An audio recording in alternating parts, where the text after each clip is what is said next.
For had it been an adversary who taunted me, then I could have borne it. Or had it been an enemy who vaunted himself against me, then I could have hidden from him. But it was you, a man after my own heart, my companion, my own familiar friend. Psalm 55, verses 13 and 14. Prologue. My friend Holly Ingleby died after a party I'd organized. She collapsed while walking with her son Drew to her car, less than a block from the house belonging to another close friend, Marla Corman. I knew I shouldn't have blamed myself, but I did. The 17th birthday celebration for Drew and my own son, Arch, was not an official event put on by my business, Goldilocks Catering, where everything is just right. It was a Tex-Mex potluck featuring sizzling hot enchiladas, crunchy salted tortillas, cool guacamole, fresh-baked cornbread, and chile relleno tortas, those quivering, picante-laced custards brimming with lakes of cheddar and jack cheeses. For dessert, there was dulce de leche ice cream accompanying a birthday cake with sparkler-style candles. The whole thing was supposed to have been carefree and fun. What was the opposite of carefree and fun? That party. Years before, Holly, Marla, and I, along with a few other women, had been in a support group. Amour Anonymous. We'd all given love to the wrong men for the wrong reasons. With a few banjos, we could have played Nashville. So funny, I forgot to laugh. More important, we kept each other upright as we marched through hell. When I saw Holly lying inert on the pavement, an icy abyss opened in my chest. Tom, my second husband, as wonderful as the first one had been horrific, grasped my shoulders to keep me from pitching onto the concrete where Holly lay. Afterward, I thought, that could have been me. I knew people differed in their opinions of Holly. In our mountain town of Aspen Meadow, Colorado, perched at 8,000 feet above sea level, 40 miles west of Denver, the charitable called Holly a loving mother who'd come from nothing, then shared her creative gifts with the world. The uncharitable called her an untalented slut who chased rich men and charged too much for her work. Marla and I always stuck up for her. Not that it did much good. Still, no matter what the charitable or the uncharitable said about Holly's personality and ability, they all would have agreed that she worked hard to maintain her slender, muscled body. At 38, she was still leggy, still blonde, with a bright-eyed, surgically enhanced face and a vivacious personality. She had no history of disease and was not on medication. As it turned out, there were many uncharitable people around my old friend. At the time, I didn't know who these individuals were, nor did I have an inkling as to their motives. Most people were stunned by her death. Most, not all. 17th birthday party for Arch Corman and Drew Ingleby. Tex-Mex potluck buffet, Friday, June 15th. Marla Corman's new house, Meadowview, Aspen Meadow Country Club, Aspen Meadow, Colorado. We'll provide tortilla chips and guacamole, enchiladas suizas, vegetarian chile relleno tortas, refried beans, cornbread, sour cream, sliced black olives, chopped tomatoes, scallions and lettuce, birthday cake, dulce de leche ice cream, soft drinks, coffee, tea. And if you're over 21 and not driving, beer and wine. If your favorite dish isn't here, feel free to bring it. Suggestions: gazpacho, tamale pie, tostadas, arroz con pollo, flan. Chapter 1. Before Holly died, before everything went south, I enjoyed the prep for the boys' party. As I grated cheese for the enchiladas, I remembered meeting Holly on the maternity ward when our sons were born.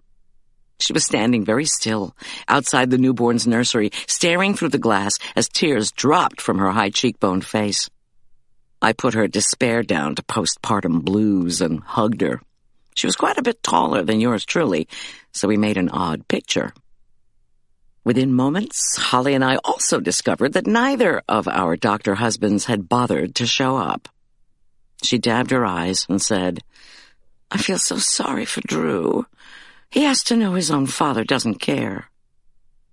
For a change, I bit my tongue. I hadn't been surprised that Dr. John Richard Corman had not made an appearance. Later, I dubbed him the Jerk, both for his initials and his behavior, which included breaking my right thumb in 3 places with a hammer. I set aside the shredded cheddar and veered away from that memory. I touched my thumb, which still wouldn't move properly. Then I tore the skin off rotisserie chickens and ripped the meat from the bones. Who says cooking isn't cathartic? Drew and Arch had been in the same Sunday school and attended Aspen Meadows Montessori preschool. There, Holly enthusiastically helped students with their clay sculptures and tempera paintings. I felt lucky to have known Holly before her artwork made her famous. I blinked at the pan of softened tortillas, then stacked them between paper towels to remove excess oil. Next, I mixed crema, homemade sour cream, with the chicken, cheddar, and a judicious amount of salt. I began rolling the tortillas around spoonfuls of the filling and carefully placing them in buttered pans. Goldy and Arch, Holly and Drew. I had a sudden image of Drew, Holly's darling son, at age 5, his face splashed with freckles, his mop of strawberry blonde curls blowing in the breeze beside Cottonwood Creek. After church, Drew and Arch would hunt for garter snakes by the water. When they held one up for our inspection, we would shriek. When the boys finished kindergarten, I put Arch into public school. Holly enrolled Drew at Elk Park Prep, an expensive local private institution.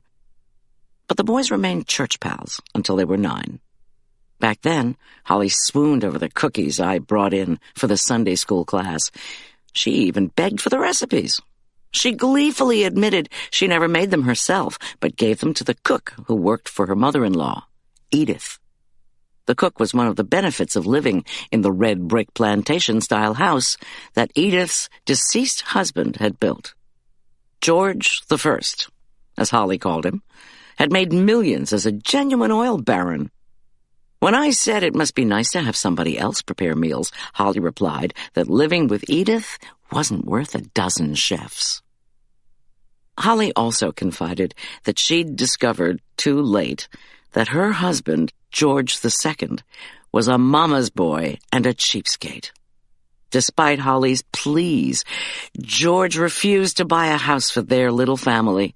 His mother might get sick, he maintained. She might fall down the stairs. No, George wouldn't hear of it. Worse, George and Edith put Holly, who had to look up the word profligate, on a stringent cash budget. Humiliated and furious, Holly came to hate them both. The boys were in 4th grade when she began divorce proceedings. As I chopped onions for the enchilada sauce, the tears filling my eyes may have come from the onion. Still, I didn't enjoy recalling how much I'd missed my friend when she bought a house in Denver. I hated remembering how Arch had pined for Drew.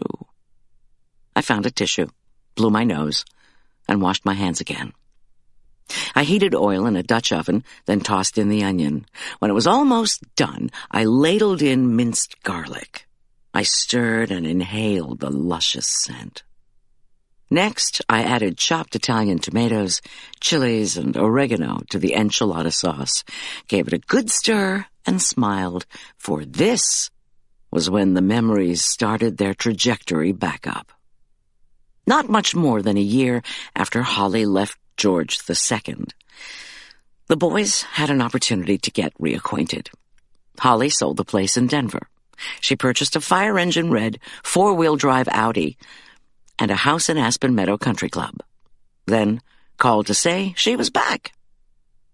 By then, Marla Corman, the jerk's second ex-wife, and I had become pals.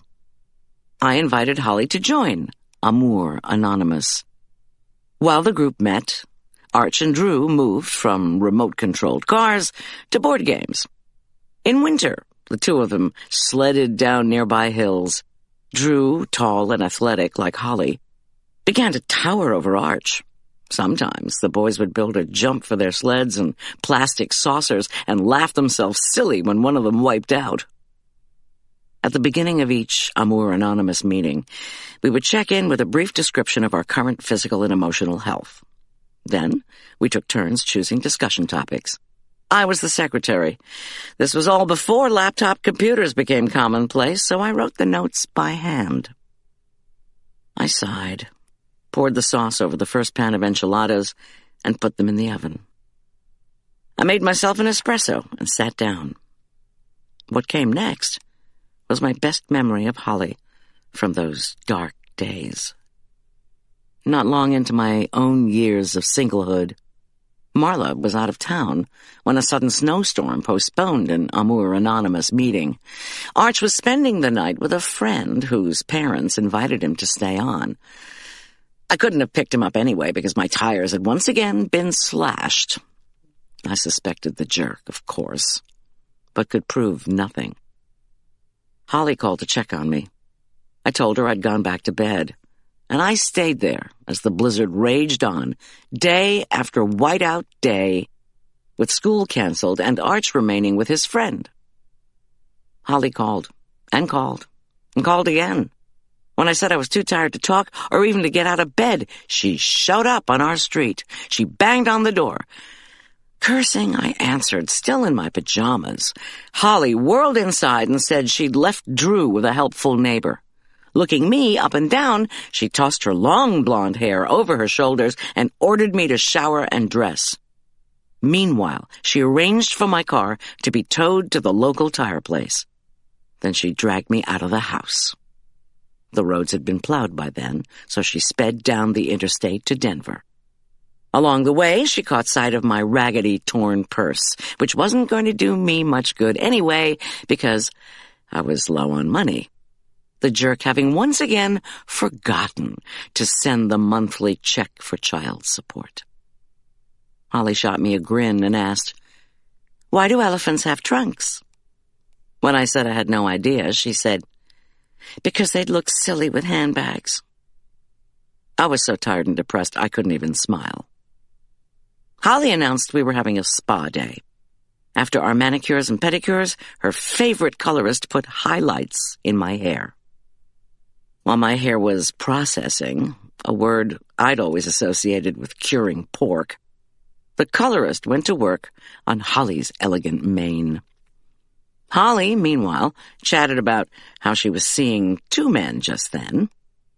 She was skiing with one in Aspen the next week, in Vail with the other the week after.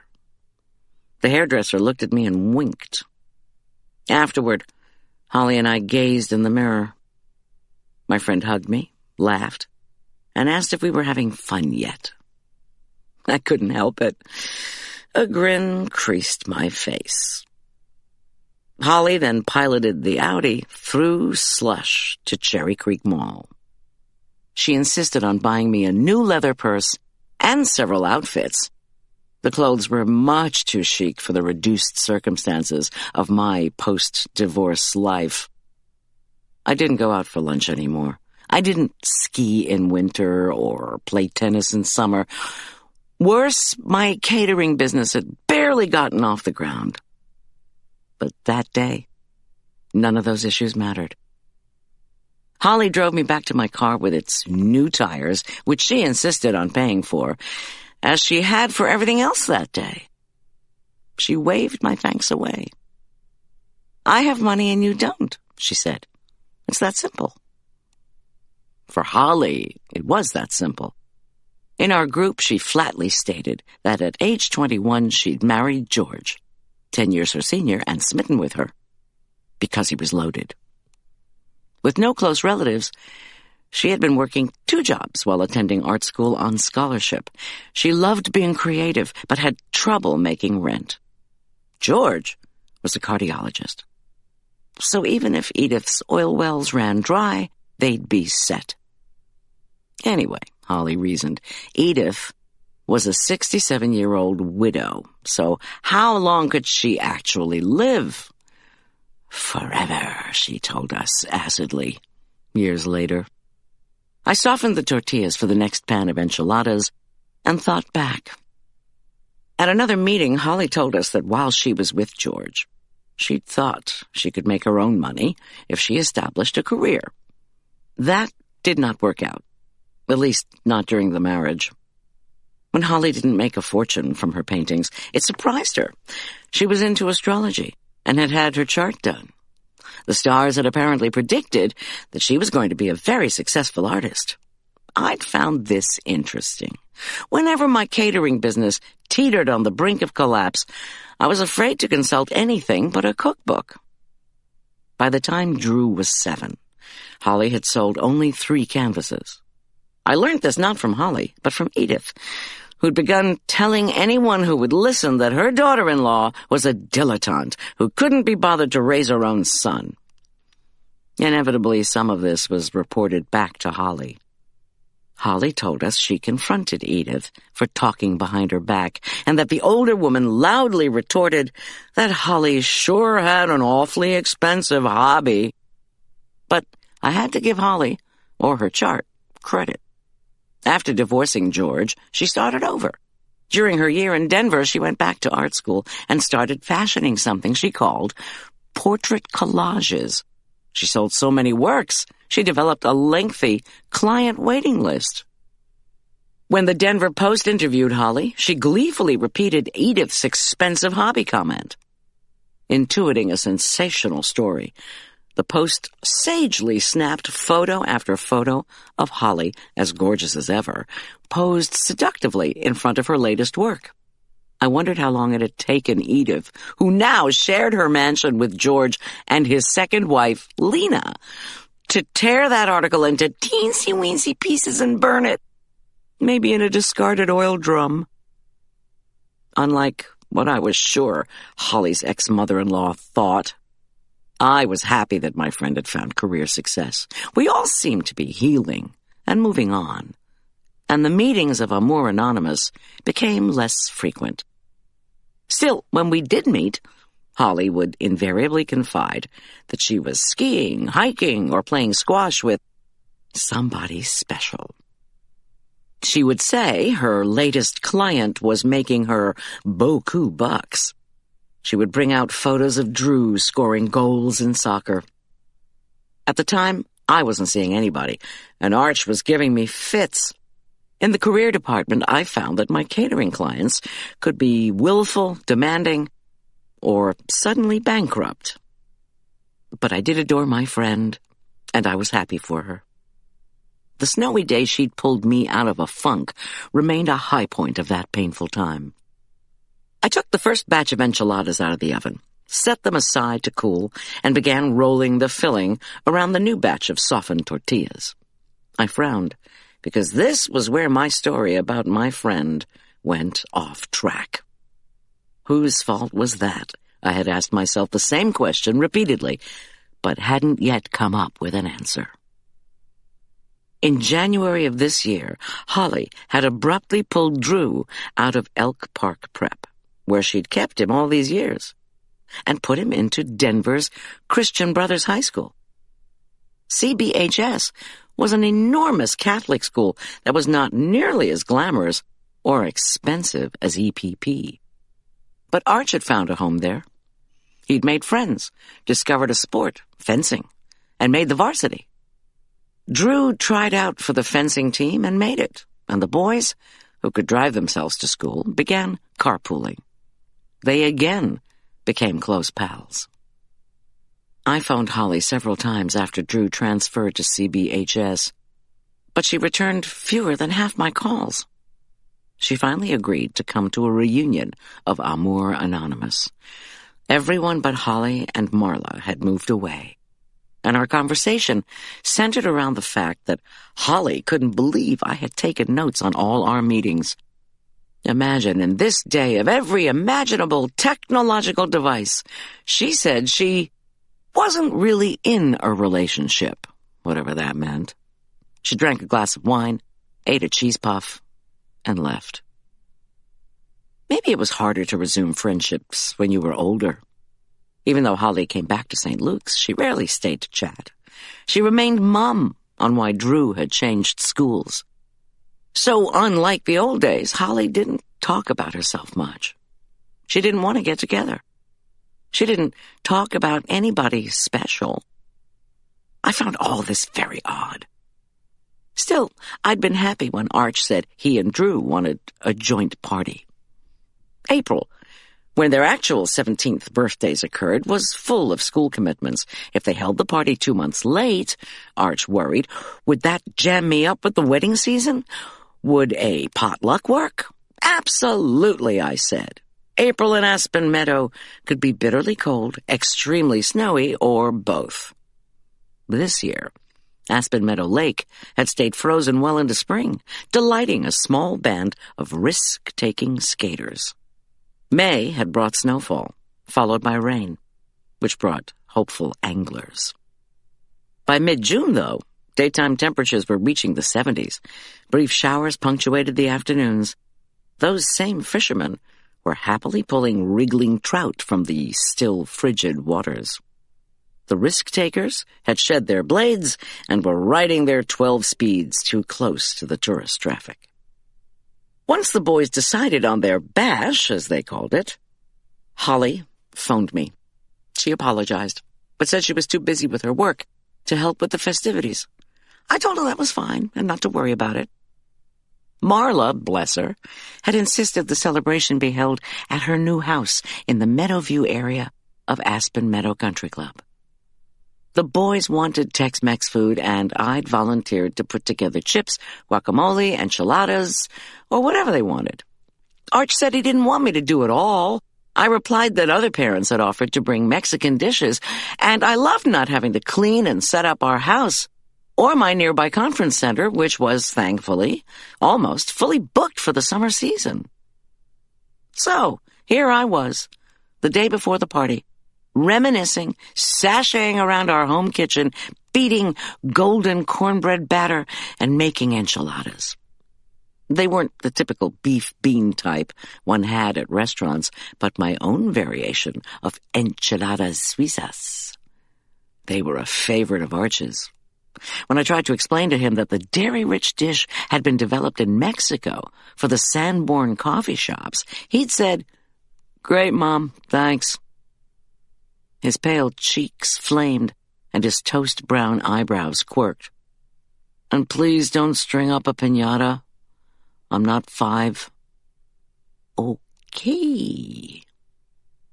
No matter that my own son had no interest in piñatas or the provenance of dishes, no matter how problematic my regular clients occasionally were, I still loved cooking. With my business, I'd finally managed to turn my passion for feeding people into a moneymaker.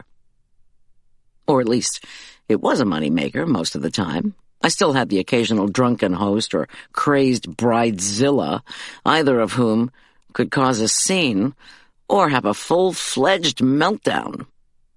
Lucky for me, Tom packed a gun in his work with the Furman County Sheriff's Department.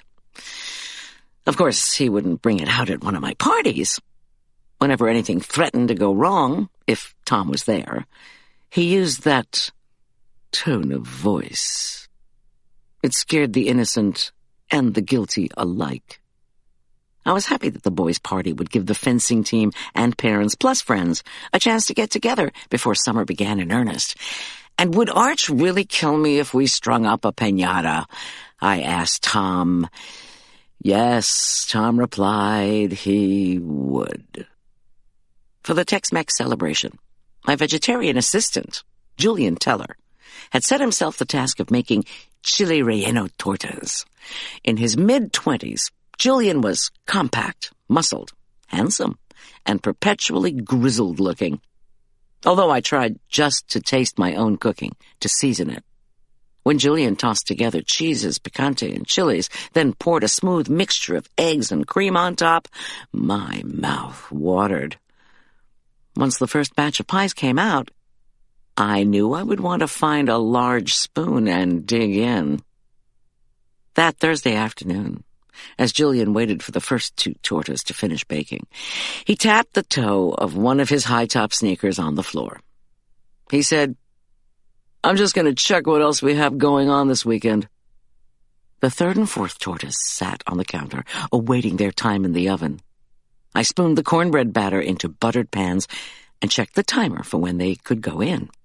All the dishes would be made that day, to be reheated the next at Marlowe's. "In the computer," I replied. Yes, we now had several laptops, one in the kitchen for my business, one for Tom in his basement office, and one in Arch's room. Times did change. But I still wrote things down, as did Tom when he worked crime scenes. Any little thing could help you find a murderer, he always said. Specks of dropped ash, a forgotten print, some detail that, if you didn't record it, could let a killer get away. Julian clicked through screens to get to my calendar. He perused one, then zipped to the next. Kids' tech skills always amazed me. "We have that church dinner Sunday night," he said. He squinted as he read. "Plan your funeral? Really?" Father Pete figured saying he was going to discuss death would drive people away. We all loved Father Pete, the rotund priest at St. Luke's, even when he was bent on talking about the hereafter. Julian regarded me quizzically. "Well, it did. Only a dozen people have signed up." I shrugged. We extended the reservation deadline to Saturday and opened the dinner to the community at large, so blame him if it's a flop. Julian didn't take his eyes off the computer. "I'm not going to blame Father Pete for anything. The man is obsessed with my fudge with sun-dried cherries." He clicked to a new screen, then another. "Hold on. We have Arch and Drew's party tomorrow night, then Saturday we're off. Then we have the church dinner the following night, and then another party Monday night? Yep. Better still, for the rest of the summer, Goldilocks Catering is booked. The next few days will be packed." Julian sounded dubious, but was interrupted by the doorbell. I asked him to get it. He trotted down the hall, peered through the eye hole, then raced back. "It's Neil Unger." There was a gentle knocking on our front door. Julian and I cringed.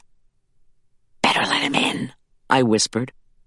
The party we were doing Monday night was a surprise 21st birthday celebration for Neil's painfully shy, awkward daughter, Ophelia. At that moment, I really didn't want to talk to Neil, or rather, listen to him. In his mid-50s, barrel-chested and charming, Neil had formed a group that was supposed to be working on bringing morals back into our culture. During the planning of Ophelia's party, I'd nodded politely as Neil gave me his homily on the decline of everything. I'd kept my lips buttoned, which showed unusual restraint on my part, if I did say so myself. "I know you," Neil said to Julian, who had opened the front door. "Boulder, right?" He said it like, "You're from hell, correct?" When Julian murmured in the affirmative, Neil asked, "Could you please take my driver a snack? He didn't have time for breakfast. I need to talk to Goldy." "Yes, sir," Julian said, waggling his eyebrows at me as he followed Neil down our hall. Julian unobtrusively slipped into the walk-in, pulled out some chocolate-filled croissants, nabbed a bottle of sparkling water, and disappeared. When Neil smiled at me, I swallowed. He had a handsome, chisel-cut face with charisma to match, but I was in no mood to find out why he was in my kitchen. I caught a whiff of his spicy aftershave, then blinked at his perfect steel gray hair, which looked as if it had been set in wide furrows that morning, with a wide-toothed comb and an entire can of gel. He said gently, "I was hoping you could help me." "Help you?" He rubbed his dimpled chin. "I'm afraid my daughter knows about the party." "Not from me," I said. "Could you please check your computer?" His tone was plaintive as he waved a hand at the screen. "Maybe you've been hacked." "I have not been hacked." "How would you even know? Could you check, please?" Neil belonged to the country club and was influential in Furman County politics. I couldn't afford to alienate him. I clamped my mouth shut, tapped keys to run a virus check, and hoped I was doing it correctly.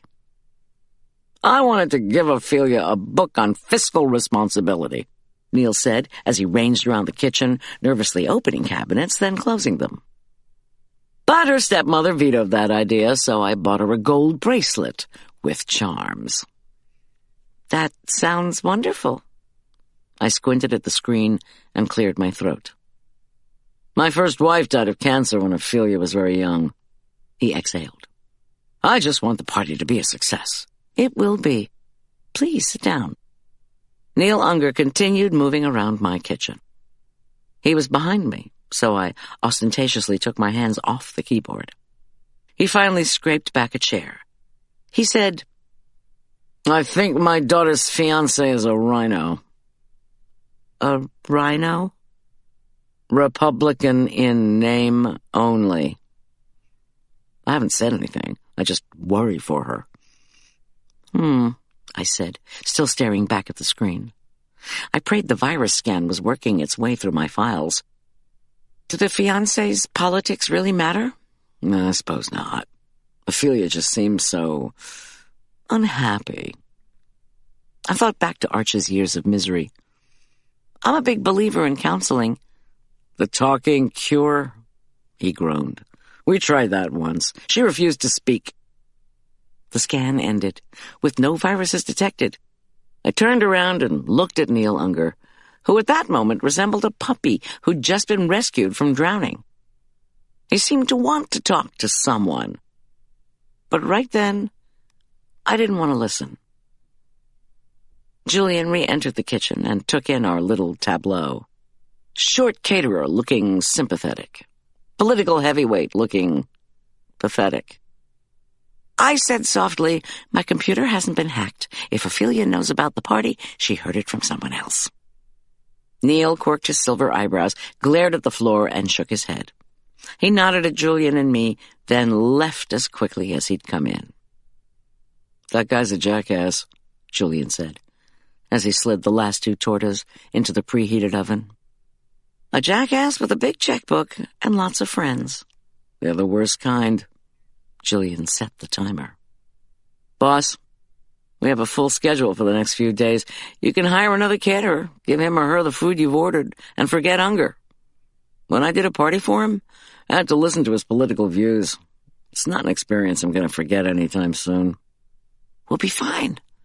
"We have 3 parties in 4 days." Julian paused.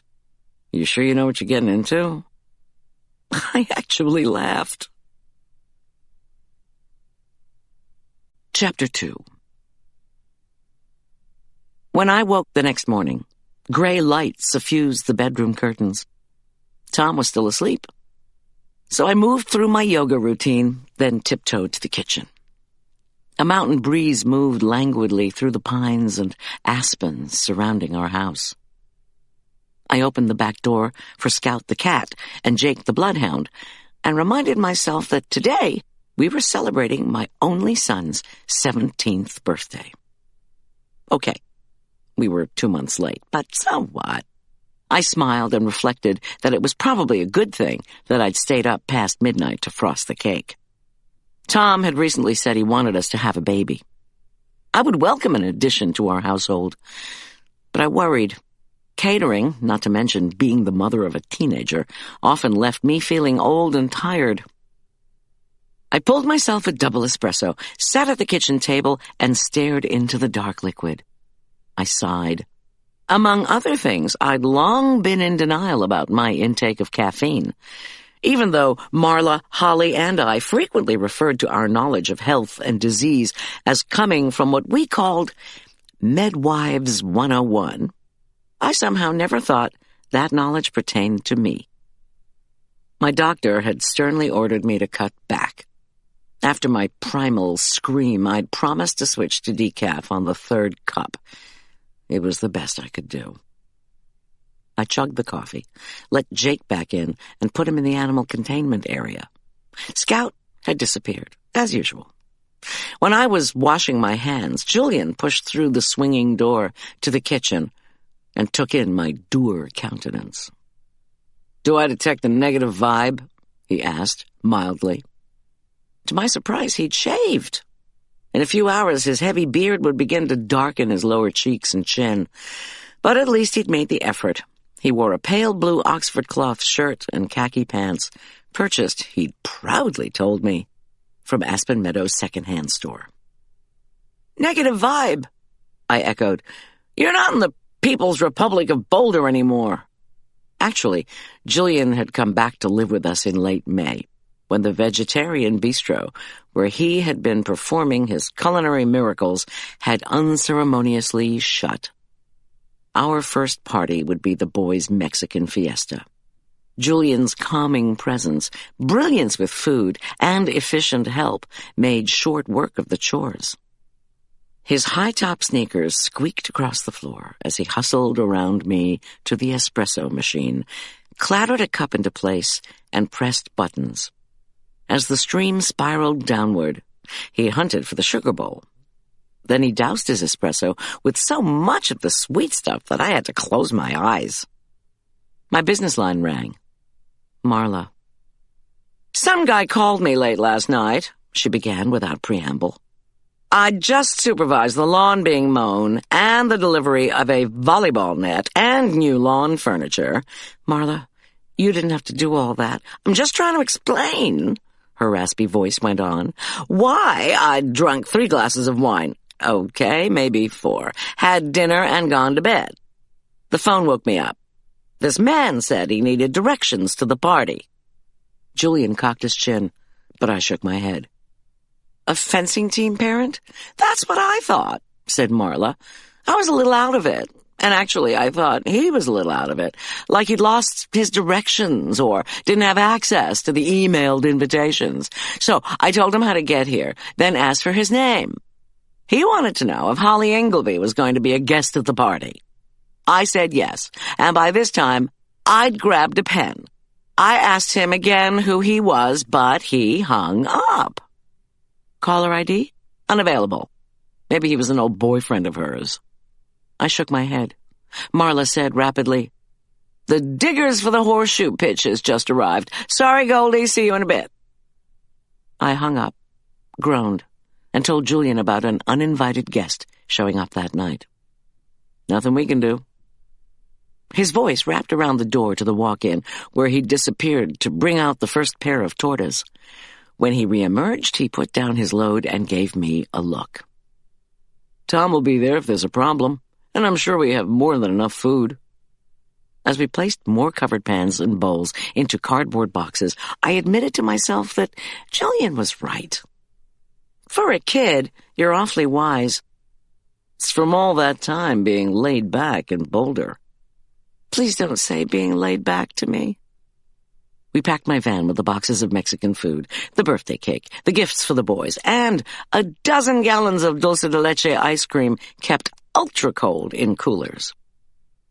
I backed out the driveway, and we took off for Marla's house. At 10 o'clock, the tourists hadn't shown up in Aspen Meadow yet, so there were few cars on Main Street. The sun shone on the cloud of chartreuse pollen that shimmered between us and the Continental Divide. Cottonwood Creek, swollen with snowmelt, roared and splashed over the rocks submerged just below the surface. As we passed the falls and began skirting the lake, Julian craned his head to peer upward. He asked, "Don't Holly and Drew live around here somewhere?" "Holly and Drew? No way. Holly has a big house in Aspen Meadow Country Club." "Not anymore, she doesn't. Marla told me she recently moved over by the lake near town. She and Drew are in one of those rentals where you don't have to pay much if you keep it nice while it's for sale." Julian's brow furrowed. "Come to think of it, I might not have been supposed to tell you that. When did this happen? I don't think I have permission to. You might not have permission from Marla to tell me our friend Holly is renting near the lake? How could Julian know more about where Holly lived than I did? How could Marla possibly have told you and not me? Okay, here's the deal, but you can't tell anybody. Holly lost her house in the club. Julian's tone was matter-of-fact. But, I protested, that's simply not possible. She's rich. And anyway, I assumed she bought that place in the country club with the profits from selling her Denver house. Plus, she should still have some money from George II. I stopped talking and allowed my mind to grind through what, exactly, I knew about Holly's financial situation. Okay, I said, as much to myself as to Julian. When Holly divorced George, she moved out of Edith's mansion and bought a big place down below. But driving Drew back and forth to Elk Park Prep in the winter, she landed her Mercedes in ditches filled with snow more times than she could count. So she sold the Denver house, bought a place in the club and a four-wheel drive Audi, and moved back up here. When did she lose the house? You're asking the wrong person. I mean, I responded, her ex is wealthy. Yes, he was a skinflint with Holly and so busy with his work he didn't give her enough attention. So he wasn't a super husband.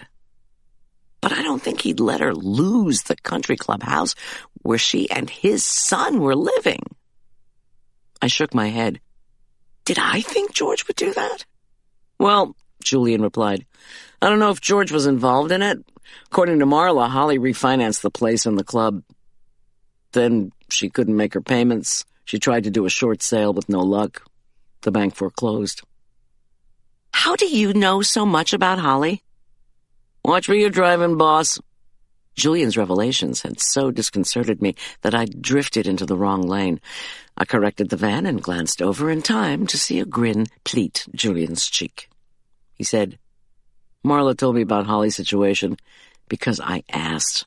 And anyway, I care about my very first food client. Your first client? What in the world are you talking about? I met Holly when I got to Elk Park Prep, he said simply. I was a boarding student, remember? I was 15 and on the swim team.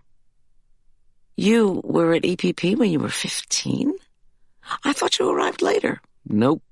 I was a scholarship student beginning at age 15. Anyway, I'd get hungry after practice before dinner was served to the boarding students.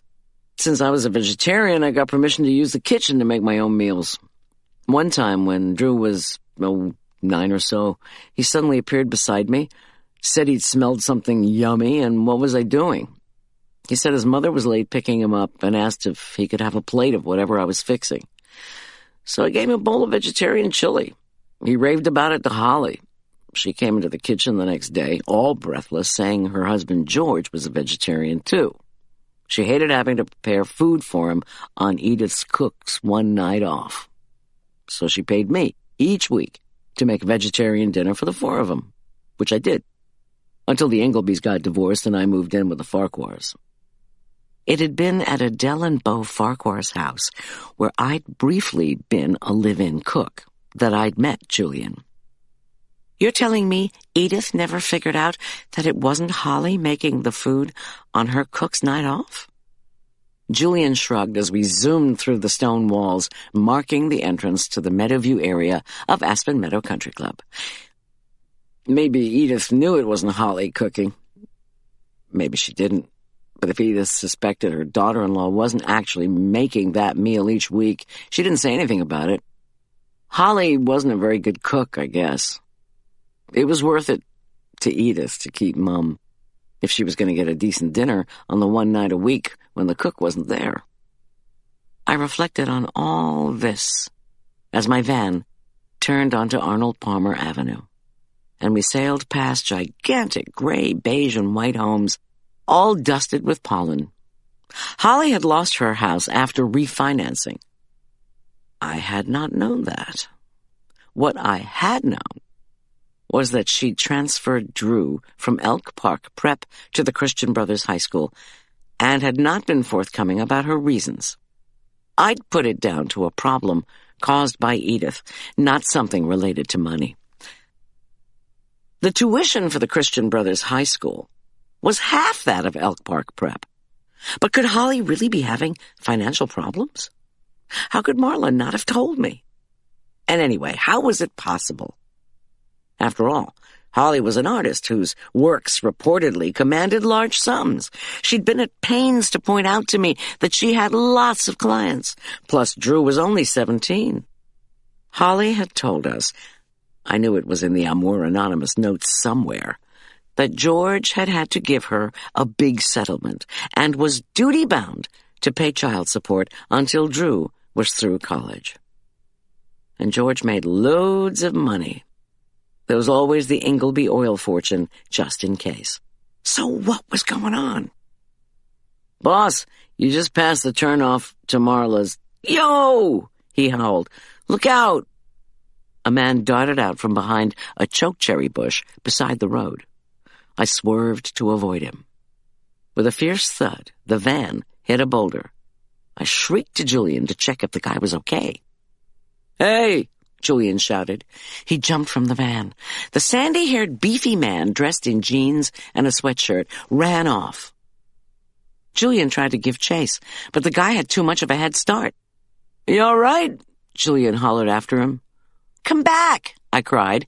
I yelled at the disappearing figure. I'm sorry. The man did not come back, or even turn around. Cursing, I returned to my van, which had sustained damage to the bumper. Worse, at that moment, someone's ground-level irrigation system started up. I said, I feel so stupid. It's okay, boss, said Julian. It was my fault. I should have waited until we got to Marla's to ask you about Holly. Or really, I shouldn't have told you any of that stuff at all. I mean, obviously, it upset you. It wasn't your fault. I should have been able to listen and drive. Water was pelting both of us, so we stopped arguing. We kept entire changes of clothes in the van for just such eventualities. Julian insisted I go first, so I got back inside and quickly slipped into my dry outfit. There was nothing I could do about my bedraggled hair, but we were less than a block from Marla's place. I leaped from the van, thanked Julian, and told him to go ahead. Meanwhile, I sat on a patch of grass well away from the sprinkler system. I puzzled over what Julian had told me, but I was not about to wonder aloud about Holly's financial situation, even to my trusted assistant. When we got back in the van, I asked companionably, Did Holly have a favorite dish that you made? He grinned and shook his head. She loved chile relleno torta. Said it was better than actual chile rellenos from the best Mexican restaurant in Denver. That's why I made 4 of them for tonight.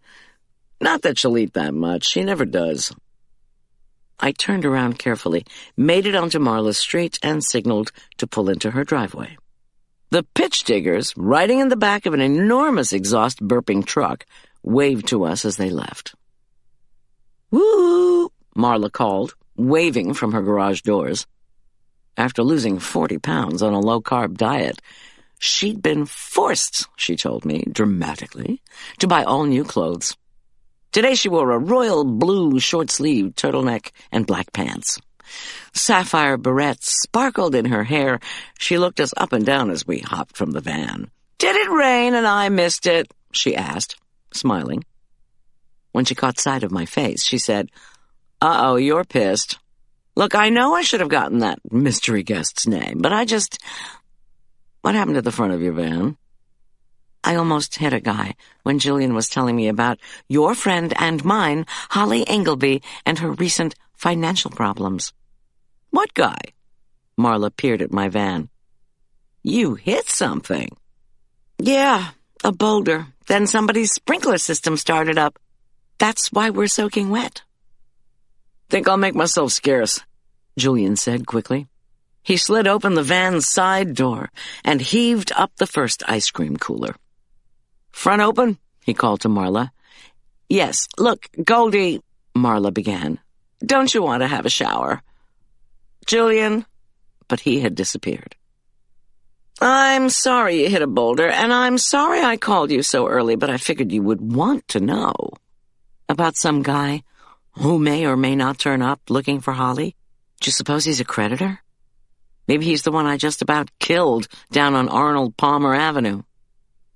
We were interrupted by yipping, barking, and howling from the 3 beagles Marla had adopted from a puppy farm. The trio of females, named Madly, Sadly, and Gladly, had grown exponentially in the past year. As they raced outside, they greeted me with enthusiasm and sniffed the air, hoping for treats. But with their canine sixth sense, they knew something was wrong. After I gave them obligatory pats, they looked to Marla for a signal. Marla's face, meanwhile, had turned bright pink. Holly didn't want me to tell you about her money issues. Why not? The 3 of us were, and I hope still are, friends, Marla. Besides, you told Julian. What's with that? Holly isn't paying me to do this dinner tonight, so it's not as if I would worry her check would bounce.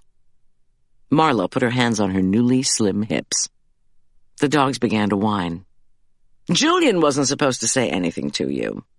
It's just I learned these things, and when Julian asked me about Holly as soon as he moved in with you, I told him. Next time I saw Holly, I asked if I could tell you. She said no.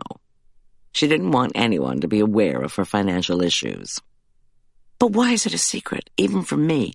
You and Holly and I were anonymous together. We took care of each other and talked about everything. We just had a reunion, for God's sake. Marla held out her hands. She's ashamed. Of what? Why isn't she going to a lawyer and demanding a bigger child support check from George? I pulled out the cake and made for the front door. She is, I think. Or, I'm guessing. I know she sold her Audi, as well as Drew's, to raise cash. Plus, don't think I haven't asked if I could help her. I did. She refused. All right, girls, she said to the dogs. Let's go. I held the door open for the beagles as Julian came back out. The house, or the property it sat on, had belonged to Marla's sister, Adele Farquhar, now deceased. That had been a different, sad story. The residence next door, empty and unsold for years, had been reputed to be jinxed. That house Marla had plowed under. I shuddered. Marla's new home only resembled the Farquhars in its footprint. The exterior was clad in creamy beige stucco, the roof topped with copper-colored steel tiles. Inside, Marla had chosen soaring ceilings, 3 stories of windows overlooking the far mountains, acres of blonde wood, a river rock fireplace and hearth, and, of course, a state-of-the-art surveillance system. In all, the whole place was as soothingly modern as Adele's had been green and pink traditional. In the kitchen, Julian had already stored the second ice cream cooler. He marched in behind us with boxes that he piled on the granite-topped island, then threw me a quick glance. I still must have looked thunderous because he opened a box and began moving silently between it and Marla's oversized stainless steel refrigerator. Marla, meanwhile, shooed the beagles into their fenced dog run outside. Look, Marla, I said when she returned. Holly is my friend, too. She was in our group. She belongs to our church. Why keep her problems secret from me? You can ask her if you want, Marla said flatly. She absolutely positively will not tell me anything more about it.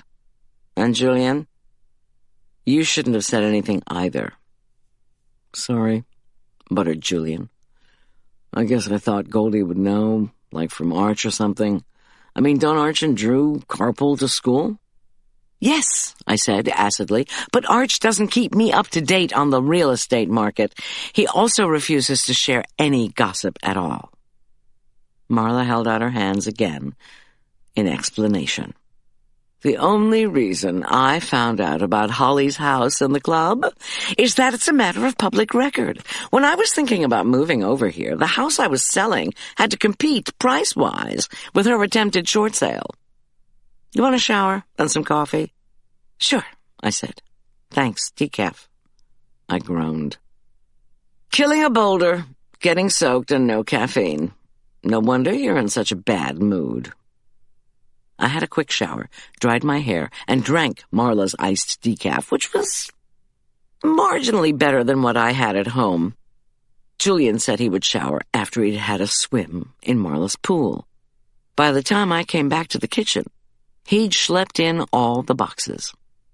As we unpacked, Marla said that at the country club she had gleaned the tidbit she had told Julian, who in turn had shared it with me. Yes, Holly was living almost rent-free in a house over by Aspen Meadow Lake. It was a place she just had to move her nice furniture into and keep tidy, in case potential buyers dropped in. Marla added that she'd learned from me about Drew transferring to CBHS from Elk Park Prep. And how come I hadn't asked Holly the reasons for her actions? Oh, I replied. I assumed Edith had gone on one of her ball-busting campaigns. I asked Arch, and he refused to grill Drew. Plus, I was trying to be polite. Aha! Marla pointed a red-painted nail at me. And after all, I am famed for my rudeness. Marla, I didn't mean, she grinned. It was noon. She asked, would you and Julian like some salads for lunch? I just bought some fresh Chilean sea bass. I'll fix it, Julian interrupted. Half an hour later, we were diving into thick slices of bass, poached in butter and garlic, topped with a chiffonade of basil, and perched on a salad of microgreens dressed with a freshly made lemon vinaigrette. I felt revived. Julian asked if he could do the dishes, then swim his laps. Marla told him to skip the dishes and go ahead. After Marla and I cleaned up, I checked in with Tom. He'd gotten the all clear and would be at Marla's at 5. I put my previous funk aside and concentrated on the coming party.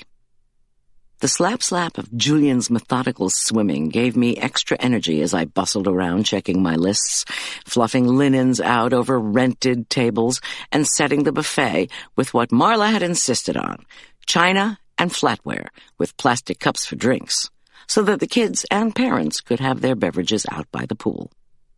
The sun began its long slide between thin layers of pink cloud on its way to the Continental Divide.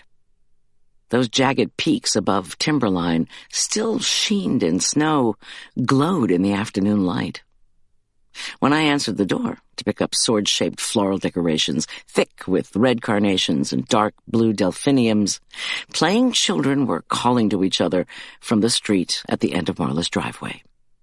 The sweet mountain air was cool, perfect weather for energetic teenagers wanting to party. Marla nodded at the arrangements before placing them on her long dining room table.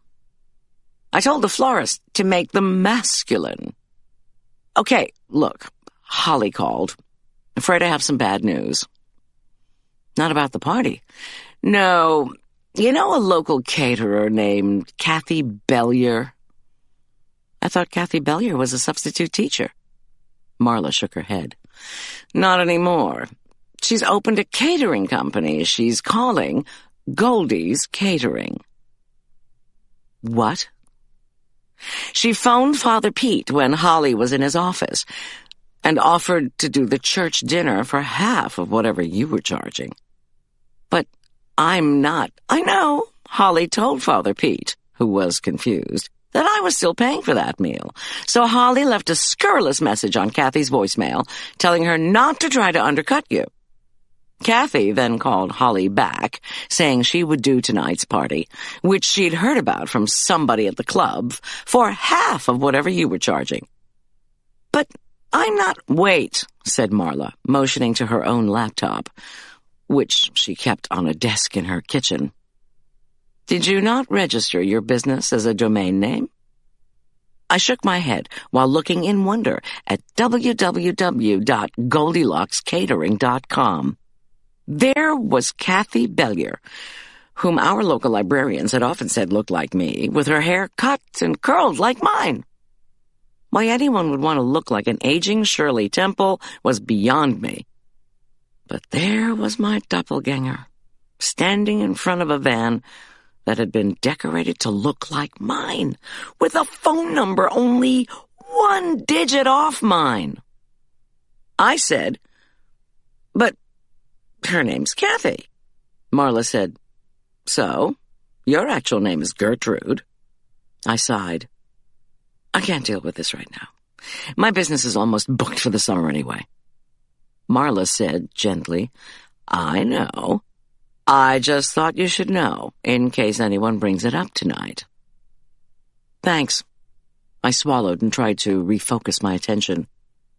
Now, where are you going to put the drinks? That's when we discovered that each of us had bought plastic cups. Unfortunately, we both thought the other one was providing beverages. "Not to worry," Marla trilled as she bounded off for her Mercedes.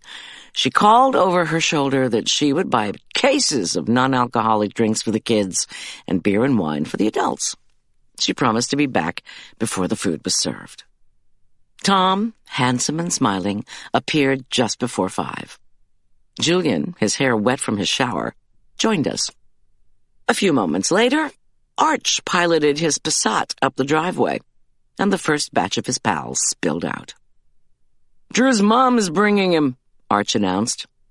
He wore flip-flops, khaki cutoffs, and a T-shirt featuring the logo of a band I'd never heard of.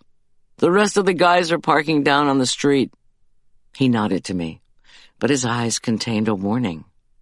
"Hug this birthday boy at your peril."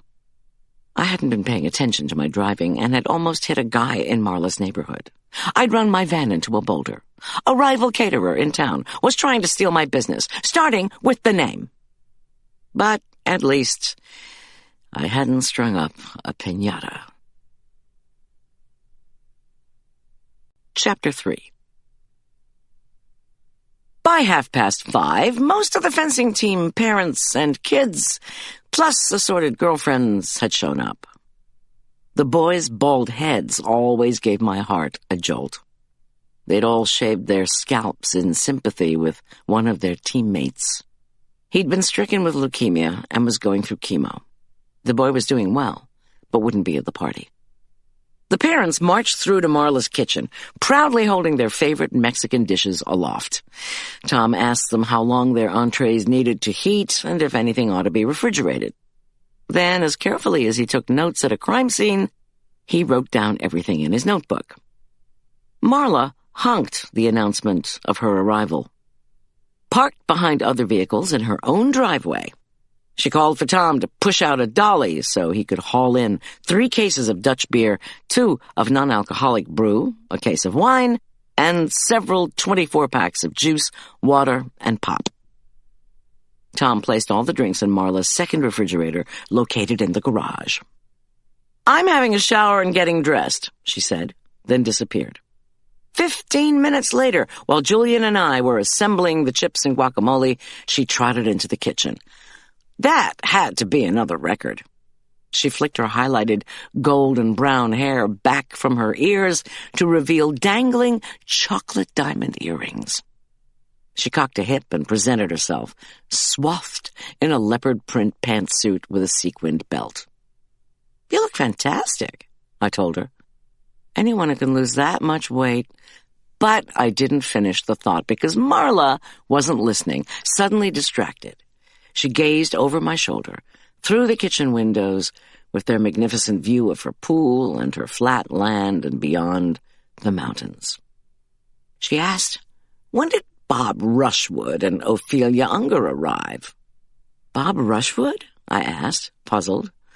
"The trainer from Aspen Meadow Country Club? What's he doing here?" "Why is Ophelia Unger here?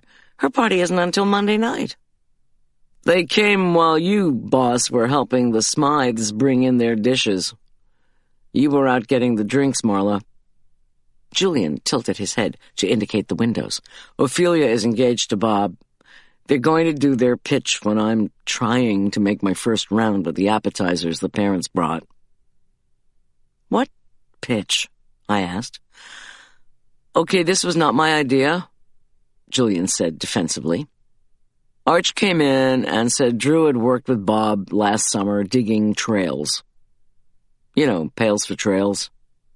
I nodded, recalling the bright red pails beside cash registers in every store in Aspen Meadow. Glued on the front were photographs of kids in wheelchairs being pushed up mountain trails that had been widened by a large cadre of volunteers whose tools were bought with the change people dropped into the pails. Okay, great idea. But I didn't want anyone making a pitch for anything at my son and his friend's party. "He promised just to talk for 5 minutes," Julian went on. "He's looking for kids to help with the trails this summer. One mother told Bob it was unseemly," I'm quoting here, "for Bob to be trying to sign up trail-building volunteers at a birthday party. And Bob said, first of all, Drew had invited him. Second, Bob said he'd had one kid work on the trails for 2 summers. Then Bob wrote him a recommendation, and the kid got into Harvard. And did this parent want her kid to go to an Ivy League school? The mother practically fell over herself ushering Bob out back." Marla rolled her eyes at me. "Has he started talking yet?" "Set the timer. I don't want muscle-bound Bob and dreary Ophelia talking more than 5 minutes." "She's not dreary," I said. "She's shy. Not to mention totally clueless in the fashion department." "Marla, did you set the timer?" I obligingly set the stupid timer and peered out beyond the newly dug horseshoe pitches. I knew Bob Rushwood only by sight, with a black spandex top and leggings showing off his wide shoulders and brawny legs. He was one of those ageless athletes who looked 30, but could be 40. I frowned. And who would choose to put beautiful dark brown hair into dreads? Tom appeared from behind me. "What are you looking at? Or are you looking at a person?" "Do any 40-ish white athletes you know wear dreads?" I asked. Tom peered out the window and saw Bob. "Absolutely." "But don't big manly athletes avoid hairdressing salons?" "Miss G, if you make the kind of money professional athletes do, you can pay for a hairdresser to come to your house." At Bob's side, Ophelia Unger was shorter than her fiancé. She wore black-framed glasses and was thinner than I remembered.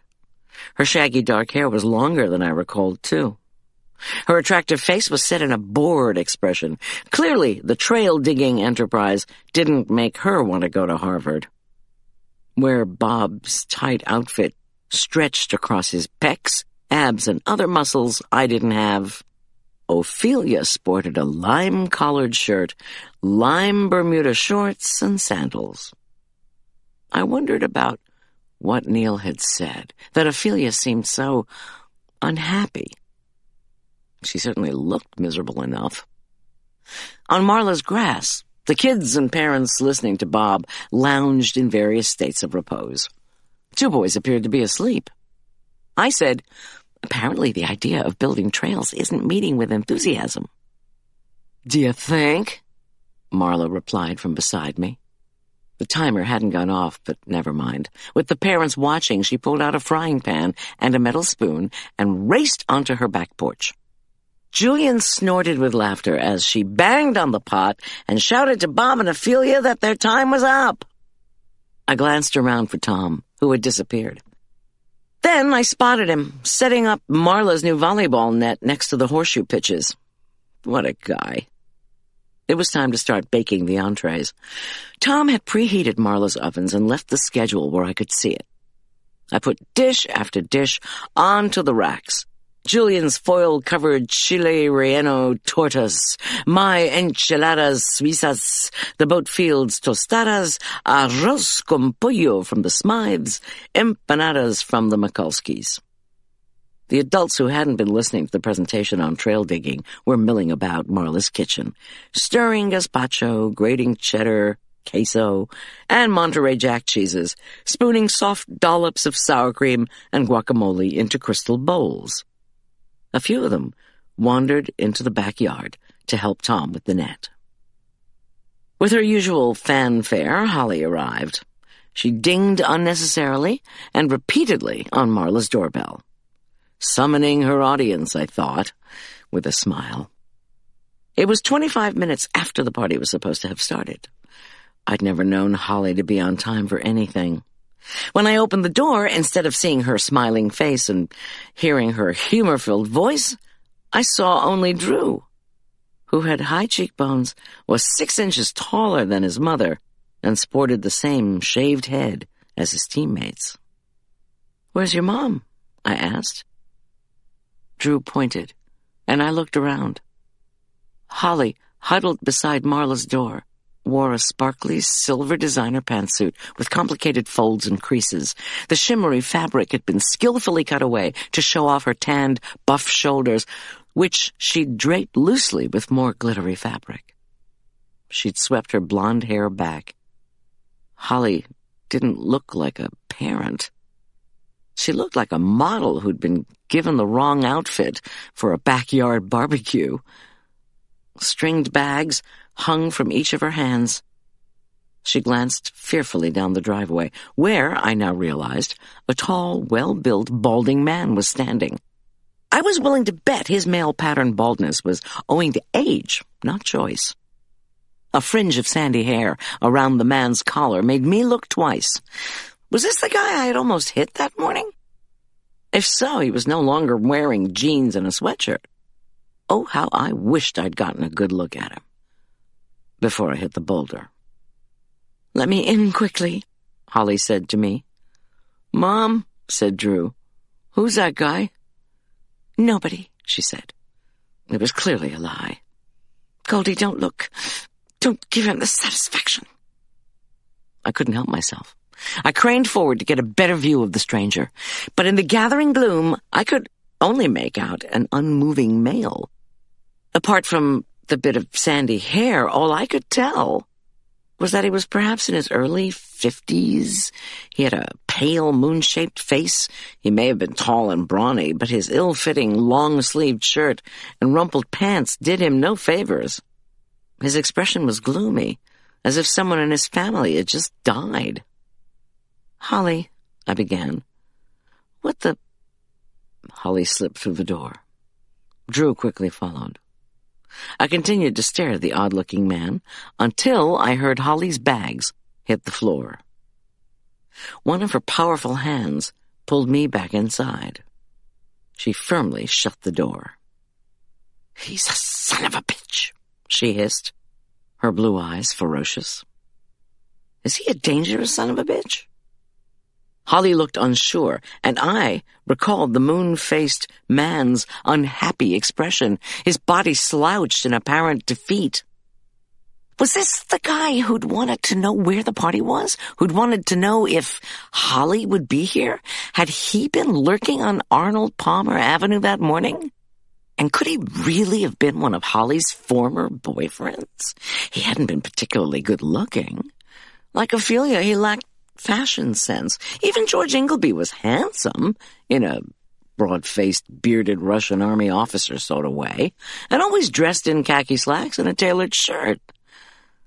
The guy in Marla's driveway looked like an advertisement for Goodwill. Yet there was something about Goodwill Man that had appeared familiar, apart from the fact that I thought I might have almost mowed him down that morning. What was it? I grasped for the memory, but it was just out of reach. Had I catered an event where he'd been a guest? If that was the case, the party lay in the distant past. Holly said, "You should tell Tom to get out his service revolver, just in case." "Holly," I demanded, "who was that guy?" Even florists, I thought, send sterner-looking individuals. "See if he's gone," she commanded. I scanned the driveway.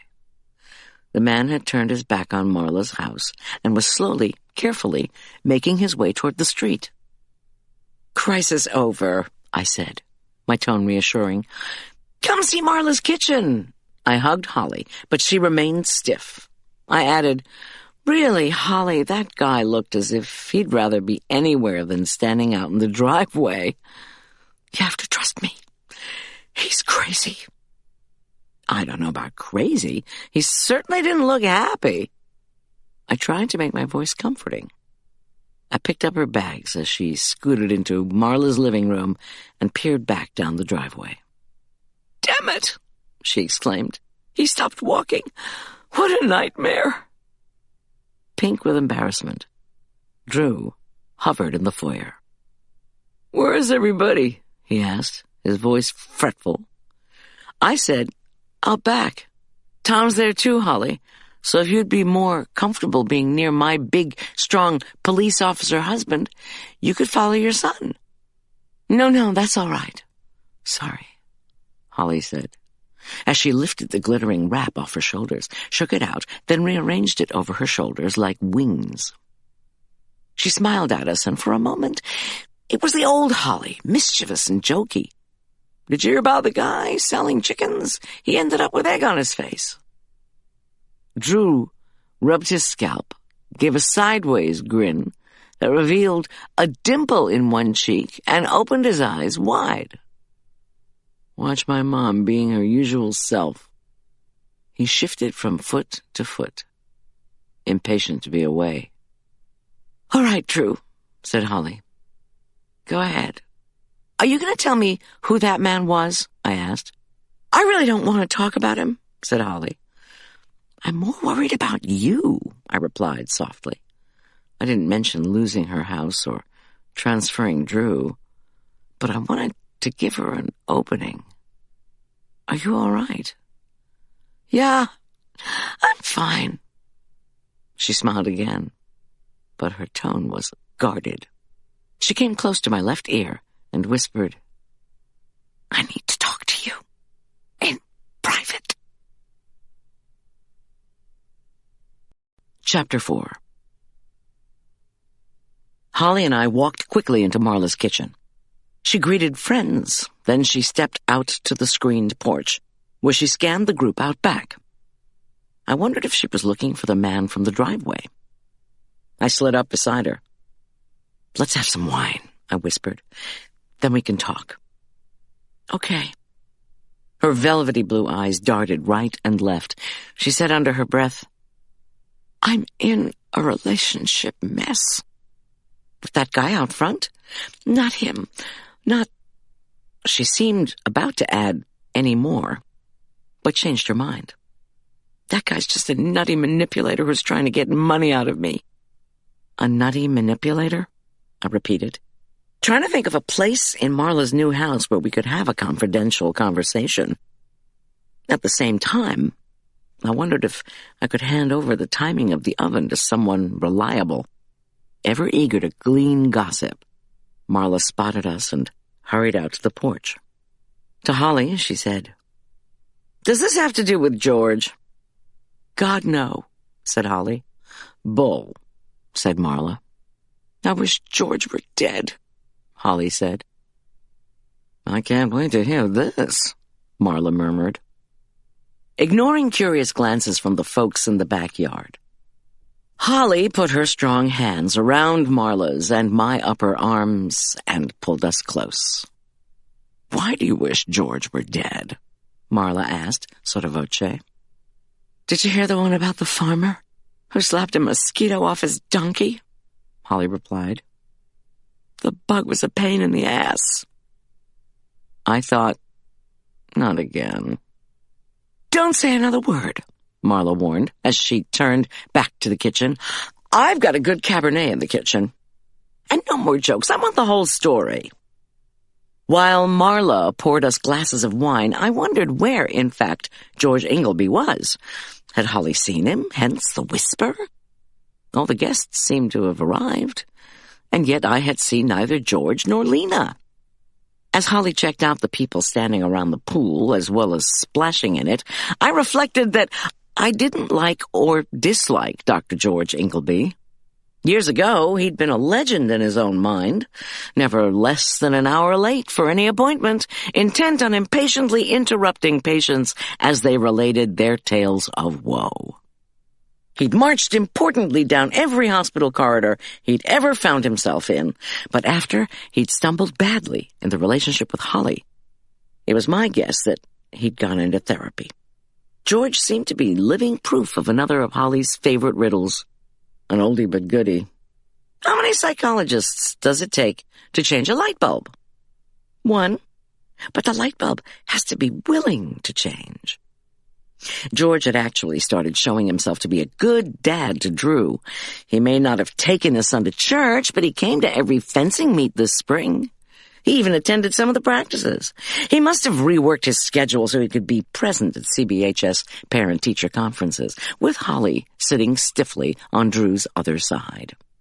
At these events, George did not smile at me, or even acknowledge that he knew who I was. But so what? Okay, he hadn't been a good husband to Holly, but I didn't think that any of us, especially Drew, would be better off if George were no longer alive. This I kept to myself.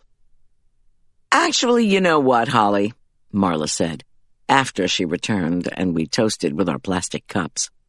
Ex-husbands don't provide any more fireworks once they're dead. Sort of deprives us of fun.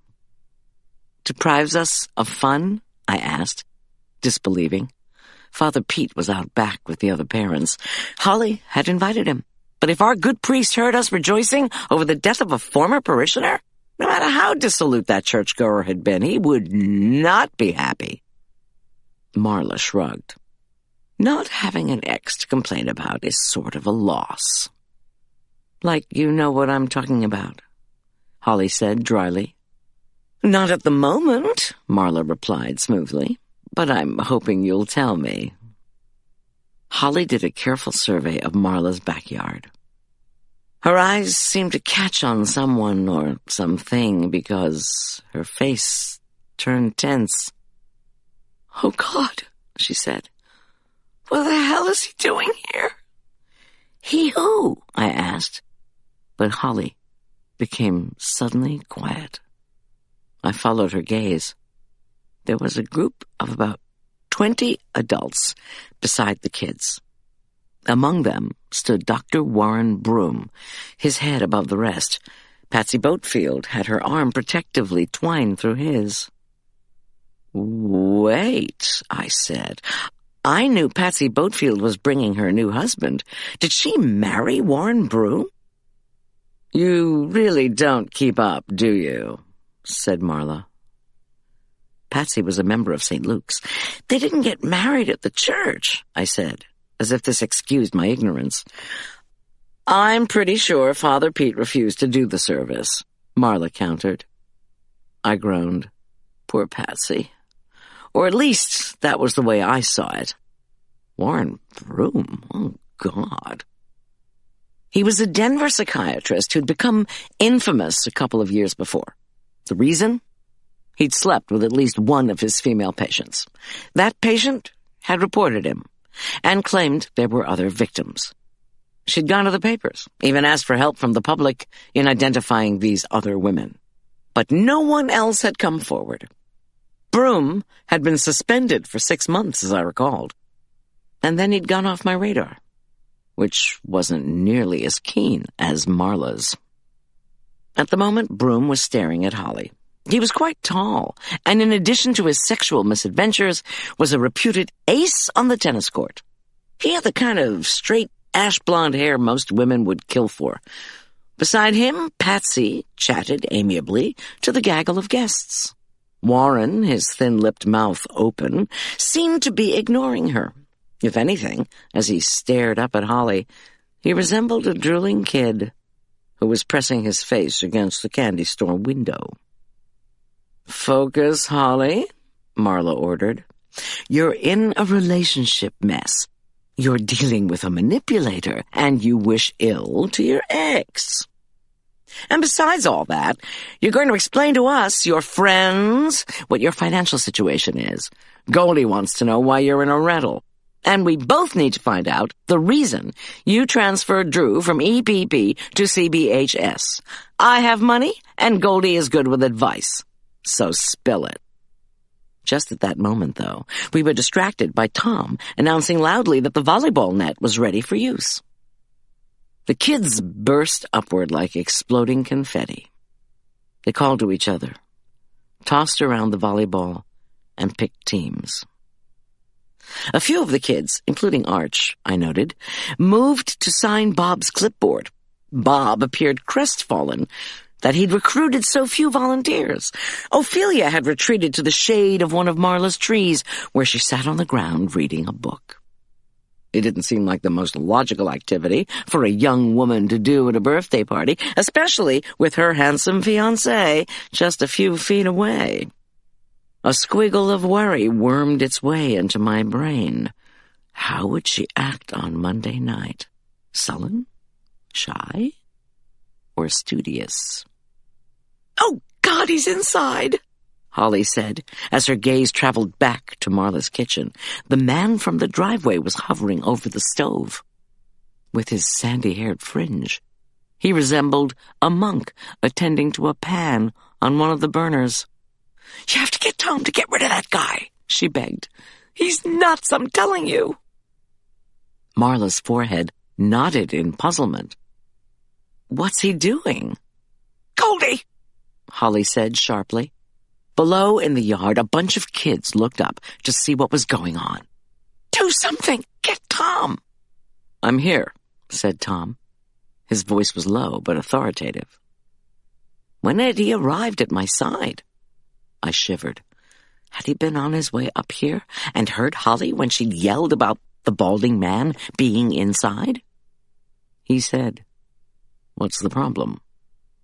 "There's an uninvited man by the stove," I began. "Oh, no," Holly cried, pointing into the kitchen. "Now George and Lena are here, too." She gripped Tom's forearm.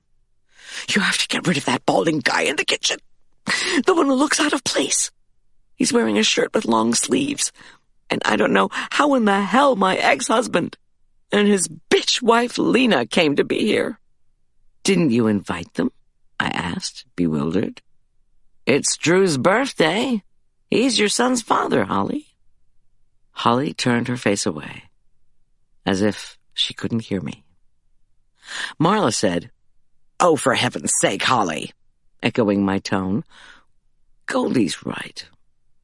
You should have invited George." Holly wailed, "Everything's falling apart." "One thing at a time," said Tom. "Ladies, please dial it down several notches." He hustled into the kitchen, took the balding man by one elbow and George Ingleby by the other. Despite being well-built, the balding man appeared to melt. But Dr. George Ingleby, his coarse black hair standing on end, put up a fuss. And once again, George reminded me of those old photos of Stalin. Unyielding stance, upraised chin, proud demeanor. He even had a thick mustache. George strained against Tom's superior strength and raised his voice. Unfortunately, there were no closed windows between the kitchen and the porch. "I should have been invited to this party," George Ingleby hollered. "I'm his father. How dare your wife exclude me?" Out, Tom was saying. "Damned spot," Marla added gleefully, happy to have at least some ex-husband drama. Holly crossed her arms and ignored both of us. "We're walking to the front door," Tom went on, wrenching George's arm and pulling the tall, balding stranger along as well. "We don't want a scene, do we?" Tom's cold tone scared even me. "In fact," he concluded, "we want no excitement here at all." Then Tom pulled the stranger, who hadn't spoken a word, and George, who looked as if he worked out as much as his ex-wife did, toward the front of Marla's house. No matter what those guys' routines at the gym were, neither one of them was a match for my husband's strength. For the first time I noticed Lena Ingleby, who was as short and curvy as Holly, was tall and slender. A dark nest of curls surrounded her head and framed her pretty, perfectly made-up face, which featured a tiny chin and even more tiny, turned-up nose. She didn't dare touch Tom, but she did squeal in protest. "Holly had no right to exclude us," she cried. "She's already sending Drew to Alaska to see her sister. George was manipulated into giving his consent, but really—" Her voice trailed off. "Yeah, like you care about Drew," Holly said under her breath. "But why didn't you invite George to this party?" I asked, as gently as I could. We had divided the invitation duties in half. She was supposed to invite Drew's people, while I did Arch's. About 20 folks had replied to me. The rest had answered Holly, which was how we'd come up with 40-odd guests, many of whom now stood in Marla's kitchen looking at each other open-mouthed. Their expressions seemed to be asking, "How often do you witness adults acting like spoiled kids at a kid's birthday party?" "Oh, George is such a wuss," Holly said. "How could I enjoy myself if he was here?" "Darling," said Marla, "it's not your party." Holly shrugged. Meanwhile, someone had finally told Drew what was going on. He raced past us, calling to his father. "Oh, don't, Drew!" Holly cried. Drew stopped long enough to give his mother a slit-eyed look. "You should have invited him." "God!" said Holly, tossing her hair over her shoulders. "Everybody always blames me when things go wrong." When Tom, the stranger, George, and Lena had disappeared, the timer went off. I called to the parents, who remained rooted in place, directionless. "Everyone who has a dish heating, now's the time to check it. Dinner's in 10 minutes. And that, finally, was how we got things going. The parents began talking to each other and pulling their casserole dishes from Marla's ovens. Arch, who was in charge of leading the kids to the buffet table, knew his cue. Drew, his body slumped in defeat, slouched along behind him. And the rest of the guests, kids and parents alike, offered to get drinks, serving spoons, or whatever was needed. Marla asked that they make sure no one went outside with a china dish or glass bottle. We also needed more plastic cups lined up on her kitchen island. Soon everyone was busy with duties. Considering the early fireworks, the party went off, well, okay, I suppose. When Tom re-entered Marla's dining room, I cocked an eyebrow at him. He shook his head once, indicating that I'd hear later what had happened. Meanwhile, the dining room table was crowded with offerings. A pool of steaming cheese floated atop a tamale pie, while an inviting scent wafted from the enchiladas. A large tossed salad tantalized with its sweet cherry tomatoes and crunchy chips, but it was Julian's gorgeous, colorful chile relleno tortas that had most of the guests oohing and eyeing. At Marla's insistence, I went through the line with the other parents. Julian, meanwhile, moved quickly and purposefully around the buffet and the guests' tables. He filled serving dishes, removed empty bowls, and asked if people needed something else to drink. Really, I wondered, how had I managed the past few years without him? Drew seemed to recover from his father's unexpected appearance, followed by his swift disappearance. He and Arch blew out all the candles on the sheet cake. Julian and I scooped out dulce de leche ice cream until my arm ached. Julian's swimming, strengthened arms never appeared to be bothered by anything. Even Holly, who had seemed unsettled by the appearances of the uninvited stranger, then George and Lena, began to laugh and enjoy herself.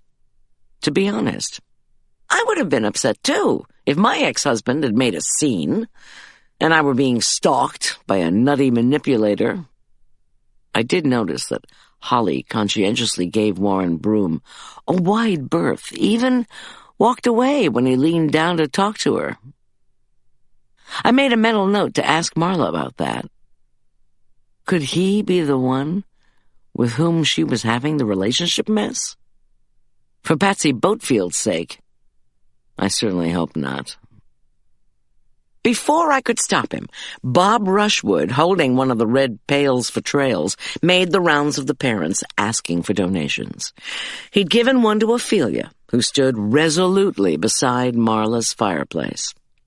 Well, I didn't blame her for refusing to be so rude. Several of the parents, including Holly, crossed the room to avoid being hit up for cash. I started across the room toward Bob to ask him to stop trying to raise money at a birthday party for someone else. But Marla beat me to it, snatching the pail from him and taking the one Ophelia gladly handed her.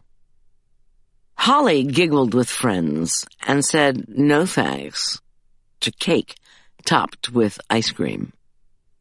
Then I realized I hadn't seen her eat any dinner. Maybe this was how she kept her svelte figure. When the boys tore into their last gifts, twin-boxed sets of masculine soap and cologne, I noticed Holly spoon up a minuscule amount of Mexican food. Well, at least she wouldn't go home hungry. I still hadn't heard what the source of her financial problems was, or the nature of the relationship mess. Summer nights in the mountains can be quite cool. Perhaps it was the chilling of the air that made the party break up early. Arch put on a mask of happiness, but I knew he was disappointed that it hadn't been more fun. Bob and Ophelia's presentation and panhandling, the bizarre appearance of the balding stranger, and the arrival of George and Lena had made the party develop a layer of unease. Even I had been unable to relax completely. Holly and Drew were the first to leave. Holly looked a little green around the gills, but I put it down to the effort she'd put into avoiding the manipulator, George and Lena, Bob and Ophelia, and finally, Warren Broom. "Goldy," she said, "I'm sorry. Maybe I should have invited George and Lena. We'll get together soon and talk." "Sure," I said. I hugged her. She clung to me, just like in the old days. Then she turned away. Sometimes parties go well.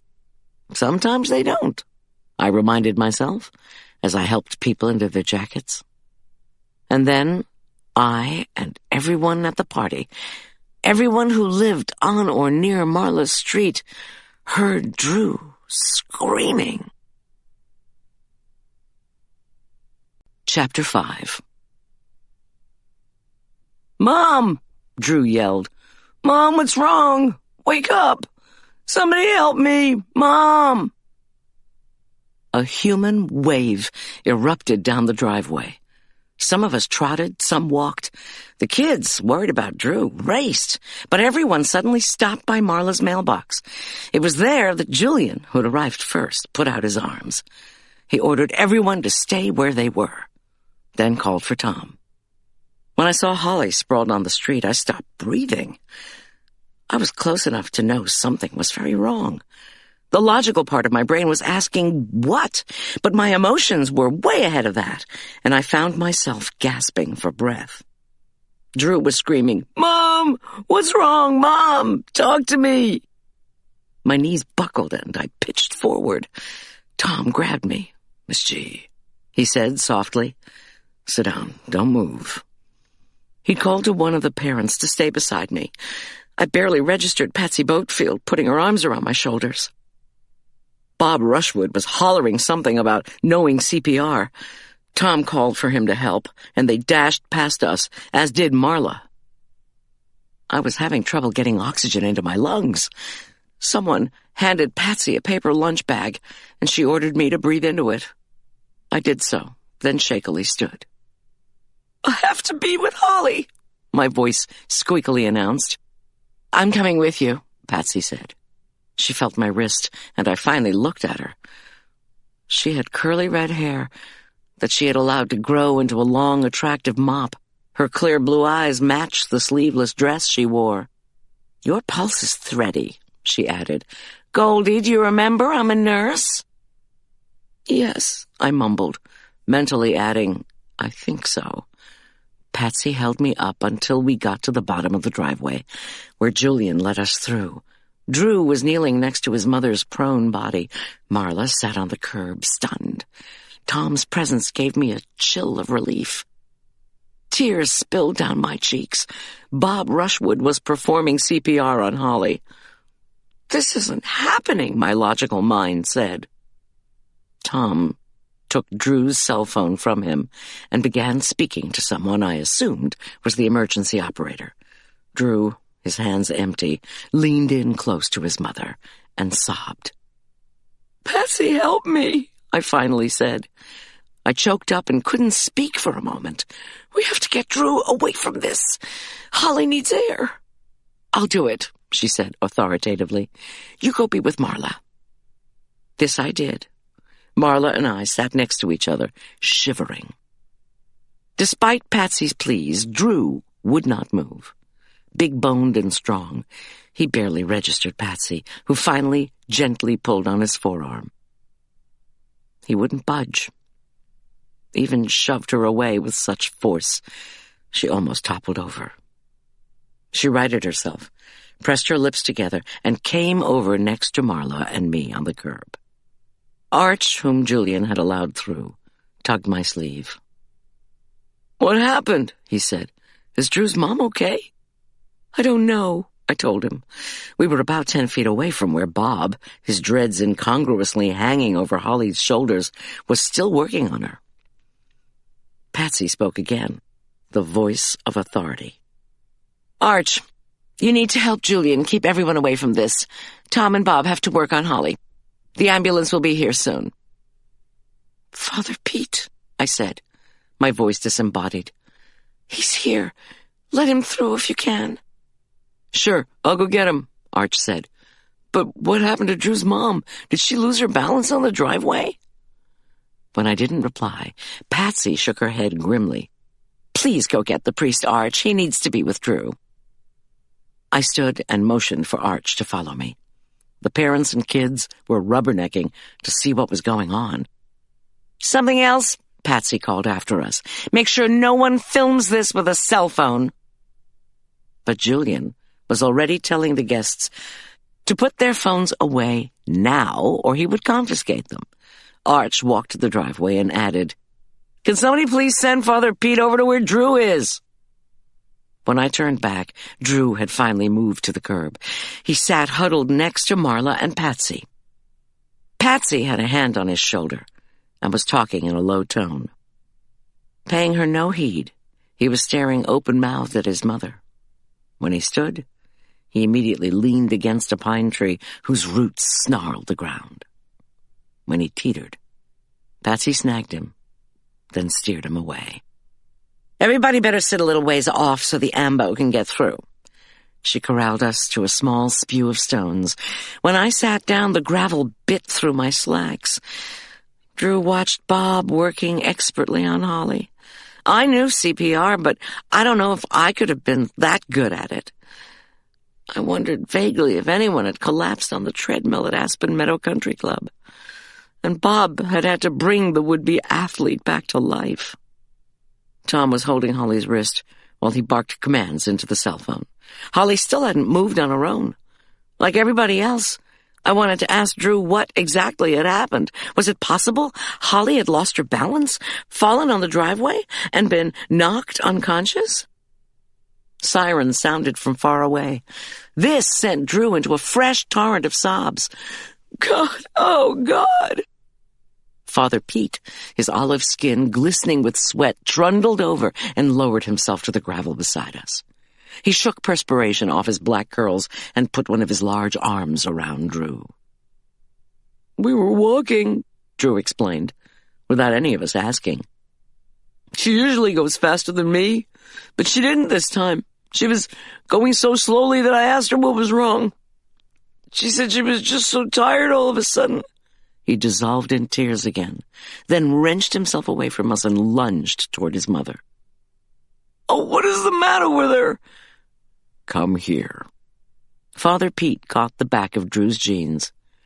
Despite being overweight, Father Pete A former prize fighter was still nimble. "Drew, stay with me. Julian," he called, "please walk over to us." Julian sternly ordered the parents to stay put, then traversed the short distance to us. "Sit down next to Drew, please," Father Pete commanded. Julian did so, but his face, so animated when he talked about cooking for Holly, was completely drained of color and expression. I swallowed my panic and swiveled my head in all directions. Marla's neighbors' houses were set far back from the road, not chock-a-block the way they were on our street.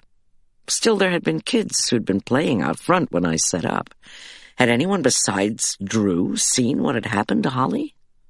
Squinting, I could make out a couple of neighbors standing in their doorways, curious about the ruckus. But no one was approaching us, as they would, or at least as I hoped they would, if they'd witnessed something Tom should know about. A sudden wind lashed the aspens and ponderosa pines lining Marla's driveway. The party guests who'd edged nearer, despite Julian's warnings, talked in hushed tones. The sirens became louder. Drew suddenly grabbed Father Pete's shirt. "Father Pete! She trusts you! She trusts you!" he cried. "If she's dying, give her the last rites. Extreme unction, or whatever it's called. Quickly! I know she'd want you. Hurry!" Without questioning this, Father Pete got to his feet. He asked Drew to accompany him. The two of them quick-stepped over to where Bob Rushwood was still working on Holly. Bob's expression when he looked up at the priest was stricken. Tom, Bob, and Father Pete exchanged a few low words. Tom pressed his lips together and looked stoic as he pulled Bob up and away. The ambulance careened onto Marla's street. Father Pete motioned for Drew to join him, and they crouched next to Holly. Father Pete said words over Holly, made the sign of the cross on her forehead, and said more words. She still did not move. The paramedics jumped from the ambo and moved everyone away from Holly. They put up screens to shield the scene from inquisitive eyes. After a few minutes, one of them came out and confirmed what Tom, Bob, Father Pete, Marla, Julian, and I already knew, although I couldn't face it. None of us could. Holly was dead. Tom walked over, exhaled, and asked if I was all right. I said, "No, not really." His face creased with concern as he murmured that the ambulance was going to leave, but he needed to wait for the coroner's van. He turned to Marla and told her to ask the guests to go home. When Marla appeared dumbfounded, he asked Patsy to do it. Also, Tom said, he didn't want Drew to be around when the coroner's van arrived. So, a patrol car was on its way. If I felt up to it, could I drive into town with Drew, wait for someone from the sheriff's department, then take Drew back to Holly's house? Tom added that Father Pete and Julian could come with us. Father Pete had already told Tom he knew how to get to Holly's rental. I looked quizzically at our priest. How did he know how to get to Holly's house when I had no idea? "Goldy," Tom asked, his voice still low. "Do you feel okay?" "I suppose." "Any stomach upset?" When I shook my head, he said, "How about the other guests? Anybody feeling sick? I'm just trying to cover the bases here." "No, Tom. Except for this... I'm all right." I turned back to the driveway, where Patsy was dispersing the glut of people. "Nobody has reported anything." Tom said, "All right, then. I have to call social services." "Why?" "Drew's a minor," he explained. "He has to be in foster care until we know what's what." "What are you talking about?" Tom's voice was barely above a murmur. "Keep it down, all right?"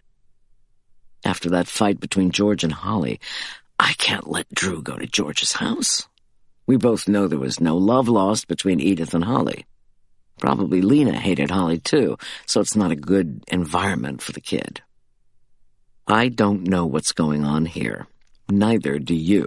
But unless Holly was under the care of a doctor, there has to be an autopsy. I closed my eyes and fought the urge to be sick.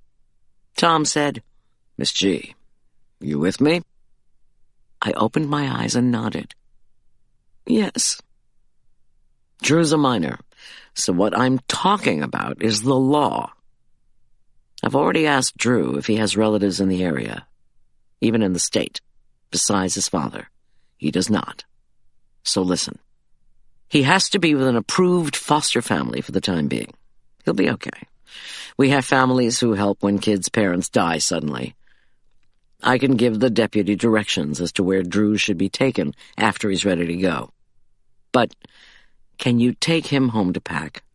I thought it would be better if he had some people around who know him, instead of just a department deputy. I swallowed. I can do it. Tom still kept his voice very low. Somebody said something about Drew taking off for Alaska? I nodded.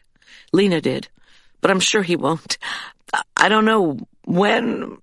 I choked up again and worked to get control of myself. Do you know what? I couldn't bring myself to say what killed Holly. What happened? Tom said, "No, I don't." He took a call on his cell, then said, "The cop will meet you outside the Grizzly." He pressed his lips together, then asked, "What did Drew say?" Holly said. Right before she collapsed. How did she act?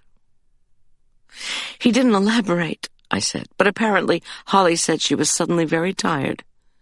And then she fell. Overwhelming fatigue. For a woman, that's classic for a heart attack, Tom said. We'll know more later. Goldy, are you all right? I must have looked awful, and there was a sudden roaring in my ears, but I nodded. Tom made a quick call on his cell, disconnected, then turned to me. You suppose Julian will be able to help Drew get ready? Of course, I whispered. I would have to summon strength. If something had happened to me, Holly would be here, bustling around energetically, offering to take care of Arch. Tom went on. I'll ask him about this trip to Alaska, when he's supposed to go. If it's soon, he should go. It'll be a few days before we know anything. He seemed to think of something, then reached into his pocket and gave me a set of keys. These go to Holly's car. She had them in her hand when she collapsed. She also had a small purse, but I'm taking that down to the sheriff's department. What about her cell phone? He shook his head. We don't have it. I just have a prepaid cell of Drew's. He used it to call emergency services. Goldy, please tell me if you are all right to do this. Yes, I said, trying to sound stronger than I felt. I'm okay. The crowd parted as Tom walked quickly to Father Pete and Drew. The three of them made their way back up Marla's driveway. I motioned for Julian to accompany me. Arch hurried over. Mom, where are you all going? To Drew's house so he can pack. He has to stay someplace safe. Do you know when this Alaska trip is? No, sorry. But please let me come with you. I want to be there for Drew. His pale forehead, a pasty gray in the early evening light, furrowed. Drew will want a friend with him. You know, somebody his own age. I took a deep breath. For sure. Thanks, hon. When asked, Drew told Tom that he was due to leave the following evening for a fishing trip with Holly's sister and her husband, who lived in a remote part of Alaska. He seemed confused. He should still go to Alaska? Shouldn't Holly's sister stay here in Aspen Meadow to make arrangements? No, Tom said. If Drew felt up to it, he should stick with his plan. It would be good for him to be with Holly's sister. Drew gave Tom the number of the sister. Yes, he was sure she would fly to Denver to get him. No, Tom reiterated that he would be staying somewhere safe until his aunt arrived. Drew nodded, then pressed his palms into his eyes. I looked up and down Marla Street for Holly's vehicle. Marla had said Holly sold the Audis, but what had she bought instead? I finally got the bright idea to press the remote on her keyring. This led me to a dusty black Honda Civic. I exhaled. Arch, Julian, and I followed Father Pete, who used his own car to drive Drew. I'd told our priest about the cop needing to be with us, and he nodded sadly. A prowler flashed its lights at us when we pulled up in front of the Grizzly Saloon, our local watering hole. Father Pete took the lead. Arch and Julian conversed in low tones. I couldn't talk. I could barely even breathe. I kept seeing Holly's lovely face, her last words, "We'll get together soon and talk." My heart pounded, and I ordered myself to pay attention to my driving. Relax, I told myself. Relax. Think about something else. Put your attention on anything that will get your mind away from what just happened. Traffic stopped us in sight of the spillway below Aspen Meadow Lake. Don't think about Holly, my mind ordered. Put your attention elsewhere. I blinked at the hills, thick with evergreens that rose from the lake's man-made shores. The body of water itself had been formed when engineers constructed a dam separating Upper and Lower Cottonwood Creek. Above the falls, the engineers excavated a meadow. The flooded part became the lake. As a result, the town of Aspen Meadow benefited from a reliable water supply, and summer and winter recreation seekers, as well as tourists, enriched the town's businesses. A bloop siren from the prowler reminded me I had failed to accelerate when the traffic had cleared. I stepped on the pedal to follow Father Pete. "Mom," Arch said, "do you want Julian or me to drive?" No, I'm okay." Which I wasn't. I turned left, then made a quick right behind Father Pete onto a narrow road. I frowned. Where the engineers had had to blast the bottom of an actual mountain when they created the lake, they'd left a large cliff overlooking the water. As I followed Father Pete, I realized that was the hill we were driving up.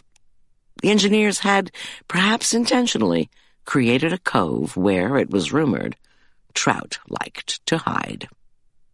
Much-desired sights that truly command vistas of the lake are hard to come by, so I was surprised when we finally finished climbing the winding road to the top of the hill that looked out over the water. The long lake view was stunning. The architect who had designed Holly's rental had been fortunate to find a site with a rock outcropping that formed a thick precipice. Through a series of ingenious outdoor staircases, the architect had even afforded the homeowner a way of getting down to the path that circled the lake. 2 dramatic wooden decks were cantilevered out over the water. Just looking at those protruding structures made me dizzy, and I averted my eyes.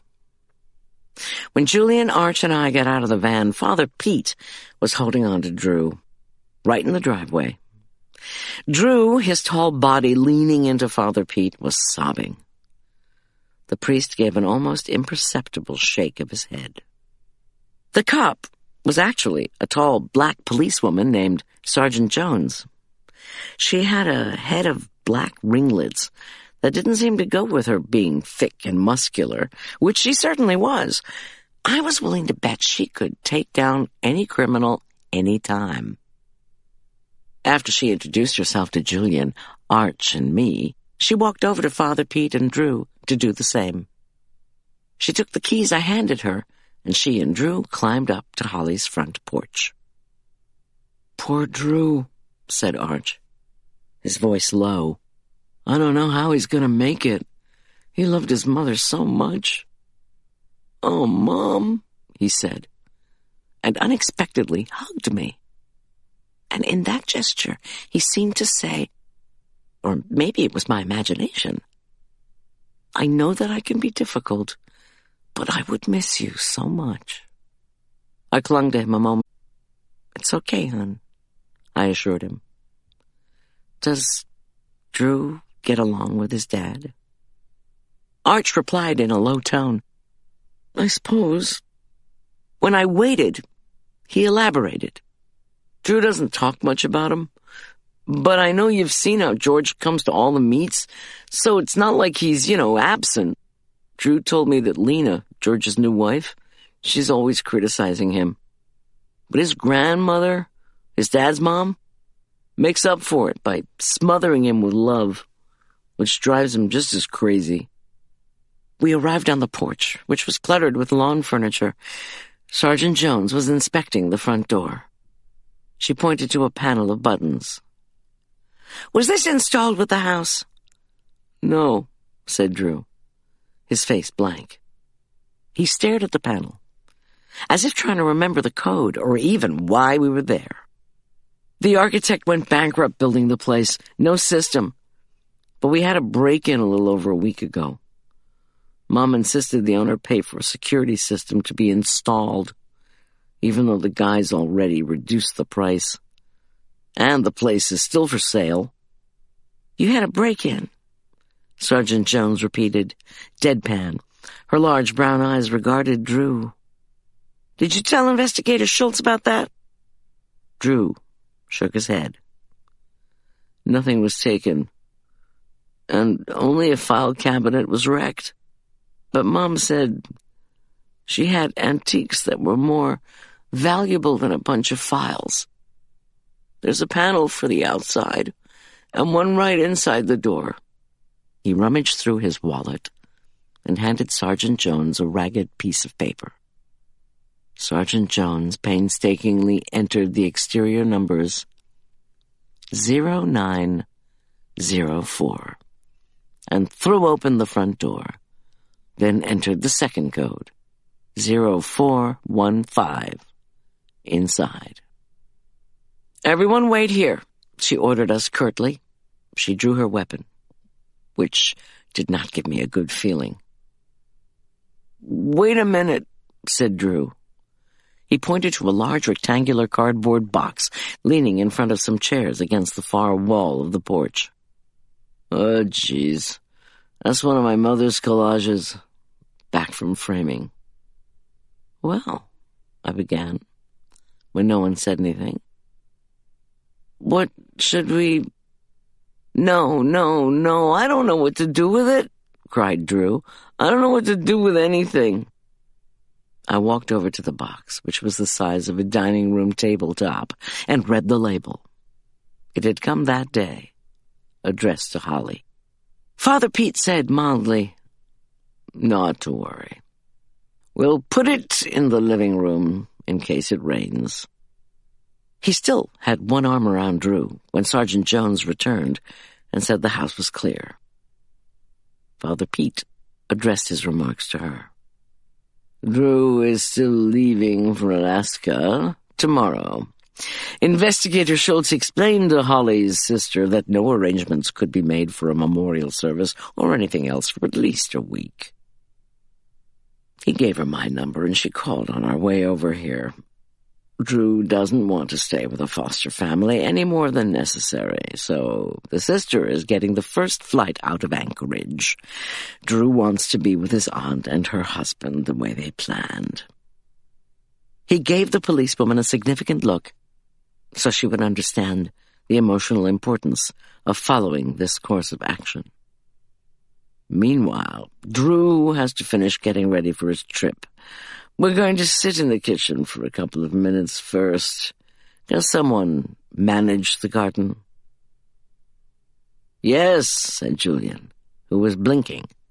He had that quirk, opening and closing his eyes quickly whenever his attention had been derailed and he needed to get it back on track.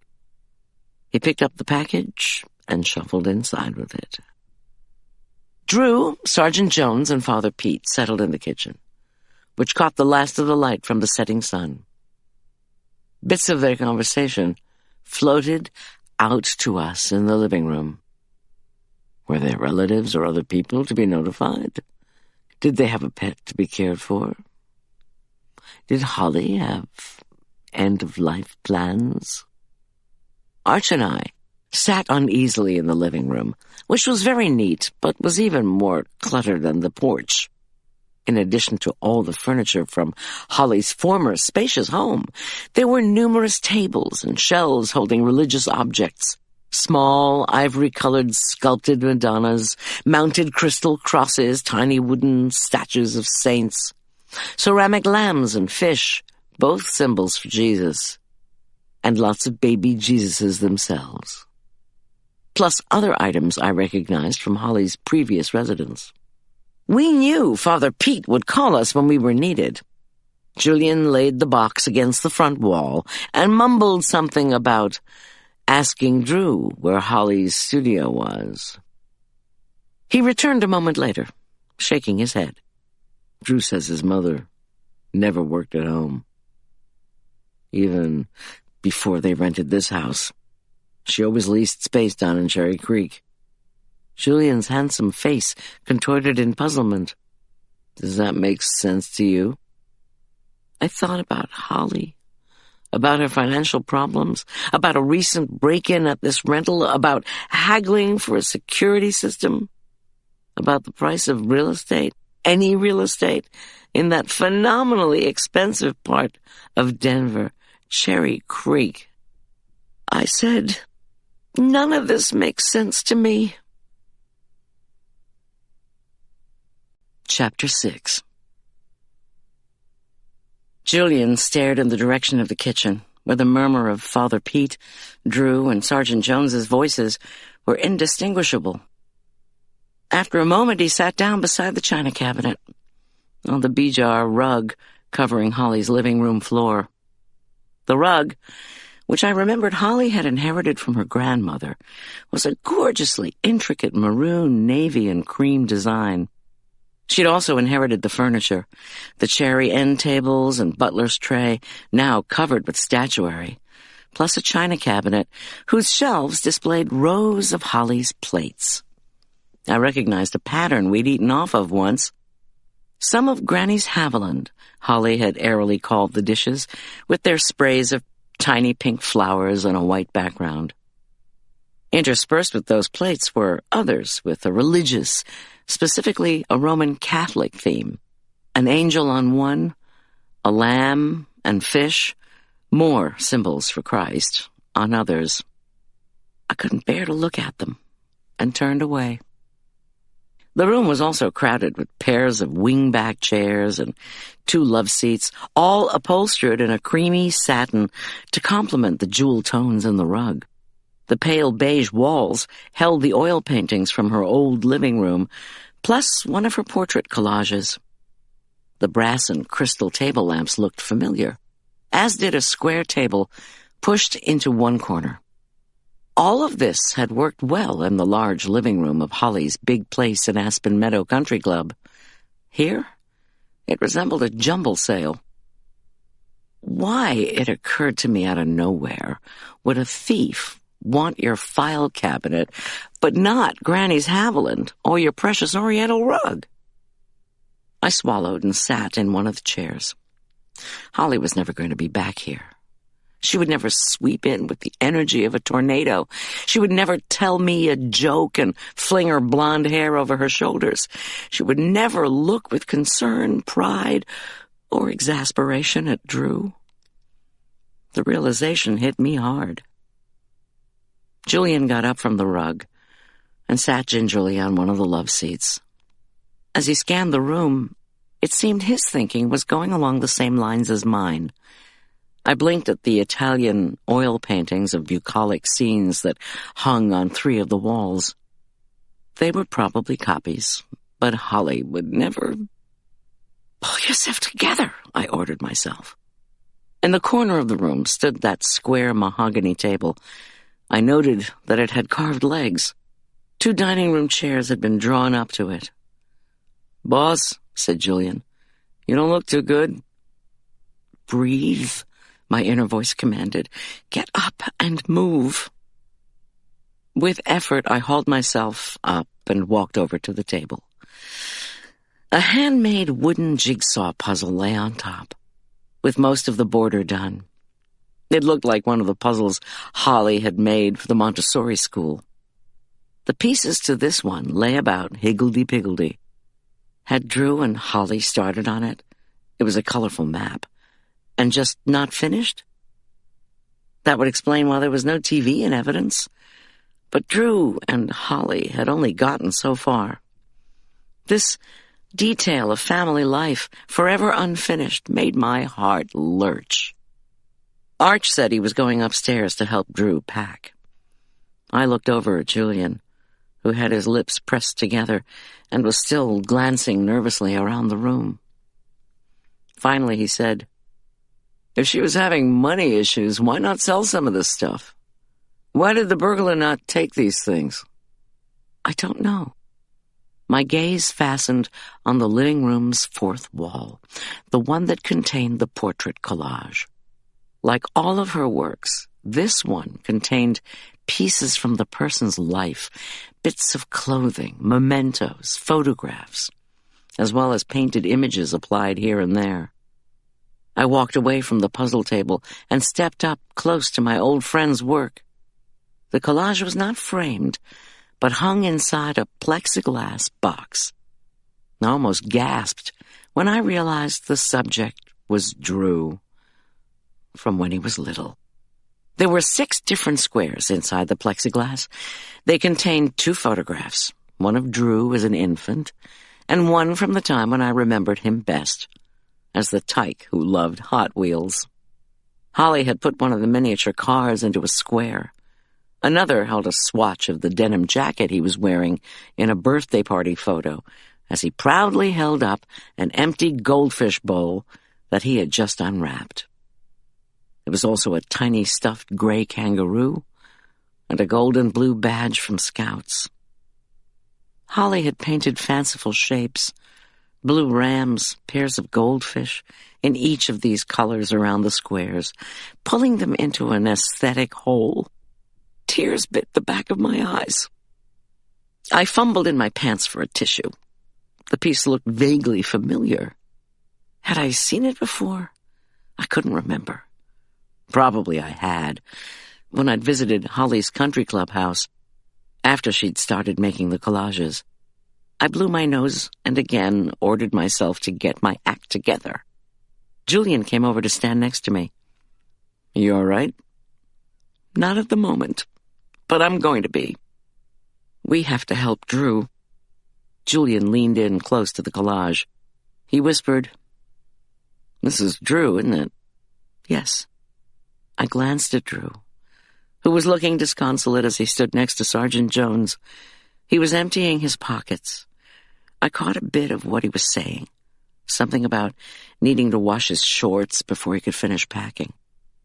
Arch called from upstairs, asking if Drew was taking fishing gear to Alaska. While Drew and Sergeant Jones ascended the stairs to join Arch, Father Pete lumbered back toward Julian and me.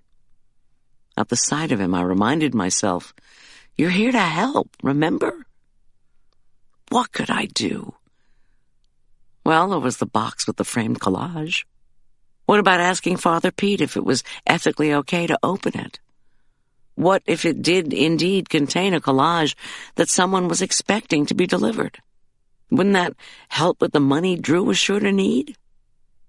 Father Pete said, "Drew's aunt got a flight. She has a layover in Spokane, but that shouldn't be too bad. Drew has his ticket. He's supposed to stay at his aunt and uncle's cabin for a week. George already gave his notarized consent. Drew is still torn. I told him he should go, that it was the normal thing he would have done, and that being with Holly's sister would bring him comfort. I didn't say that it'd be better than moping around here, imagining an autopsy on his beloved mother." Father Pete's wide brow wrinkled. "Drew most definitely does not want to stay with George, Lena, and Edith." The mother from the foster family is on her way here." He fingered a piece of paper. "Drew gave me a list of people to call. The only immediate problem is that Holly was supposed to give Drew cash for the Alaska trip, and she hadn't done that yet. Drew doesn't know Holly's ID number for the ATM. He's a minor and doesn't have power of attorney, so he can't get a new one. He's adamant about not asking George for cash." Father Pete shook his head. "He won't tell me what the financial bad blood is between his mother and father. He's so vulnerable at this point. I'm not going to press it." "I will," Julian began. But Father Pete stopped him by holding up his hand, which resembled a bear's paw. "Back in the old days," Father Pete went on, almost apologetically, "I could have given, or at least loaned Drew money from my discretionary fund. But with so many priests using their discretionary funds to send themselves to Europe or to buy new Volvos, now the government says all funds in those accounts have to go to the genuinely, verifiably poor. I'm pretty sure Drew and Holly are not actually poverty-stricken, even if they were going through a bad patch. I know George doesn't have financial issues. I'll give Drew money," Julian piped up. "So will Tom and I said. "How much are we talking about?" "Let me do it," Julian said, his grief momentarily flashing as anger. Julian had inherited money that he seemed hardly ever to use, except when his friends needed to be bailed out of a fix, and the IRS wasn't asking questions. "How much does he need?" "About 1,000, Father Pete said, his tone still remorseful. "No sweat," said Julian. I said, "Why don't I give him 500, and you can do the other 5? Julian rubbed his now scruffy chin. "I'll tell you why not. It takes forever to settle an estate these days, what with filing a will, going through probate, you name it. So a year or more could pass before you're paid back. And with Arch going off to college next year, rather than you two arguing over who gets to be more charitable," Father Pete interrupted, "I'm making an executive decision that Julian will give him the money." "Good," said Julian. "I have my checkbook right here." He drew a checkbook and pen out of one of his deep pockets and began writing furiously. Father Pete waited until Julian had ripped the check out and handed it to him. Then our priest said, too casually, "Julian, why don't you go upstairs with the boys and the sergeant and help Drew pack? He said all he's done is get the suitcase down. He also needs to get his phone and charger, finish his laundry, find his hiking boots, and pull together whatever else he and Arch think he'll need for a fishing trip in Alaska. Goldy and I can go out to the kitchen to discuss arrangements for Holly." I shook my head vigorously. I did not want to talk about arrangements for Holly. "What about this box?" I asked. Drew said it was a collage for one of Holly's clients. I glanced over at the carton. From not far away, the washing machine began to chug. When someone dies, survivors have to deal with the minutiae left behind by the deceased. With their children's laundry, with their paperwork, with planning a liturgy. Sometimes these tasks can be comforting. Other times they send survivors like yours truly into a state of bewilderment. Beside me, Julian, too, seemed frozen. I'd become fixated on the box simply because it seemed like something we could figure out. If Drew was going to be gone for a week, shouldn't we open it to see who was supposed to get it? "I'll ask Drew about it," I said. "Let Julian do that, Goldy," Father Pete said gently. "Please come out to the kitchen with me. You could help by cleaning out Holly's refrigerator. If no one is going to be here for a week, food shouldn't be left to spoil. Then you and I can talk about pulling together a memorial service for when Drew gets back." "Okay," I said, feeling unsure. But Father Pete was right. I needed to do something with my hands. "First," said Father Pete, once he was settled in a kitchen chair, "could you see if Holly has some of the bourbon I had the last time I was here? It's in the pantry." He took a deep breath. "Just because I see death often doesn't mean I'm used to it. Strokes, heart attacks, cancer in the young. It happens more than you'd think. Plus, Holly was so kind, so funny." He didn't need to finish the thought. I located a small bottle of Kentucky's signature liquor in Holly's pantry and poured Father Pete what he asked for. An inch of bourbon with no ice, no water, and for heaven's sake, he added, no ginger ale. I poured myself a tiny bit of the golden liquid, and without thinking, slugged it down. It hit my brain like fire. While Father Pete sipped, I opened Holly's refrigerator. It contained very little. Only 2 opened packages of supermarket cheese, 1 cheddar, 1 Swiss, both well-wrapped in plastic. A quart of milk felt half empty. Ditto a pint of supermarket brand cottage cheese. The crisper held only a quarter of a head of iceberg lettuce. I guess when you lose your house, you also lose the brie, the Gruyere, the asparagus, the strawberries, and the fresh fish you always swore by. Father Pete finished his whiskey and asked me to give him a refill. I'd never seen him have more than a single drink over the course of an entire evening. As he started on his second, he asked if I knew what hymns Holly liked. "Hymns?" I chucked the cheeses into the trash. "I don't have a clue." Father Pete fretted. "This is why people should plan. It's good we're having that dinner. The music director will be making a presentation." I took a deep breath. I couldn't think that far ahead. I poured the milk down the drain and put all the rest of the refrigerator contents in a large plastic bag that I tied shut and took out to the garage. There, I unfastened the chains on a wheeled, bear-proof trash can. With all the bears raiding our neighborhoods, the Denver outfit retrofitting trash cans with hooks and chains must be making a mint. I unfastened the clips and dropped the bag into the half-full can, then dragged the thing to the curb. Without forethought, I sat down on the pavement. I felt Holly's passing now like the unexpected ocean waves that used to knock me down when I was a kid. Instead of a mouthful of grit, I felt dizzy. Maybe I shouldn't have had the bourbon. Maybe I should have had some more. I ordered myself to get up and go back into the house. Back in the kitchen, Father Pete was refilling his glass. When he saw me, his large face reddened. He began to talk about the readings for the burial of the dead, rites 1 and 2. Was this the way he dealt with his own grief? I wondered. I was fidgety and simply could not listen. I opened the freezer.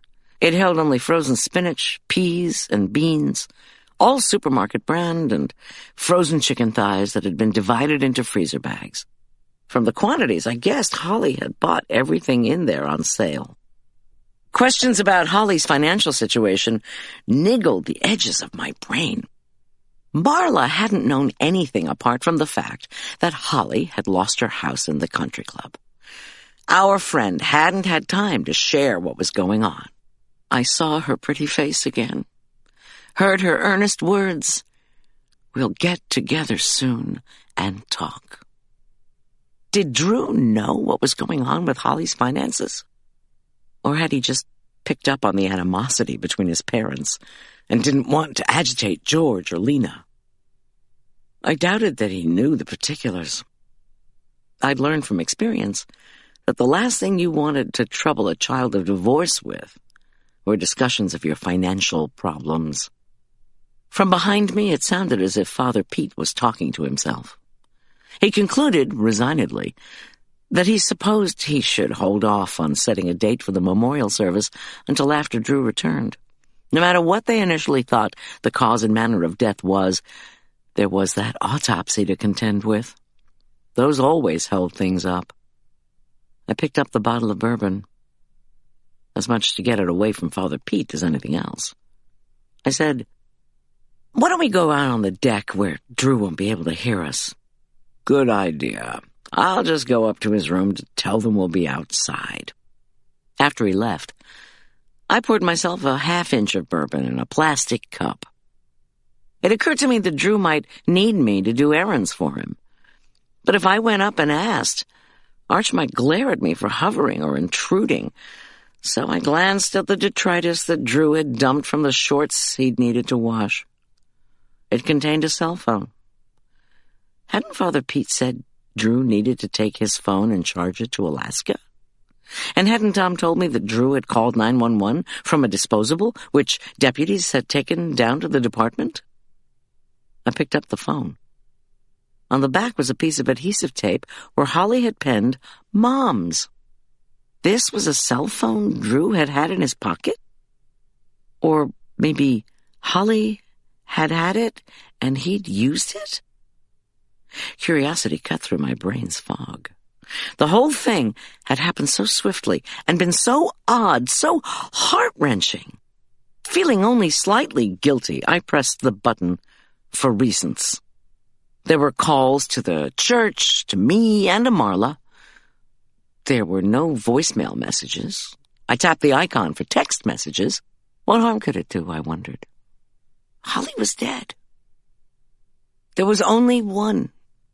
It was from a cell phone number I did not recognize. I stared at the message. "Not another cent. Don't ask, or you will regret it." I blinked, then took a small sip of the whiskey. The bourbon burned my throat, then my stomach. I glanced at the lake.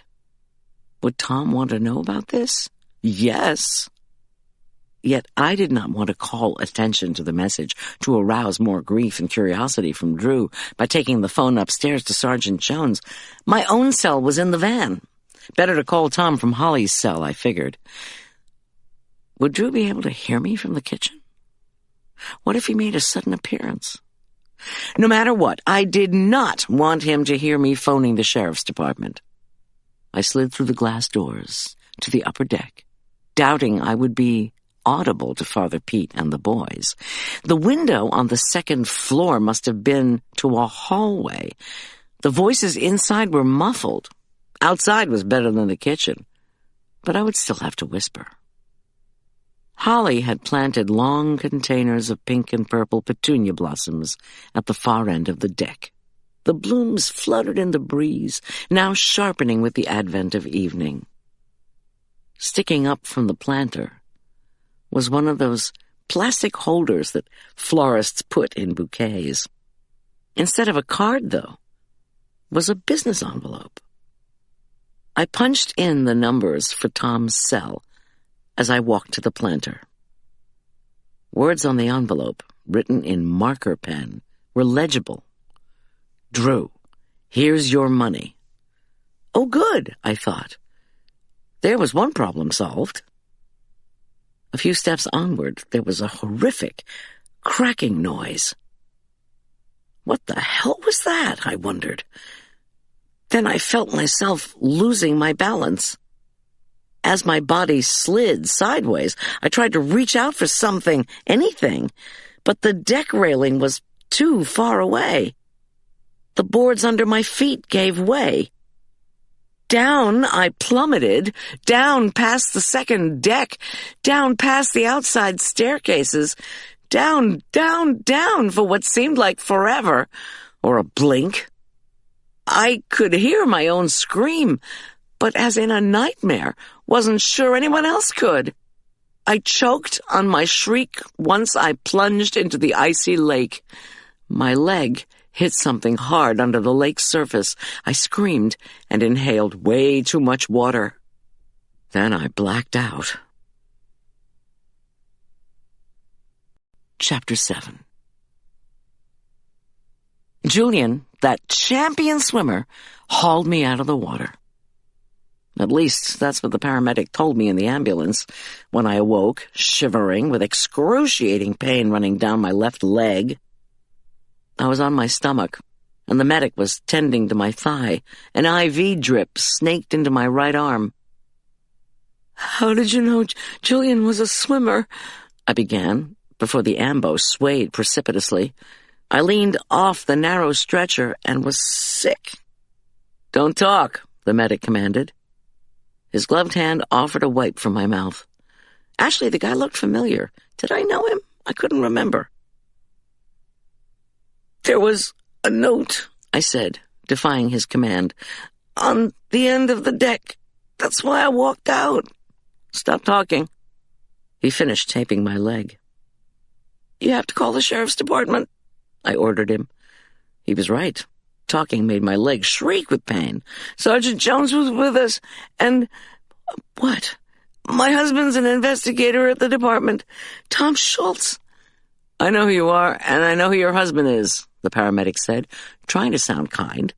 I noted that my wet clothes had been cut away, and I now was ensconced in a hospital gown and warm blankets. "Call Tom right now! Tell him there was a note on the deck!" I couldn't say please. Despite the blankets, my whole body was trembling. The paramedic exhaled, but used a cell phone to call the Furman County Sheriff's Department. After a delay in which he was patched through to someone, he relayed the news about the note on the deck and how I was sure the deck had been sabotaged. After a few moments, he snapped the phone closed and announced, "Your husband is meeting us at the hospital. He said to tell you everyone else is okay."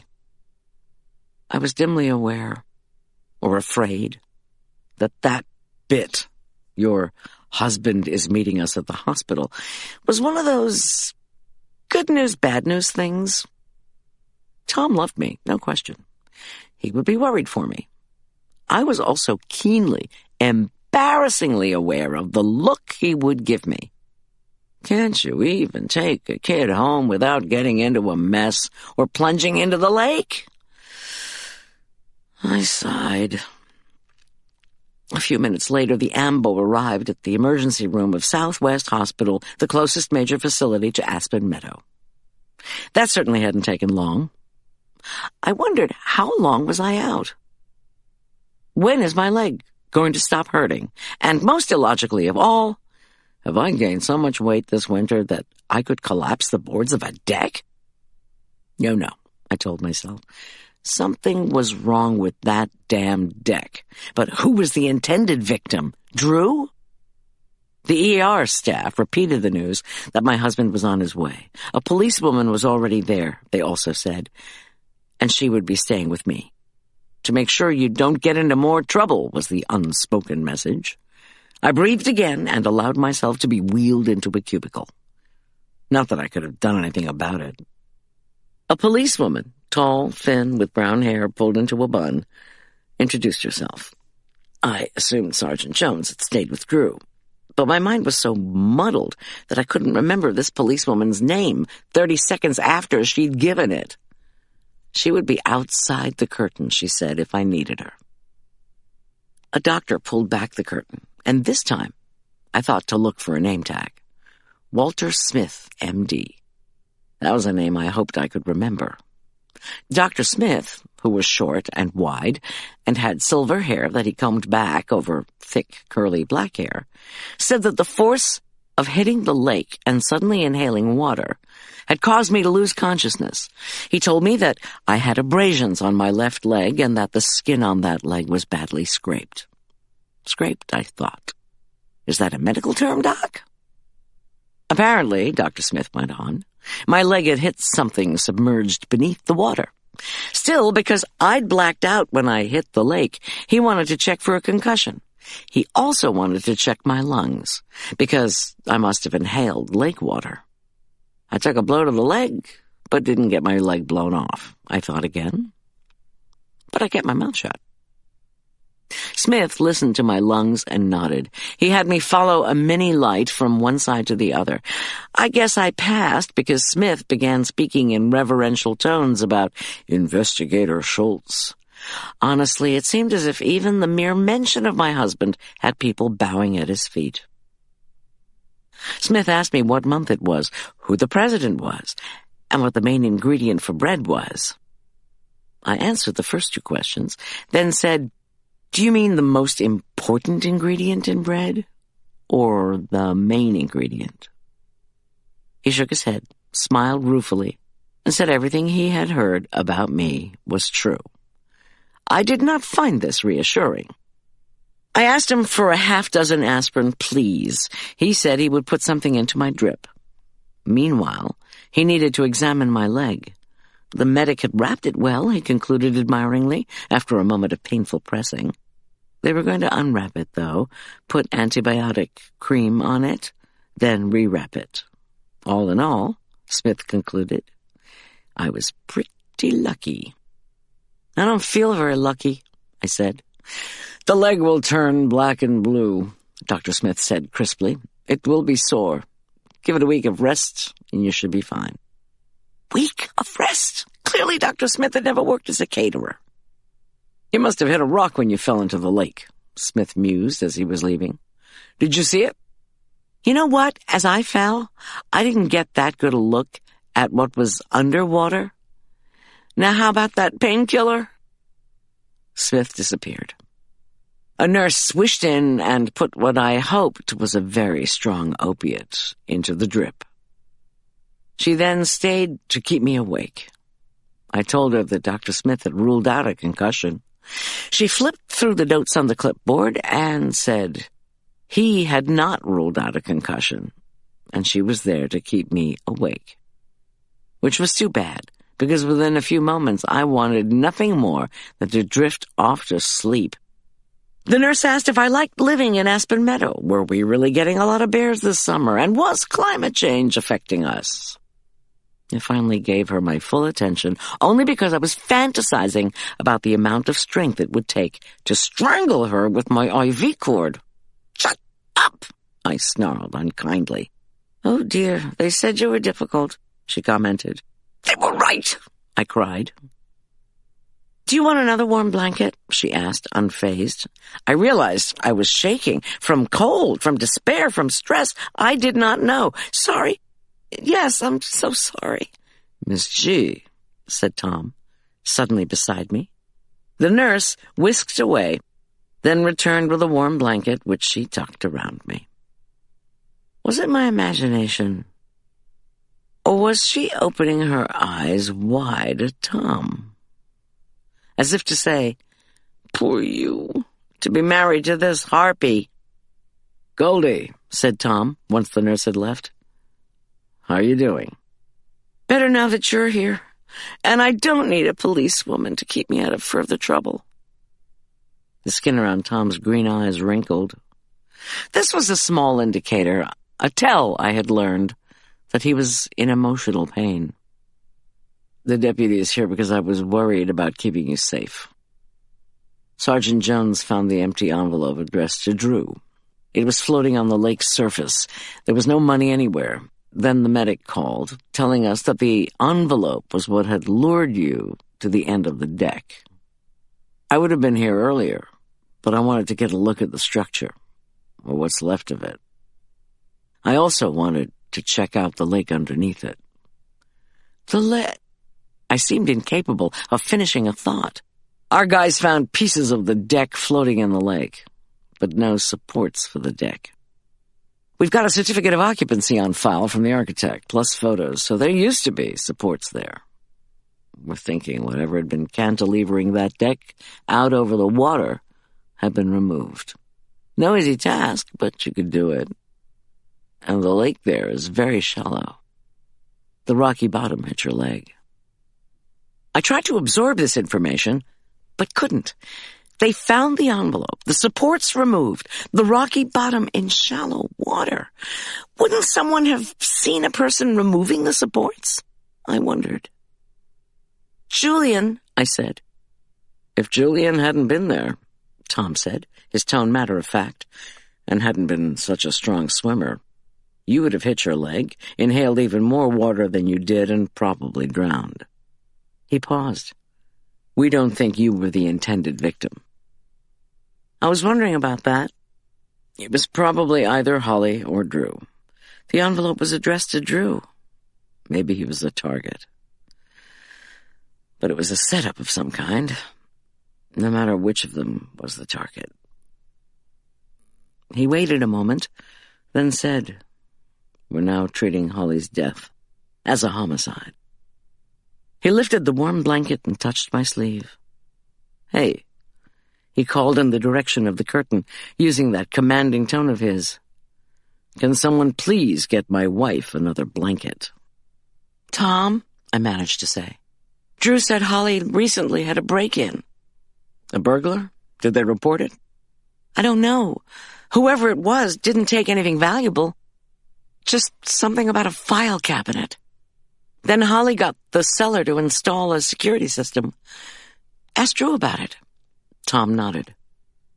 "Anything else?" "Holly's cell phone," I said. "Drew had it. He must have forgotten when he was on Marla Street. It had a threatening text." "A threatening text?" Tom prompted.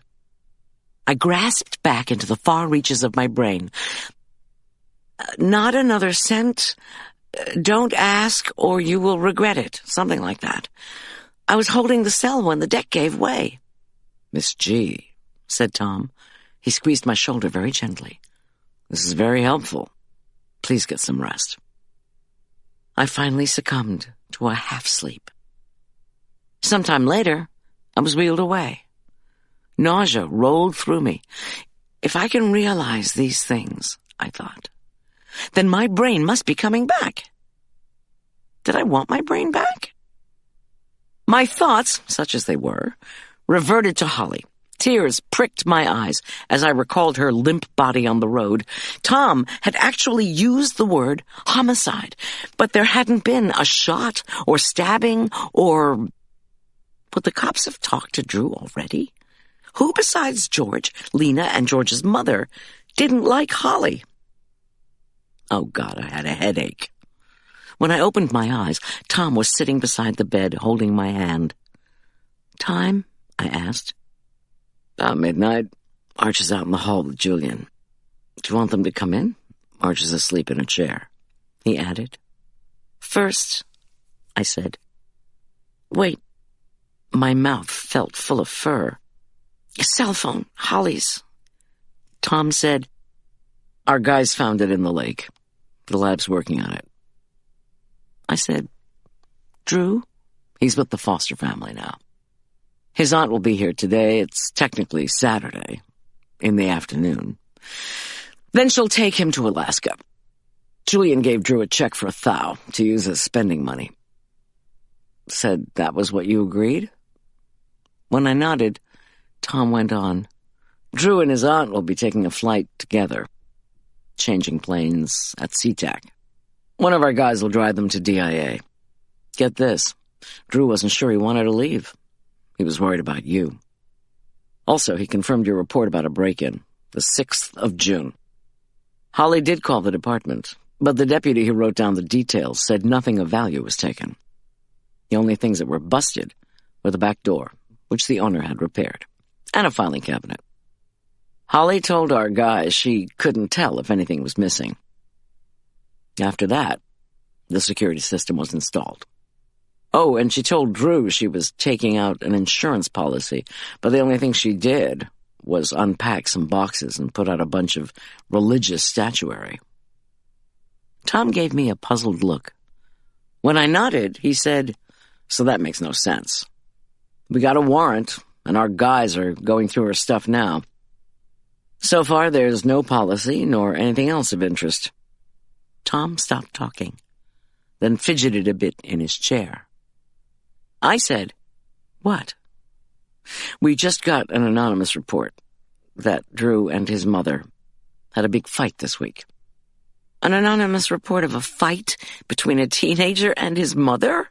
Please, Arch and I have disagreements all the time." "A friend of mine is an Alaskan state trooper. Used to be one here. He's going to set up camp near the cabin where the aunt, uncle, and Drew will be." "To protect Drew?" I asked. "That's good. I'll bet you're right. That note was meant for, yes, to protect Drew. But there might be something else, Tom added tentatively. What? I asked. It's a long shot, Goldy. Tom would not meet my eyes. But we have to consider the possibility that Drew poisoned or otherwise harmed his own mother. That's insane, I said. Really? One of our guys interviewed him at the foster family's house and couldn't rule it out. Your guy must be new. Tom ticked off points on his fingers. Holly pulled him out of Elk Park Prep, where he had numerous friends and was a star athlete. She put him into a big Catholic high school, where he may or may not have been so adored. Going back to the divorce, Holly dragged Drew out of Edith's mansion in Aspen Meadow, then moved to a place in Denver. You don't know that she dragged him. He was a kid, for God's sake. If you move, you move. But a while ago you told me he was all broken up about it. When I did nothing but nod, Tom said, then she schlepped him back to Aspen Meadow. We don't know why. I know why. She couldn't take driving Drew back and forth to Elk Park Prep all winter. She slid her Mercedes into one of too many snow-filled ditches. She bought a 4-wheel drive Audi. Elk Park Prep is in Aspen Meadow. Tom spoke as if I hadn't said anything. She bought a big house in the country club, got a second mortgage, and spent that money on God knows what, then subsequently lost the place to foreclosure. After that, the two of them moved into a house where the rent was kept low, because she'd agreed to put her nice furniture into it. She kept it neat in case someone decided to buy it. We don't have all her financials yet. But we have to assume she didn't have much money, or that she wasn't giving Drew much money. And then they reportedly had a big argument. His green eyes finally met mine, and they were resigned. We have to keep an eye on Drew. Teenagers can, and have, come up with all kinds of reasons to kill their parents. I don't believe it. Drew adored Holly. Maybe so. It's just a possibility we have to consider. You're thinking she was poisoned? You said her symptoms were classic for heart attack. Did anybody else from the party get sick? Not that we've heard. I sighed. What have you been able to find out about Holly?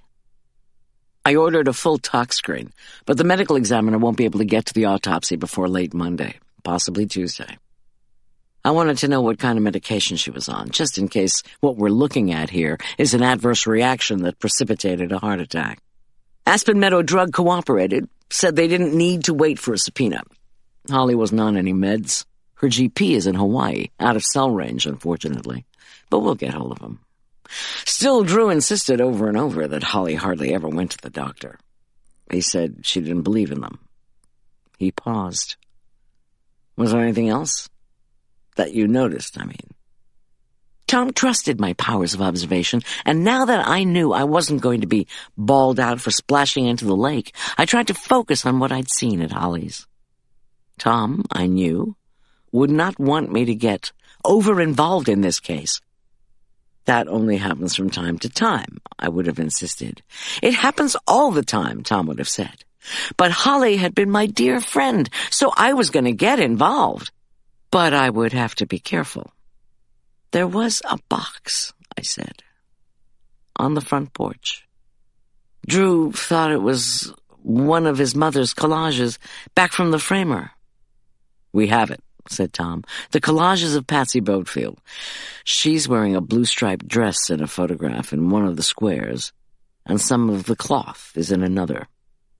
Oh, I know that dress, I said. She used to wear it to the fencing meets because she had this idea it was good luck for the team. Then she spilled bleach on it somehow, and she told me she couldn't wear it anymore. What other materials were in the collage? Bits of jewelry, seashells, photographs of Colorado ghost towns, and some pressed flowers. Patsy said she had the collage made for her new husband, Warren Broom. Said we could keep it as long as we needed it. Was there anything else in the box? I cocked my head at the wall in front of me. Did hospitals really think pale green was restful? The color was that of mold ruining a good piece of cheese. "Yep," Tom said. There was a note in the bottom, with a number on it, typewritten, so it's no help. It said $25K. $25,000? For framing a collage? The collage wasn't framed. It was in a plexiglass container. Our guys are trying to track down who sent the carton it was in. "What are you doing?" "I want to get out of here," I said, impatiently. I swung my legs over the side of the bed. Pain flooded into the left thigh. I pulled the IV out of my arm. "Goldy, don't. You've had all the tests, but they want to keep you for observation." "I'm fine, and if there's one thing I learned in Medwives 101, as long as you pay your bill, you can check yourself out of the hospital whenever you want." Chapter 8. Alas, if only it had been that easy. Within 45 minutes, I was ready to scream. Granted, I had physical aches, but waves of psychic pain. The memories of Holly, the regrets, the new information from Tom. "We're treating this as a homicide. We have to consider the possibility that Drew poisoned or otherwise harmed his own mother," threatened to engulf me. These were heavier, more tangible somehow than my sore leg and throbbing head. They made me feel vulnerable. Any little thing, Tom's absence while he dealt with the cashier, Julian's disappearance to pick up my prescriptions, Arch locating Tom's car and bringing it to the exit, then rushing off to get his Passat, threatened to put me over the edge. Sitting in the insisted-upon wheelchair by the exit, I stewed and considered hollering about the injustice of it all. One thing Tom had given me was my cell, which the nurse's aide said I could use. I checked my voicemail messages. 3. All from Marla. "How are you?" said her disembodied voice. "I feel like hell. I need you to tell me it was all a bad dream." The second, "Goldy, where are you? Pick up your phone." The third, "Okay, now I'm both worried and pissed, and I'm going to stay up until you call. And it doesn't matter if it's in the wee hours." Patsy Boatfield stayed and helped bring stuff in from outside. She never really knew Holly. The message cut off. I checked the time on my cell. Just after 1 a.m. My watch had magically disappeared. Even while reluctantly conceding that removing a patient's watch might be hospital policy, or that my discount store timepiece might not be working so well anymore, now that it had spent some time— "Don't start screaming," I told myself. Underwater, I punched in Marla's number. "Where the hell have you been?" she demanded, before the phone had even rung one full time. I gave her an abbreviated version of falling into the lake. Since Tom was ultra-scrupulous about people listening, precisely because folks did gossip, and since the nurse's aide was still at my side, I omitted any mention of being at Holly's rental, or the note that had sent me into the water. I just said I fell off a deck into Aspen Meadow Lake. I tried to put warning in my voice, and she caught it. "You're somewhere you can't talk." "Yep. Call me when you're alone. I'm making slow progress with these dishes," she moaned. The fencing parents all wanted to pitch in, but I said, No, just wrap up any leftovers you want and take your kids home. My cleaning lady will be here in the morning, and of course I forgot that the cleaning lady took off the entire month of June. Patsy was great, though. "Wait," I said. Tom was approaching from the end of the hallway. I bade Marla a hasty farewell with the promise, cross my heart and hope to die, that I would call her as soon as I was free of the hospital. Which, unfortunately, I forgot to do because Tom signaled for me to go with him. Arch and Julian were following in the Passat. I wanted to hear what Tom had in mind, although if it contained the news that they were indicting Drew for the murder of his mother, maybe I didn't. "Tell me what you're thinking about Drew," I demanded, as soon as we pulled away from the curb. Tom's tone turned wary. I sent another deputy over to question him in foster care. I made an exasperated sigh. Tom flicked me a glance that I could just make out from the streetlights. This deputy's been an investigator for a while. He said Drew was very upset. He also said we shouldn't rule him out yet. It felt as if my throat was closing. I croaked. Did he give a reason? Said it was just a gut feeling. He couldn't ask Drew specifics about poisons or anything like that, because we don't know what we're dealing with. Do you have any idea what killed Holly? Do you have a theory about the note that sent me into the lake or the text message to Holly? No, but I need to know a couple of things from you. And maybe Marla. Go ahead. But Marla cannot talk to anyone else about this. I can trust you. I'm not at all sure about her. Tell me, will you? I ripped into the bag of prescriptions Julian had solemnly handed me to see if Dr. Smith had ordered a painkiller in addition to the antibiotic cream. He hadn't. My leg was burning with pain, so I clawed through the glove compartment of Tom's car, landed on a bottle of ibuprofen, and took 2 without water. Tom said, "Gosh, Miss G, don't you think we should turn around and go back to the hospital?" "No." My voice was still cracking. "Bring me up to speed." Our guys are out canvassing the party guests and Marla's neighbors. So far, almost everyone was willing to give up cell phones. We're hoping someone snapped a picture of that stranger who showed up unannounced. I'm angry that I didn't get his name. Would Marla have it? Nope, he wasn't invited. But that didn't stop him poking around in Marla's kitchen. I remember. Do you have any idea who he was? I paused. Well, actually, he did look kind of familiar, but from a long time ago. Your banged-up leg messing with your memory? No, I said crossly. If a parent took a picture of him and I see it, maybe it'll jog something. But Holly was afraid of him. She said he was a son of a bitch, and she wanted you to get out your service revolver. And you didn't think to tell me this? I had to clear my throat. I just thought she was being her usual dramatic self. Tom exhaled. Marla didn't know him, but you think you do.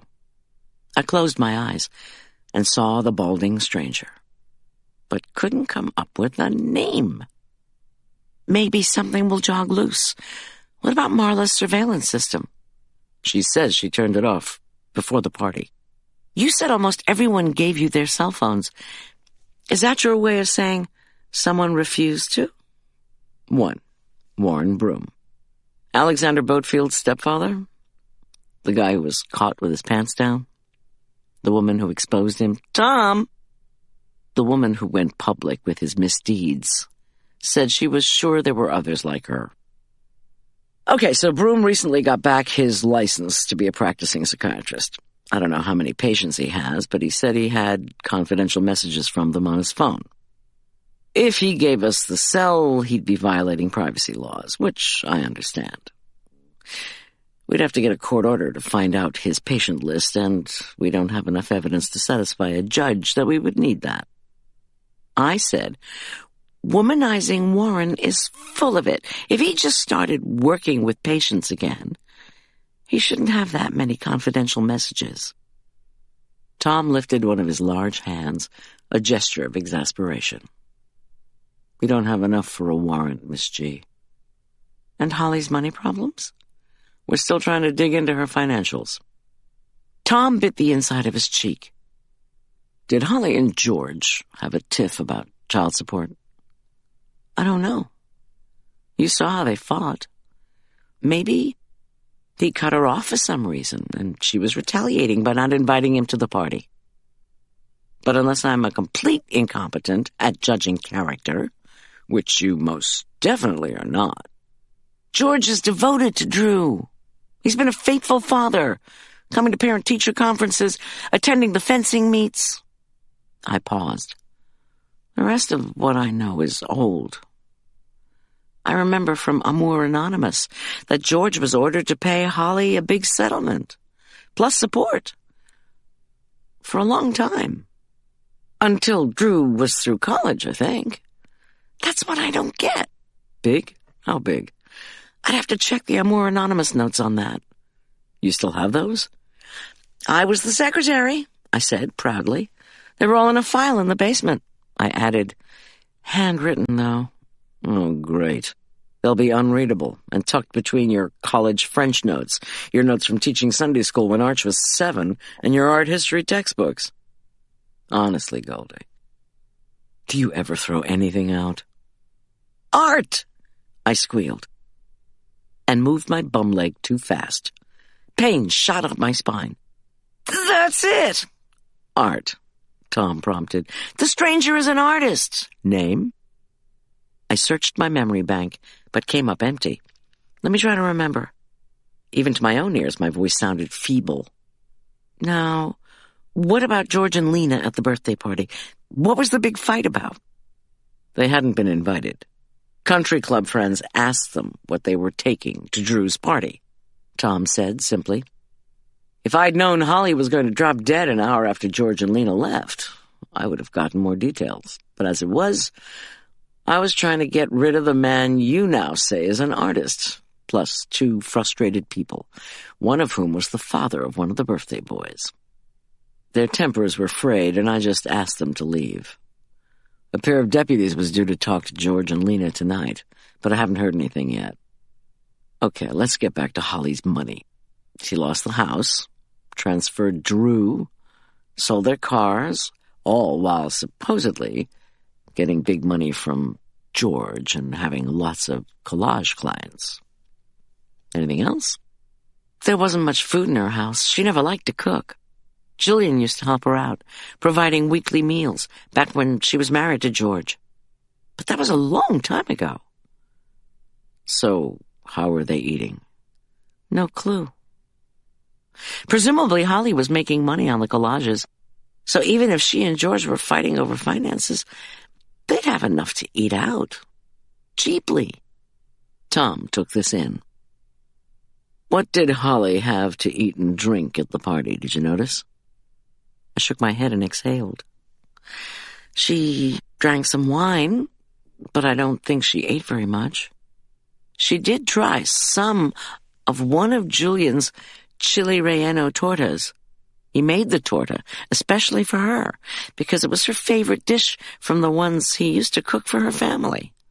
It's vegetarian, so back in the day, George would eat it. She turned down the birthday cake and ice cream. All right. Maybe there will be some leftovers we can test. He thought for a moment.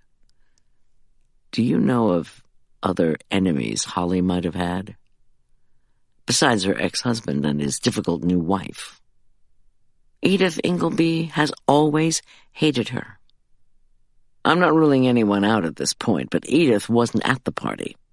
How about the people who were there? It might have been my imagination, but she seemed to be avoiding Warren Broom. Got it, said Tom. Anybody else?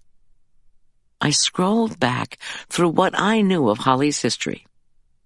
She'd lived in Denver, then married George and moved to Aspen Meadow, which we were now entering.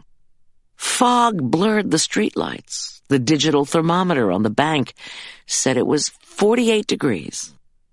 Think about Holly, I ordered myself, and shivered. After Holly moved out of Edith's mansion, she bought a house in Denver. At the time, she'd said she didn't relish the idea of commuting to Elk Park Prep for Drew, but she figured he needed to stay with his friends, the teachers he knew, that kind of thing. Once settled in Denver, she'd added, she wanted to go back to art school. Still, Aspen Meadow was spread out over thousands of acres of mostly forested, mostly hilly terrain. Holly could have taken her art classes during the day and still been up to EPP in time to pick up Drew. She could have had his friends over to visit. She could have stayed at St. Luke's. So why move to Denver? Had she really so desperately wanted to get away from George and his dragon lady mother that she'd felt the need to be 40 miles away? If so, then why, after a relatively short period of time, move back to Aspen Meadow? Could it really have to do with what she said, spinning out in the snow? Selling a house in Denver and moving back up here seemed like a lot of upheaval, just to make your drive easier. In retrospect, Holly's explanation sounded pretty feeble. I shared all this with Tom. Okay, good information. Thanks. Anything in your mind about former boyfriends, things like that? I don't know. After she divorced George, she always seemed to have boyfriends. But none of them panned out. Do you know any names of former boyfriends? Do you think that artist might have been one of them? I don't know any names. I didn't put that kind of information into the amour notes. Mostly we checked in on each other, made sure we were taking care of ourselves, that kind of thing. And we had discussions. What kind of discussions? I thought for a minute. We alternated between blaming our ex-husbands for all our problems and blaming ourselves for things falling apart. The main thing was we wanted to support each other while we became better people. So we looked at issues having to do with, well, character. Why? Do you want me to turn over my notebooks to the department? Tom said, not yet, but once you know the child support data, and if you find out medical information on Holly, I do want to hear. We pulled into our driveway right behind Julian and Arch. The single-car garage was given over to my van, which I was thankful someone had driven home. I was suddenly so exhausted, I just couldn't call Marla back. My business line rang at 6 a.m. I threw off the covers and started to stumble out of bed. My plan for getting to my insistently ringing phone failed, though, as pain seared my left leg and I fell on the floor. You need to let me get that, Tom scolded. He had just come out of the bathroom. He was dressed, looking as sharp as any investigator had ever looked, in a white shirt, navy tie, khaki pants, and charcoal jacket that I'd picked out myself. We're starting early on the investigation into Holly's death and the sabotage of her deck, so I need to go in. You, on the other hand, need to stay in bed. He helped me up at the same time that he answered the phone. This is Goldy's Catering. Who is this and what do you want so early in the morning? He was silent for a while, then looked at me with lifted brows. Really? You and your husband both? Are you all right? More silence. Then, do you remember what you ate and drank at the dinner? He dug into his pocket, pulled out his notebook, and wrote in it. Okay, thanks for calling. What? I said, panting. That was Doreen Smythe. She told me she and her husband had terrible nightmares, more like hallucinations. They ate chips and guacamole, tamale pie, torta, enchiladas, and cake. They drank wine. Their son ate chips and guacamole, then arroz con pollo and cake. He had no problems. I shook my head, confused. Tom jotted in his notebook, then observed me trying to get dressed. Miss G, he said, let me help you with that. He gingerly pulled up the right leg of my biggest sweatpants, then the bandaged left one. Since their son didn't have any trouble, Doreen thinks their drinks at the party might have been spiked with a hallucinogen. We had beer, wine, and soft drinks. Doesn't mean it couldn't happen. People can pour stuff into plastic cups just as easily as anything else. I thought about this and envisioned the line of plastic cups in Marla's kitchen. The reason she hadn't wanted anyone to go outside with bottles was in case one broke and a barefoot kid stepped on the glass. I already knew why she hadn't bought canned beer. She thought it tasted funny. Tom told me his guys had completed the canvass of Marla's neighborhood with nothing to report. Now they were at work over near Holly's rental to see if anyone had noticed somebody sawing out a load-bearing beam under the deck. So far, 2 people had reported observing what looked like a tallish person, a man, they thought, wearing a uniform and a cap. He was working under the big deck the previous day. They'd guessed the guy was a window washer. With a saw. "What are you planning on doing today?" Tom asked, a note of warning in his voice. "Tom, it's just past 6 o'clock, and I have a bum leg. I have no idea what I'm doing today." "No cooking," he warned. "Okay, no cooking. I'll talk on the telephone and see if I can find those Amour Anonymous notes. How about that?" He eyed me warily. "Listen to me. If the department is treating this as a homicide, then that means there is a killer out there. Do you understand what I'm saying?" When I nodded, he went on. "When you talk to people, you reveal nothing, no matter how much you trust that person." "Marla?" "Okay, you can talk to Marla. Make sure she knows to keep her mouth shut, though. Ditto Julian." "All right," I said. I wished Tom luck. Breaks in a case usually came fast right after a crime, and Tom had a crack team. But if I couldn't reveal anything, and had a bum leg to boot, what could I do? I desperately wanted to find out what had happened to my dear old friend. I also needed to know why I'd taken that plunge into the lake. Okay, I would talk on the telephone. I would scour the Amour Anonymous notes. But somehow, "Miss G?" Tom asked mildly. "Holly was your friend. And no matter what I say, now you want to go talk to people, right?" I sighed. "I suppose so. You can go places and you can talk. You can ask questions of people you know. I figured you would want to, but Sergeant Boyd is going to accompany you on every venture out of this house.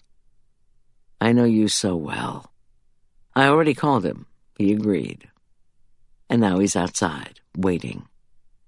"I don't want his presence to intimidate people," I began. "Oh, no?"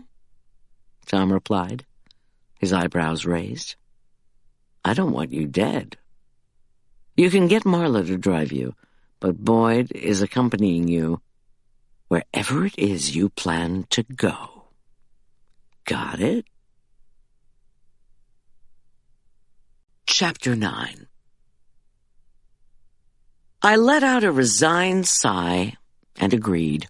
I didn't even know exactly what I was going to do yet, but I knew that the only way to lift the psychic pain from my shoulders was to do something, anything. Tom took off. I did as many yoga stretches as my banged-up body would allow, then limped down to the kitchen. Julian was already there, dousing his espresso with sugar. "I suppose that phone call woke you up," he said, his voice full of sympathy. "Me too." "Arch? Slumbering deeply," Julian replied. "Which is good. I know he was worried sick about you." "I'm glad he's asleep." I went to the front door and waved to Boyd, who signaled back. Apparently he didn't want to leave his patrol car, which was running. Back in front of my espresso machine, I asked Julian, "Did you have any weird dreams?" "The woman who called said she and her husband did, and they were like hallucinations." He frowned. No, did you? I mean, if you did, it would be only natural." He didn't finish the thought. Instead, he drained his coffee, fired up the countertop computer, and scrolled through screens until he brought up the menu for the church dinner. He perused it, then set off for the walk-in. I said, "You can't be serious about cooking now." "I'm totally serious. I'm awake, aren't I? We have an event tomorrow night, don't we? My boss has a banged-up leg, doesn't she? No time like the present to get going with prep." He pulled out bags of frozen jumbo shrimp. "That's prep?" "I'm going to change your menu a little bit." I groaned. "Father Pete wants people to give to the church. Please don't make anything weird." Julian gave me a blank look. "Forget it. I'm making weird shrimp." He paused, then said, "Just kidding." I shook my head, put together my own quadruple espresso with cream, plunked in ice cubes, and snagged my cell. On our front porch, I waved again to Boyd, who nodded. Cool, sweet early morning mountain air moved languidly through the brilliant pink blossoms of my hanging ivy geranium. I drank some of the iced coffee and stared at the cell phone. Would Marla mind if I called so early? Probably not. If the call contained gossip. Oh dear, Marla said. My poor dishwater hands can barely pick up this phone, and my best friend, who promised to call me back last night, neglected to make said call, even though she knew I would need to talk to her. So I am not in a wonderful mood. This early in the morning? You're never in a wonderful mood. If you promise you'll keep this confidential, oh, you take out all the fun. Then I can tell you what happened last night. All right. I was lured off the deck at Holly's rental. Lured? Marla's voice was suddenly sharp. Okay, I'm getting up. Wait a minute. After what happened here with Holly? She paused to blow her nose. Oh man, this pollen. I keep thinking about, you were lured? What's going on? Somebody set a trap by removing the supports to the upper deck at her rental. There was a message at the far end of the deck. I think it was meant for Drew, but it could have been intended for Holly if the first chance at killing her didn't succeed.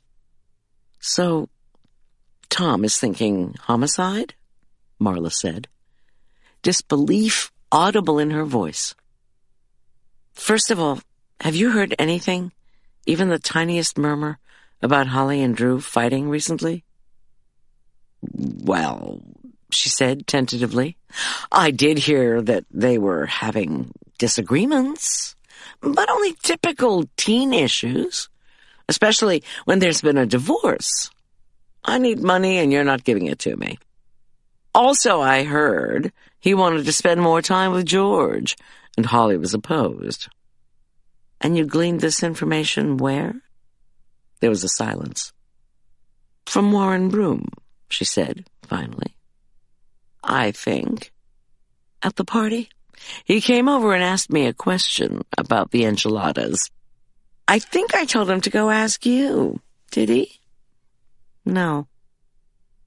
I'm so tired, Goldy. And the whole thing with Holly, I just don't recall. But tell me why they think Holly was killed, as opposed to having a heart attack.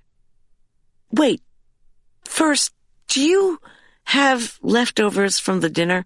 The sheriff's department might want them to analyze. No, she wailed. I ground up everything in the disposal.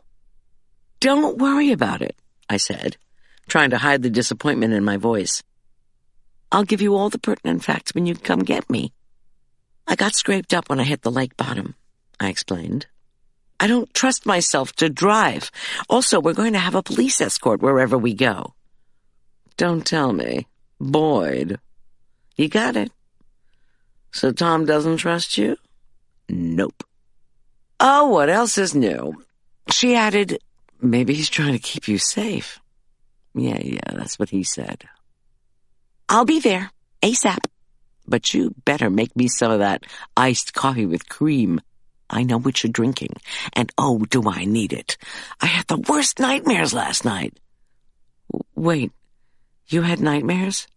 Yeah, the kind that are vivid, horrible, and in full color. What did you have to eat and drink last night? Why? Because you're not alone. The Smythes also had hallucination-type nightmares. Okay, let's see. I had guacamole, no chips, pollo, no arroz, one teensy-weensy enchilada, and chile relleno torta. I swallowed. Did you see anyone tinkering with the drinks or food? Goldy, everyone was tinkering with the drinks and food, but I don't remember anything suspicious. If something occurs to me, I'll tell you when I get there. I thanked her and signed off. I drank my coffee and thought again of the plastic cups lined up on Marla's island the night before. I had not seen anything already poured into the cups. Still, I went inside and started a new file on the computer. So far, 3 people had reported having nightmares: Marla and the Smythe parents. When Marla pulled up 20 minutes later, a record, she was driving her new white Mercedes SUV. She'd said she'd bought the car because she wanted to plow through our big snowstorms in style. I had asked Boyd if he wanted anything to eat or drink, and he told me he was fine.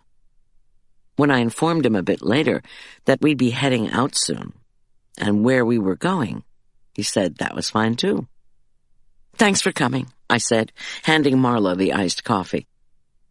"I brought you Fontina," I added, and placed wrapped pieces of cheese between us. "I didn't think you'd have time to eat." "Thanks. No, I didn't. You're the best." She glanced at her dashboard clock.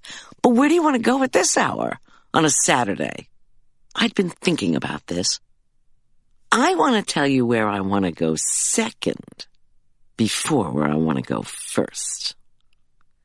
Marla bit into the Fontina. "I'm listening." "All right, then.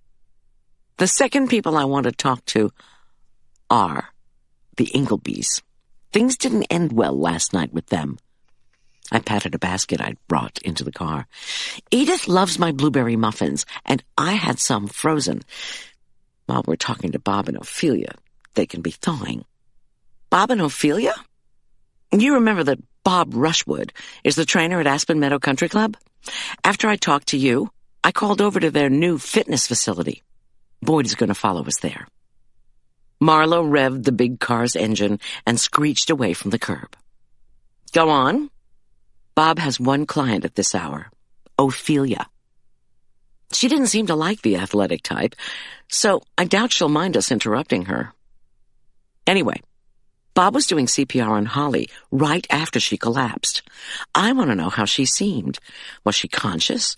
Was she having hallucinations? That kind of thing?" Marla raised her eyebrows. "You don't think Tom's guys have already talked to him?" "I'm sure they did. But they don't have clients calling early this morning saying they had nightmares and hallucinations after ingesting something questionable." "Ah. Okay, now, a question for you. Did you ever see Holly at Aspen Meadow Country Club?" "Yes, but not recently. That doesn't mean anything." I ignored this. "Holly was a fitness fanatic who, according to Drew, hated doctors. I've never seen her at the Rec, or that much more downscale place, Aspen Meadow Fitness. And Holly belonged to the country club, or she used to, back when she had money. So, did she work out there, do you think?" Marla said, "Goldy, I am the last person who would know this. Even after losing all this weight, I wouldn't be caught dead in the club's new fitness facility." She shuddered. "Skinny people with money, working out with their headphones in? How am I supposed to get gossip from them? I have a treadmill at home, also hand weights, which I look at from time to time." "Okay, but I was thinking, always a dangerous undertaking. Holly's doctor is in Hawaii somewhere, out of cell phone range, so if anyone would be likely to know whether she had other health issues, wouldn't it be Bob Rushwood? Or somebody else there at the club? You'll have to get Boyd and me in, though." "Goldy, I don't want to. Those jocks at the club will judge me." "You've never been in their new fitness facility, and you've just lost a bunch of weight. How can the athletes criticize you if they don't recognize you?" "Oh, all right.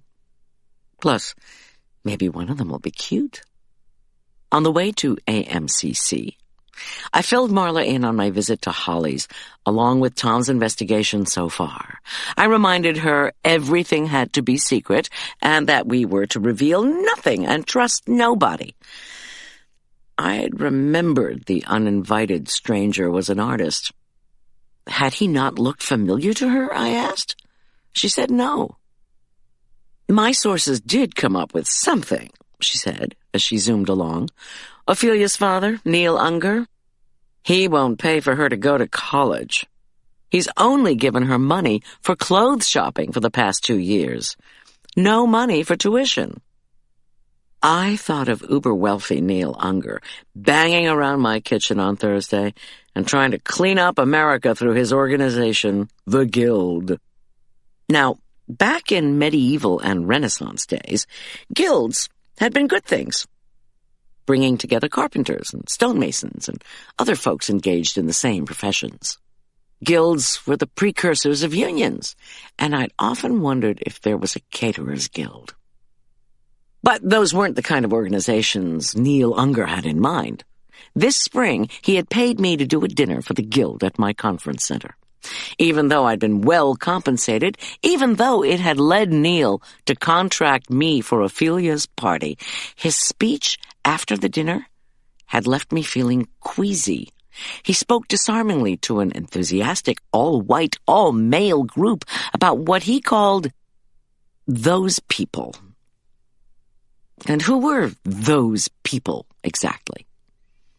By the end of the evening, I had concluded only that they were crooks. What they were doing or stealing was never clear to me. Marla said, "Goldy." "Hello?" I said, "Sorry, my train of thought derailed. Why won't Neil pay for Ophelia's college tuition? He thinks college professors are crooks?"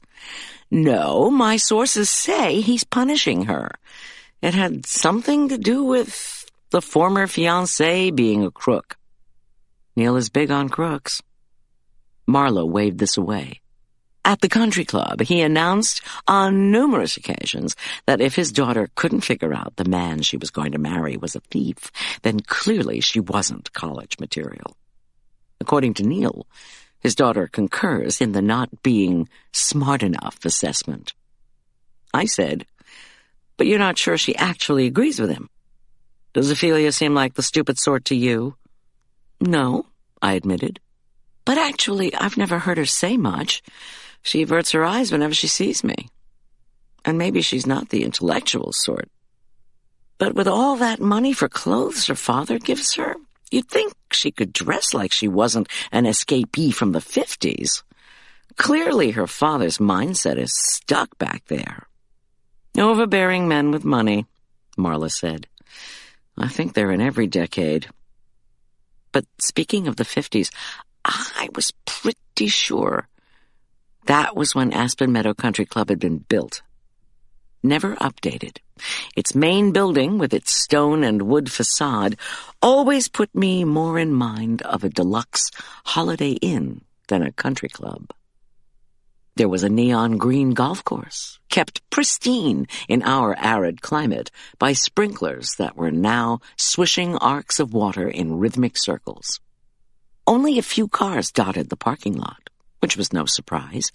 Who wanted to jump out of bed early on a gorgeous Colorado Saturday morning and hightail to an indoor place to run? 5 people, to be exact. When we entered the dungeon-like facility, Bob was working with Ophelia on what looked like a Tower of London torture machine. There were only 3 other people in the gym, 2 of whom were white-haired gents who looked as if they were retired. Those 2, who were nearest to us, raised their eyes admiringly to Marla. She ignored them. The men were walking on treadmills, which, like the early Saturday workout phenomenon, was another thing I didn't understand. Okay, Marla walked on a treadmill, but her neighborhood was hilly, and she had had a heart attack. With our state so lovely and leafy in summertime, why would these men walk on treadmills in a windowless, neon-lit, mirrored room that still smelled like its newly installed carpet? As Boyd, Marla, and I paced carefully toward Bob and Ophelia, I reflected that there were a lot of things about Colorado's health obsession that I didn't understand. That was why it was the fittest state in the nation, and I was the one supplying the butter and cream. I checked in with myself. How did I feel? My leg hurt. The emotional ache caused by losing Holly was still there, like a bruise you're afraid to touch but do anyway. You want to see how the pain is compared to the last time you felt it. I was doing only slightly better. I put this down to wanting to be helpful in the investigation into Holly's death. My jaw set. I owe her that much, I thought. I glanced over at Boyd, who wore the green and brown uniform of the sheriff's department. He looked uncomfortable with the training facility, but not nearly as out of place as he'd appeared the few times Tom had told him he had to cater with me. "Bob Rushwood," Marla called, as if they were old friends. "We need to talk to you for a minute." Before we could get over to Bob and Ophelia, though, the third man in the gym trotted up to Marla. She squawked, then recoiled and got hold of herself. "Oh, Neil, I didn't recognize you without your clothes on. Your usual clothes, I mean." Actually, Neil Unger was wearing workout wear, a white T-shirt and white sweatpants, both emblazoned with the navy blue logo for the Guild. My heart did a nosedive. Why had he stopped us? I didn't want to talk again about Ophelia's party. Instead of addressing Marla, though, Neil nodded at Boyd, who gave him a slit-eyed look. Then he turned to me. Like Marla, I involuntarily leaned away. "I was sorry to hear about your friend," he said in that raspy voice of his. Thank you." He sighed. "I knew her, you know." "No," I said, trying not to betray sudden interest. "How?" "Oh, just from the club." His smile was all charm. "Her death won't affect your ability to do Ophelia's party, will it?" I tried not to sigh. Even after all my years catering, the narcissism of the wealthy still took me by surprise. "No, we'll be fine." "Sure." "Yes, Mr. Unger," I said, my tone deferential. "I'll be coming with her," Boyd said, his tone so low I had to strain to hear it. Now what, I wondered, would possess him to offer that nugget of information? "Is that necessary?" asked Neil. "I'm just giving a helping hand," said Boyd, "as will her assistant, Julian, who has been to your place before, I believe." "Took food out to my driver the other day," Neil said. "Kid from Boulder?" His tone filled with distaste. I waited for him to say that everyone in Boulder was a crook, but he only whispered, "I think maybe you were right." He glanced over at Ophelia, then back. "I think perhaps she doesn't know about the party." "I hope not." "Please don't be late," he said. "Yes, sir," I said to Neil's backside as he slid off in the direction of the men's locker room. "Yes, sir," Marla echoed. "What, are you an army private now?" "No," I said. "The guy just scares me." "Come on," Boyd said jovially. "He's going to clean up America. Let's do what we came here for." "Bob," Marla called, "can we talk?" Bob looked up from where he was guiding Ophelia on a machine designed to strengthen biceps. The poor girl's scarlet face streamed with sweat, and she seemed very glad to be interrupted. Her thin, dark hair was pulled back in a ponytail from which many strands escaped. She wore oversized dark sweatpants, along with a graying NHL T-shirt that I recognized as a giveaway from a Colorado Avalanche game. She certainly didn't appear to be a wealthy young woman, excited about her 21st birthday just 2 days away. Bob reluctantly let her off the machine. Ophelia looked warily at Boyd, then said she would allow us to talk in peace. She put plugs in her ears and flopped onto a nearby bench, where she picked up an oversized book she'd left tented there. I wondered if the interest in muscle building was hers or Bob's. I suspected the latter. Still, I wanted to make nice, if for no other reason than that I would be catering her birthday party and, hopefully, her wedding. I limped over and smiled at her, but she assumed a blank face and pulled out one plug. "I love to read," said I. "What book do you have there?" She reluctantly held up the spine of her thick volume. Architectural planning. Not on my night table. She didn't want to elaborate, and I couldn't think of anything else to say, so I walked cautiously back over to the others. "What's the matter with your leg?" Bob asked, worry creasing his handsome face as I approached Marla's side of the machine. He brushed back the dreads and peered into my eyes. "You're in pain." Kitchen accident, I said, acting grieved at my own clumsiness. Spilled grease on the floor, slid in it, fell. I'm fine, I lied. We want to talk to you about Holly, Marla said earnestly. She was our friend, a dear friend. Did she work out here? Look, Bob wearily replied, crossing his arms across his black Aspen Meadow Country Club spandex top. I had the cops at my place until 10 last night. Hi, said Boyd suddenly, moving forward and offering his large paw. My name's Sergeant Boyd, also with the Furman County Sheriff's Department. I'm just helping Goldy and Marla deal with the death of their friend. Could you help them out? They want a better understanding of what happened. Bob's forehead furrowed. To me, he said, To answer your question, Goldy, Holly used to work out here at the club, but then she quit. That was last fall. I know her mostly through her son Drew, who helped build trails with our crew out on the preserve last summer. I don't know what could have caused her to collapse like that in your driveway, Marla. I mean, she was just, I don't know, strolling along, right? Right, Marla confirmed. Was she conscious when you started working on her? No. When she worked out here, did she tell you she had a history of heart disease? I asked. No. Bob sighed as he rubbed his eyes. Like I told the Sheriff's Department investigators back when I saw her here, she just did strength training. She knew which machines she was planning to use, and she kept charts of her progress. She didn't want any guidance from me. I don't know where her charts went because we clean out the lockers of people who quit the club as soon as they leave. Before the party, when was the last time you saw Holly? I asked sharply. My leg was beginning to hurt badly, and I wanted to get out of there.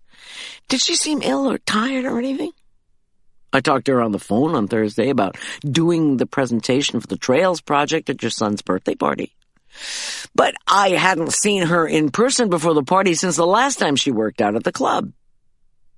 Bob gestured in the direction of his fiancée. Absorbed in her book, she didn't even notice him. That's when I started working out with Ophelia, he said, a tad too loudly. And it turned into something else. My sweet girl in her books. She's really smart, you know. Ophelia looked up at him, then went back to reading.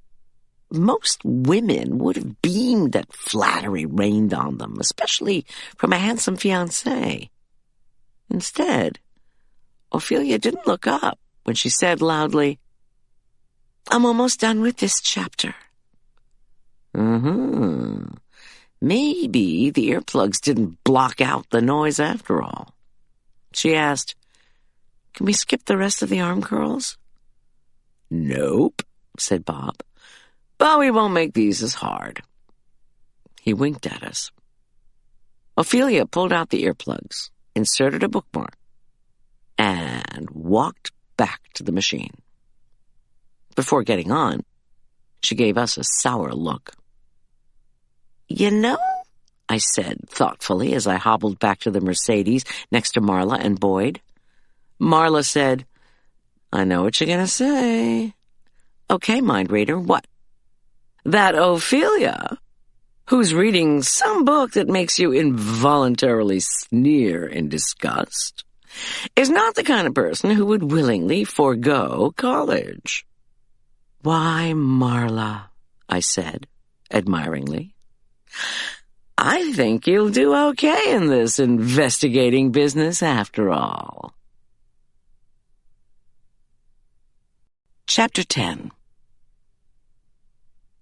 Are you sure you want to take on the Inglebys? She asked, revving the engine. You really do look as if you're in pain. I'm not taking on the Inglebys, I said lightly. I rearranged my legs so the weight was off the bandaged one. You and Sergeant Boyd are accompanying me as I deliver blueberry muffins. And what was Ophelia reading? Marla asked, as she whipped her Mercedes out of the country club parking lot. When I told her, she said, Architectural planning? I heard AMCC is going to tear down the existing ugly-ass clubhouse and build something new. Maybe Ophelia could help them out. Just drive, Meanwhile, I punched in 411, got the number for Aspen Meadow Country Club, where I left a message asking for someone to call me back. "Why are you doing that?" Marla asked. "I want to know exactly when she quit the club." "What difference does that make?" Presumably, she was either beginning to have or was in the middle of having a financial meltdown. So, what I'm wondering is, when in the fall did that start? Marla said, "The club won't tell you anything. But one thing is certain, she sure wanted me to keep what I knew about the foreclosure to myself." "Right.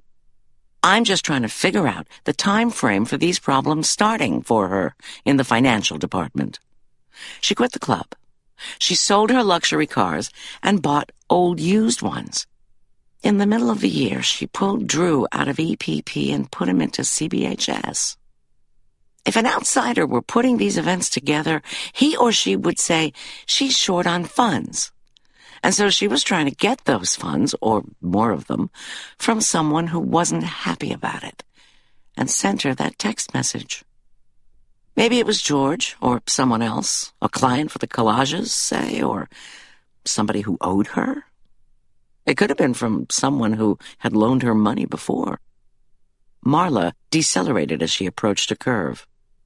"So where did all the wealth she used to have go?" "The woman loved to shop. And then there was a recession. Where did any of our money go?"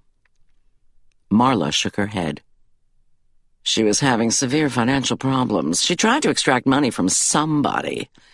Then she was killed. What does that tell us?" Grief reemerged and wrapped itself around me like a heavy cloak.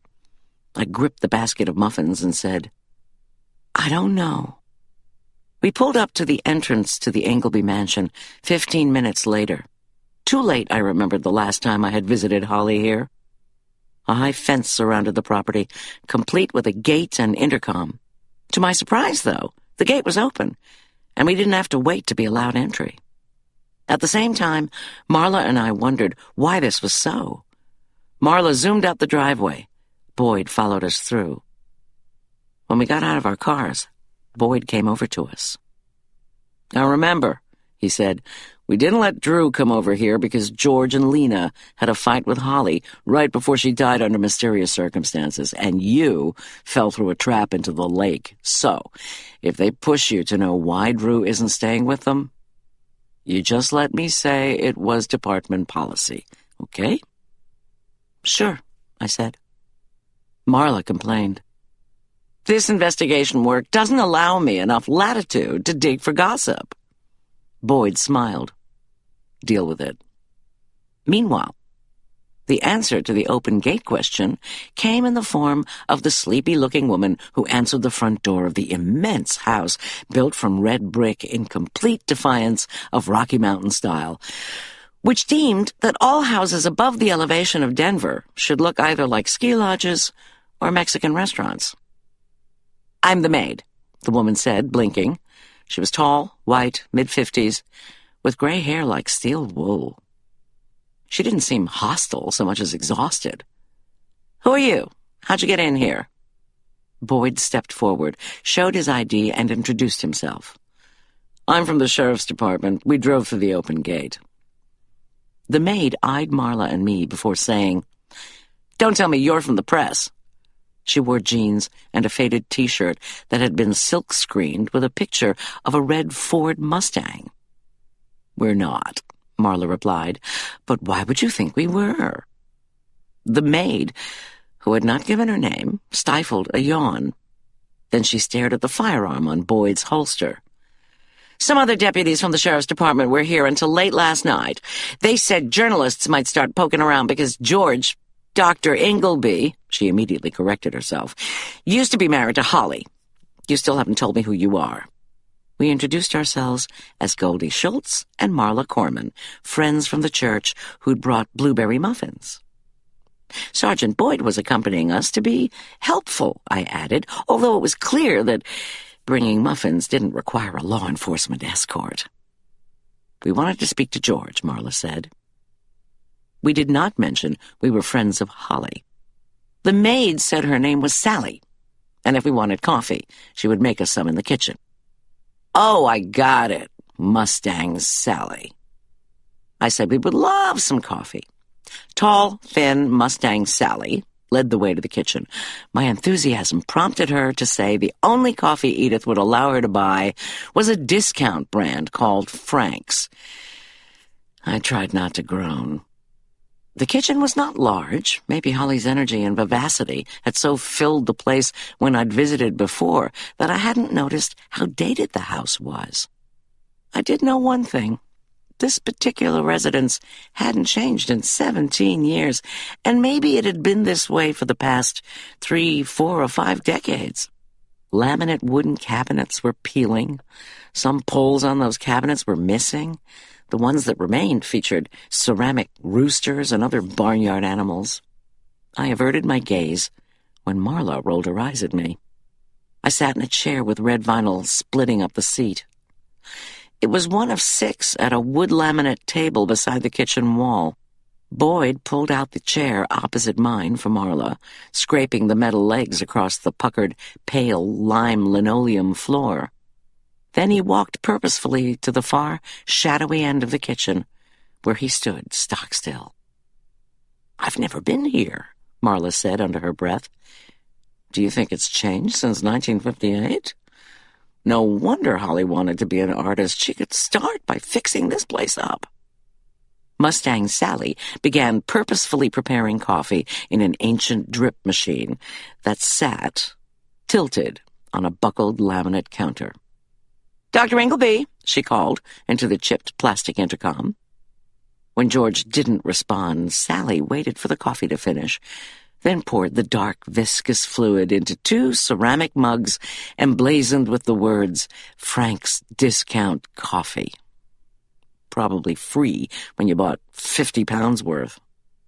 When George Ingleby didn't answer the intercom a second time, Sally glugged non-dairy creamer into a little glass pitcher and put it out with a bowl of sugar. "I don't think he heard you," Marla said brightly. She sipped her coffee. Her lips formed a moo of despair, and she kicked me under the table. Well, I'd already had my caffeine for the day anyway. "Dr. Ingleby," Sally said loudly into the ancient box on the wall, "you've got visitors from the church." She turned to us, her face registering surprise for the first time. Clearly, she hadn't had any of Frank's finest caffeine delivery system yet. "Why do you want to see him? It's his mother who—" But it was too late. Edith Ingleby slammed open the door to the kitchen. "What are you 2 doing here at this hour?" she cried. Edith Ingleby, whose short, curly hair had been frosted, had a frosty disposition to match. Even at this early hour, she wore a floral suit that looked as if it, too, had come from 1958. I recalled Marla had said Edith was 84, but even wearing low heels, she moved quickly across the floor as if she were used to its wrinkles and dips. "Already out collecting for St. Luke's? The dinner's not until tomorrow night, and in any event, I am in charge of fundraising for the columbarium." "Mrs. Ingleby, they brought you blueberry muffins," Sally said meekly. The hapless maid seemed to be trying to avoid a storm. "Your favorite?" "Your husband," Edith Ingleby said, as she shook a gnarled, beringed finger in my face and advanced toward me with reptilian speed. I leaned back. "My husband what?" I said. "He sent my baby away before we could say goodbye." Edith Ingleby fished a muffin out of the basket and put it on the plate that Sally quickly slid underneath. "I don't know why I put up with this. Gone. Gone." She sighed dramatically, then sat down and turned her attention to the muffin. "My daily miracle." "Your daily miracle?" asked Marla, genuinely puzzled. "Goldy's muffin?" Edith had sunk her large yellow teeth into the muffin and merely nodded. Marla turned to me. "That's an endorsement for baked goods with blueberries." "Mother!" exclaimed a startled George Ingleby from the doorway. His black hair stood on end. Bedhead, Arch would say. George wore wrinkled khakis and an equally wrinkled yellow golf shirt. He blinked and took us in. Well, it wasn't quite 8 o'clock on a Saturday morning. "Why are you here? Something to do with the church?" His voice was calm, but his eyes accused, much as his mother's had. I introduced Sergeant Boyd and said we were here to bring muffins to Edith. George's voice went very quiet as he said, "That's not what it looks like. It looks like you're trying to confuse my mother." "We have no intention of confusing her," Marla said smoothly. "We were just sitting here drinking coffee that Sally made for us, and your mother came in and—" "Oh, it's you all," Lena Ingleby said from the doorway. Her tiny mouth pulled itself into a pout. "Plus a police escort? Why are you here so early in the morning?" "Gosh," said Marla, shaking her head at me. "Can't anyone in this house make us feel welcome?" "Here's the deal," I said, aiming my words at George. "We were friends of Holly's." Pain crossed George's face, but he only said, "I know." Lena sighed and held her fingers out at her side. "You haven't answered my question. Are you here to say you really meant to invite us to Drew's birthday party last night, and you forgot?" "Lena, dear," George began, but again could not find words. "But you wanted to go, sweetheart," said Lena, her voice trembling, "and they didn't invite us. You were so hurt." "It's all right," said George. Lena dropped her hands and shook her head. "Goldy, Marla, you two should be ashamed. Then there's your friend Holly, that slut. And you call yourselves Christians." Boyd, I noted, moved out from the shadows beside the cabinet. Alert and suddenly more present, he took in the scene now unfolding. Even if we were there too early, even if our appearance was unexpected, even if Holly had spitefully left George and Lena off the guest list, what Lena had said made my mouth hang open. Our friend Holly was dead. Yet here was Lena, whom I only knew as a receptionist, who had once worked for George, criticizing her. Lena's verbal blow was too low for Marla. She stood up, put her mug into the dented stainless steel sink, and turned to go. "You're washing that cup," Edith said, raising one hand as if she'd just scored a goal. Mustang Sally raced out of the kitchen. It was as if she believed her duties had been discharged and nobody could make her stay. Or else she couldn't take any more conflict for one day. Meanwhile, like Marla, I wondered about the common courtesy that seemed to be absent here. What was I missing? "Let's go," Boyd commanded. But for whatever reason, I couldn't move. "Now," he added. Marla stood expectantly, waiting for me. I reluctantly scraped my chair back. "Darling," George said to his wife, attempting to pacify in that quiet way of his, "please don't worry about me." "But I do worry about you," Lena said, her voice low. She turned to us. "Failure to invite father, stepmother, and grandmother to birthday party." She used her fingers to tick off points. "Arriving uninvited. Early in morning at my house to collect money for the church." When Edith stood, her chair fell over. "This is my house," she howled, "not yours." "Of course it's your house, Mother," said Lena, squatting quickly to right the chair. "I am not your mother." "Let's go outside," George said calmly, pointing to Marla, Boyd, and me. "Gosh, that was interesting," Marla said. Once the four of us were out in the fresh air, in an attempt to clear my head, I inhaled deeply, once, twice, 3 times. I was wondering if I should say, "Remind me why things didn't work out between you and Holly, George."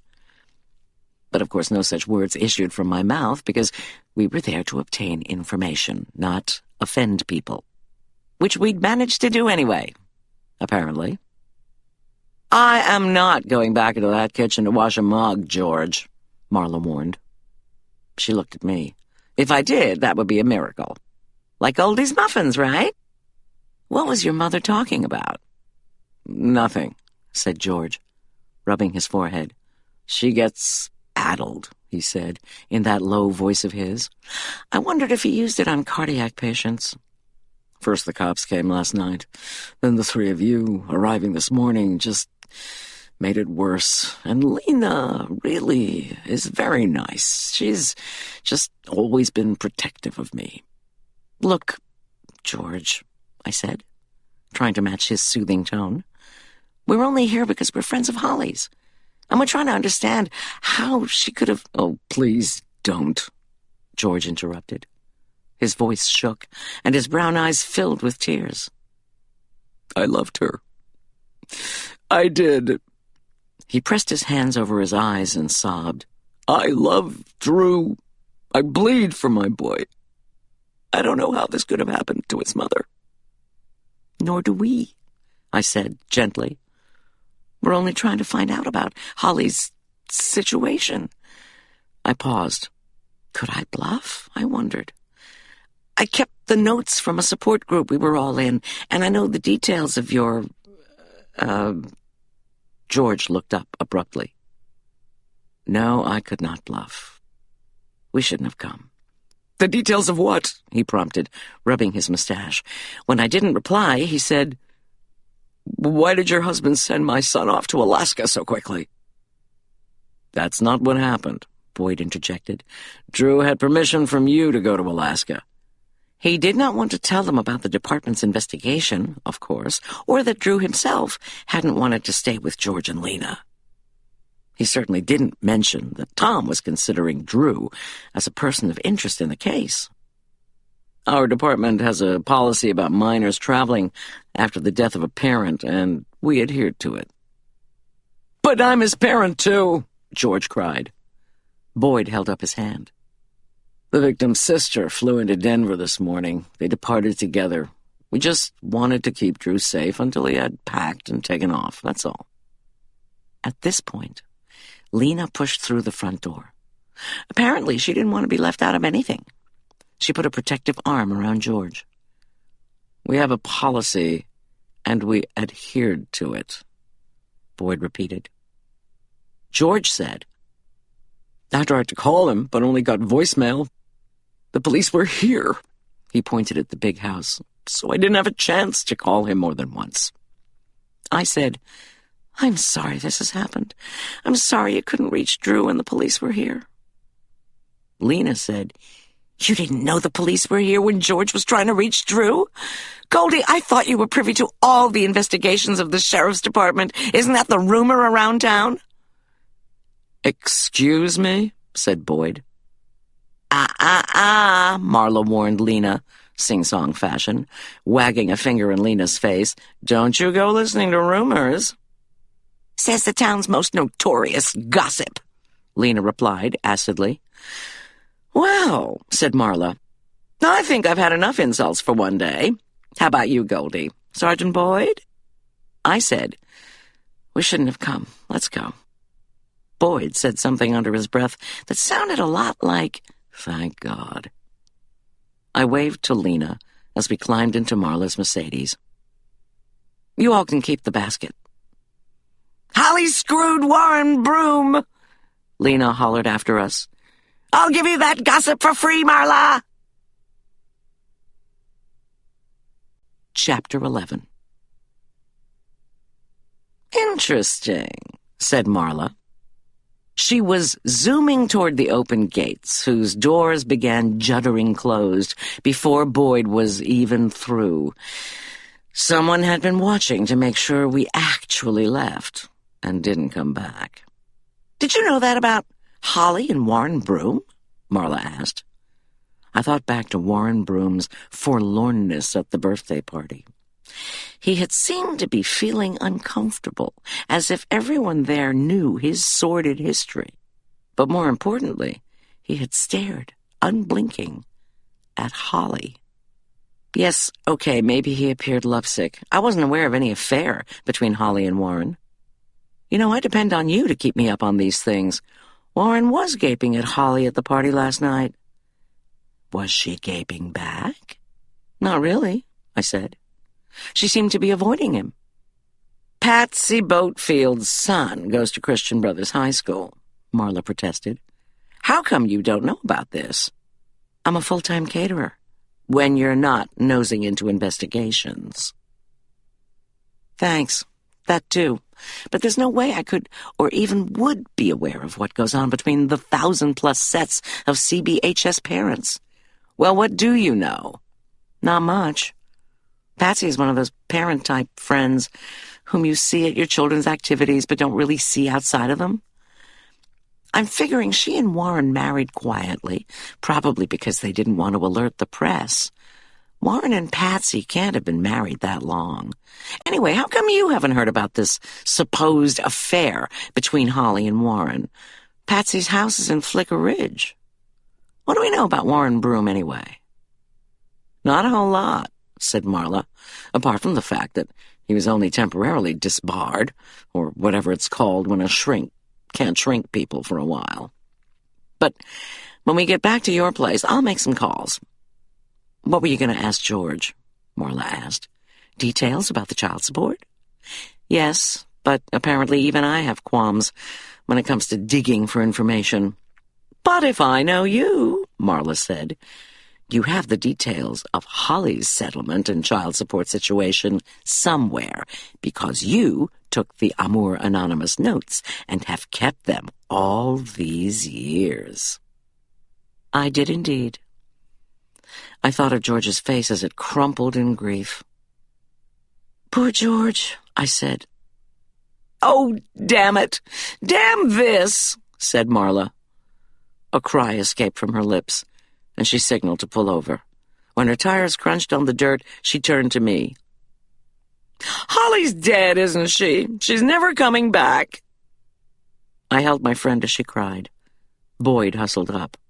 What's wrong? He asked, through the open window. We're just mourning our friend, I said. And then Marla and I cried together. Once we reached home, Boyd said he would stay in his car. We were to call him if we wanted to go out again.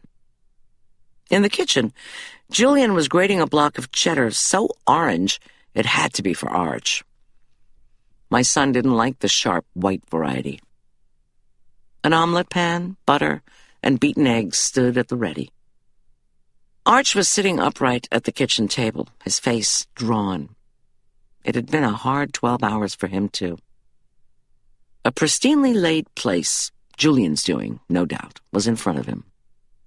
Arch wore a rumpled navy sweatsuit that I suspected he'd grabbed from the hamper. Clothes are clean, Mom, he said, to my unasked question. He sighed deeply. How's your leg? Hurts, I said, as I propped my left foot on a chair. How about you? Are you all right? I asked. No, Mom, I'm not all right. Well, I began. What can I stopped myself. It might be okay to question other people on their states of mind. It was definitely not okay to interrogate Arch, much less to see if he wanted a hug or anything else. Should I add another couple of eggs to this omelet? Julian asked us. He plopped a chunk of butter into the pan. It hissed as it slid sideways. Oh, yes, please, said Marla brightly. Arch groaned. I'm starving here. All right, never mind. I'll make a separate one for you and Goldy, Julian said to me, winking at Marla. Need to feed Mr. Starving here. How about Sergeant Boyd? Should I ask him in to have food? He says he wants to stay in his prowler. Arch gave me a puzzled look. Where have you been? Just over to see George. Drew's dad? Why? I shook my head as my throat closed up.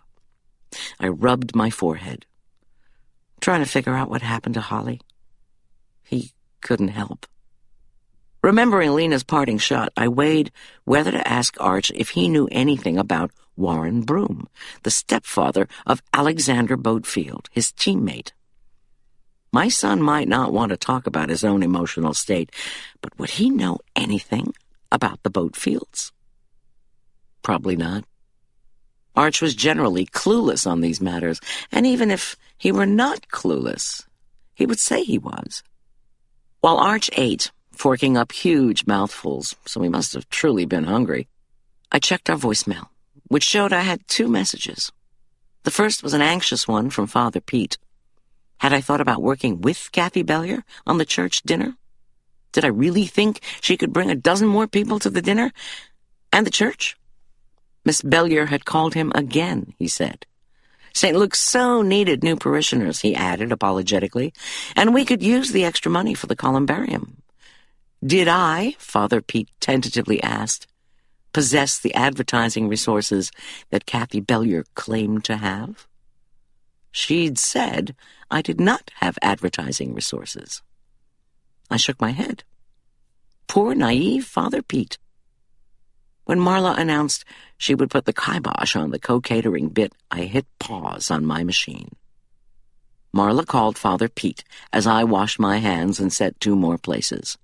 Once Marla was connected to the church's voicemail, she said that no, Kathy Bellier could not co-cater the church dinner the next night because she, Marla, was paying for the meal, and if Father Pete was going to hire another caterer besides her friend Goldy, then the church could pay for it. That ought to take care of Miss Bellier, she said, pressing her phone's power button. She watched Julian mince scallions, grate Gruyere, whisk eggs, and melt more butter. Arch, meanwhile, washed his dishes and made himself scarce. Go ahead, Marla said, satisfied, once our omelet was cooking. She nodded at our message machine. What else have you got on there? Julian and I smiled at Marla's nosiness, but she was doing the driving, paying for the church dinner, and most importantly, helping gather information on what might have happened to Holly. I owed her. On my machine, Patsy Boatfield asked if I could call her. My, said Marla as she washed her hands. Maybe she heard the gossip about her hubby, too. What gossip and what hubby would that be? Julian said, sliding a heavenly scented omelet onto a platter between us.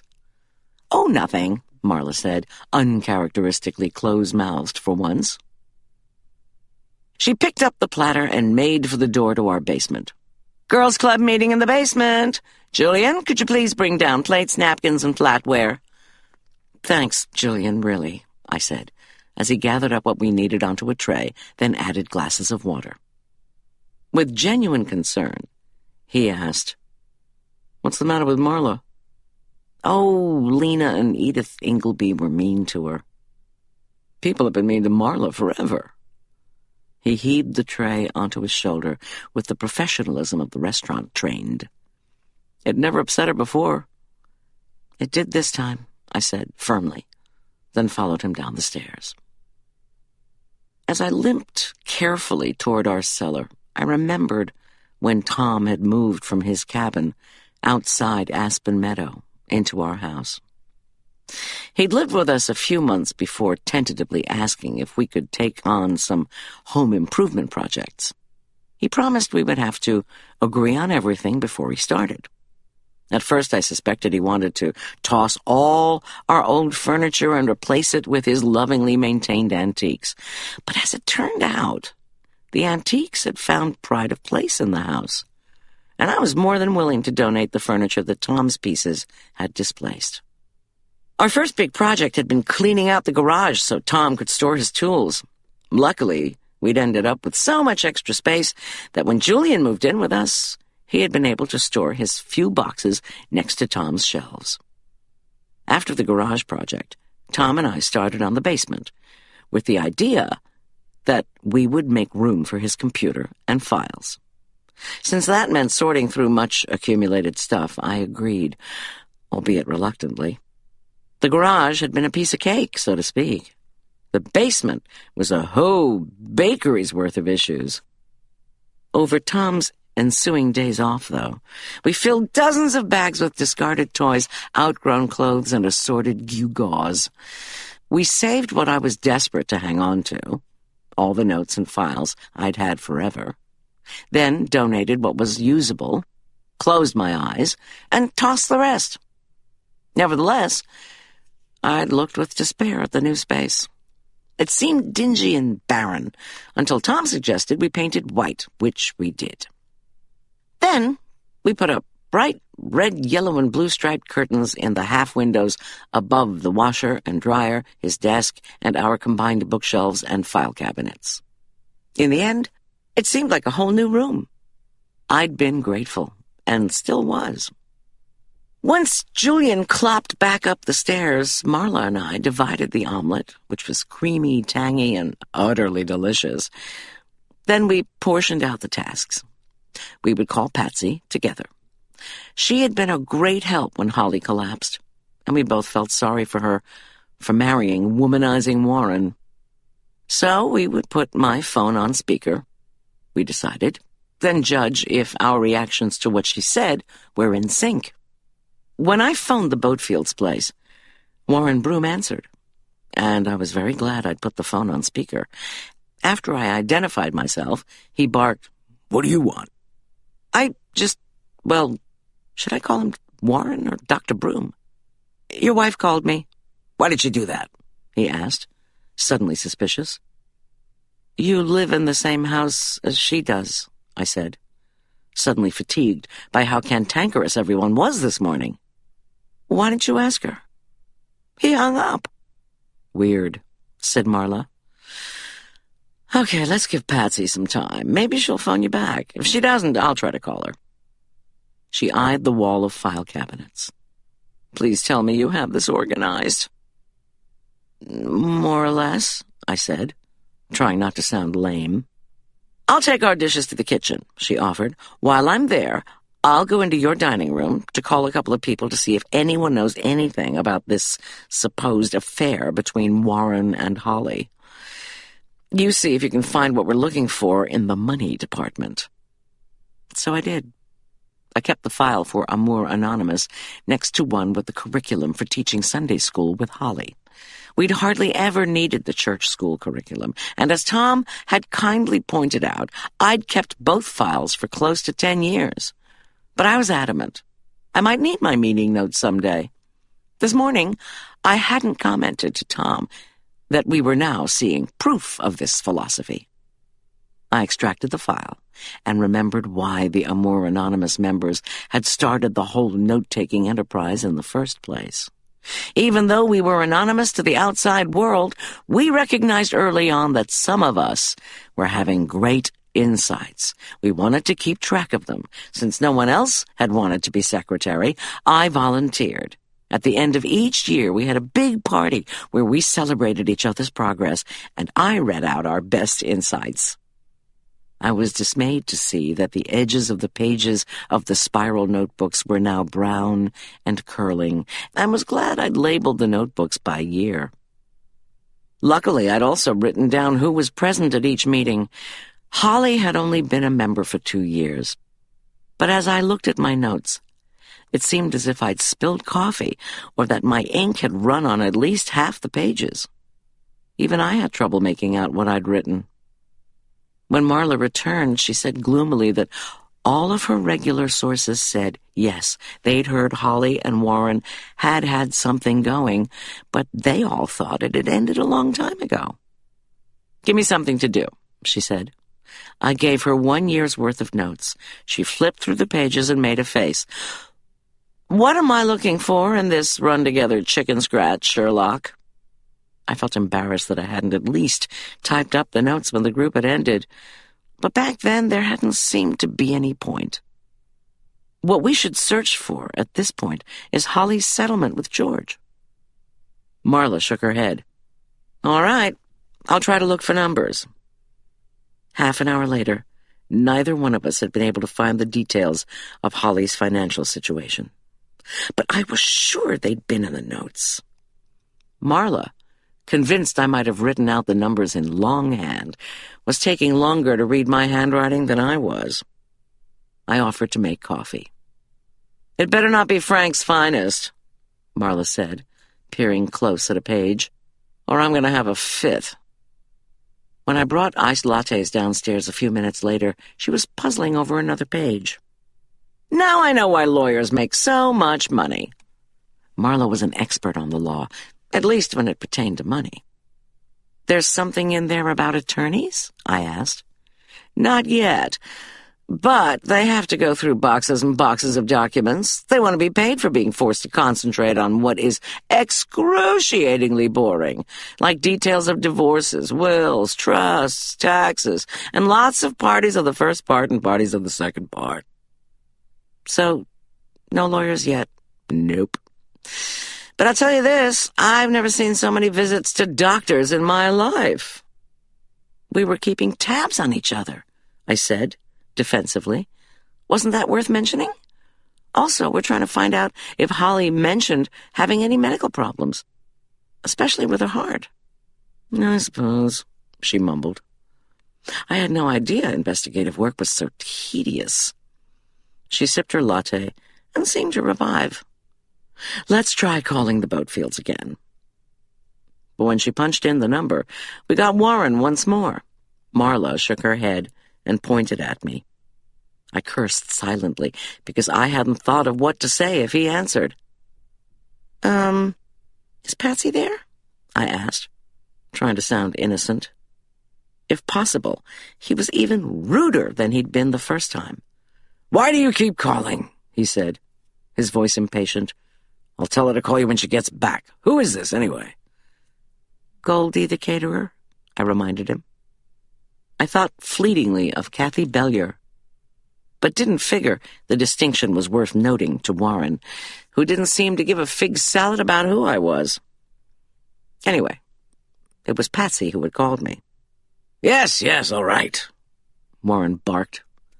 Marla shook her head and pantomimed a corkscrew next to the ear motion.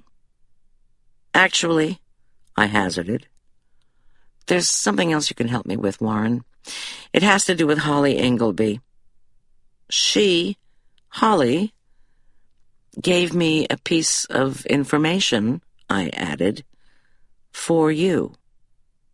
There was a long pause. What was it? He asked, his voice suddenly soft. I said, while Marla scribbled rapidly on a piece of paper. Not over the phone. Tell him you want to give it to him in person. This phone is not secure, I lied breezily. And anyway, I was only supposed to give this information to you face-to-face, I said. And then, in what I thought was a stroke of brilliance, I said, You'll be at the church fundraiser tomorrow night? Yes, Patsy insisted we should go, he said. Although I think Father Pete is... What? I said, genuinely surprised. Everyone liked Father Pete. I'll tell you when you give me this information, he said, smugly, like we were doing a drug deal. This time it was my turn to hang up. 15 minutes later, we found some information we'd been looking for. $250,000 as a settlement, I crowed to Marla, and an additional $224,000 a year with cost of living increases for child support. And 9 years ago, too. George also was on the hook to pay private school and college tuition wherever Drew got in. Holy moly! The jerk was a doctor, and I didn't get close to that kind of money.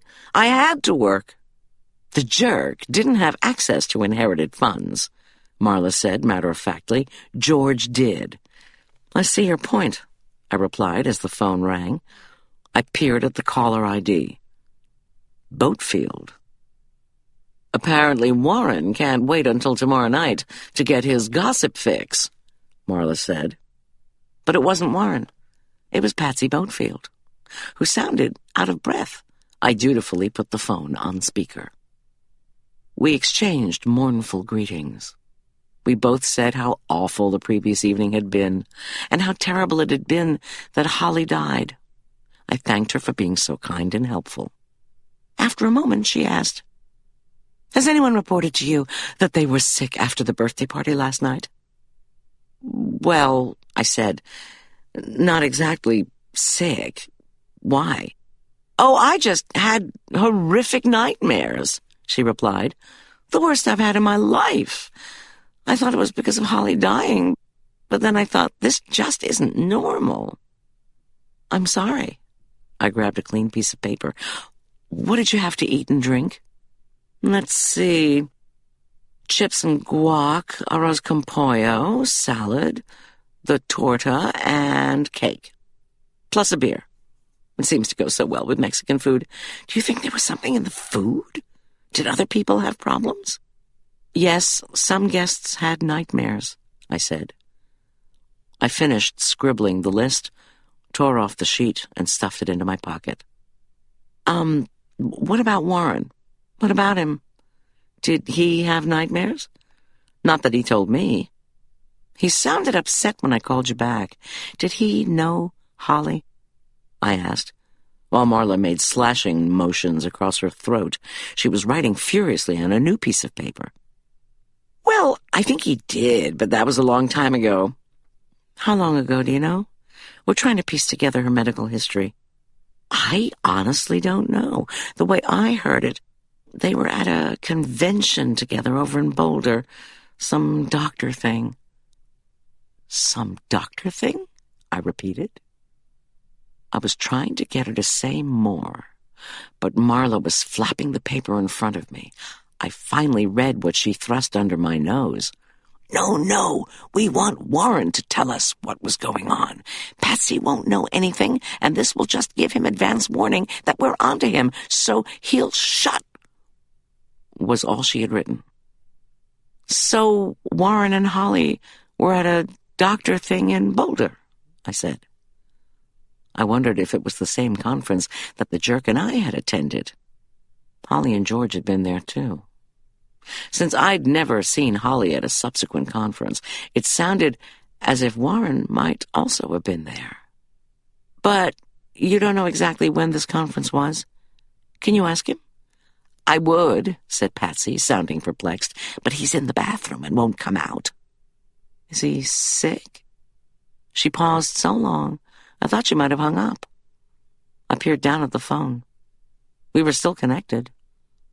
No, Patsy Boatfield said. He's crying. Chapter 12. I'm really sorry, I said again. Everyone is just so upset about what happened last night. That's true. There was a long silence between us, while I tried to think of what to say in the present moment, while I endeavored to call up the past. A doctor's meeting in Boulder. 18 years ago, Holly and I had accompanied our spouses to a doctor's conference in Boulder. We hadn't actually met each other there, though, which we'd always found to be funny. Our first meeting had been the one where we were cooing to our sons outside the hospital nursery months later.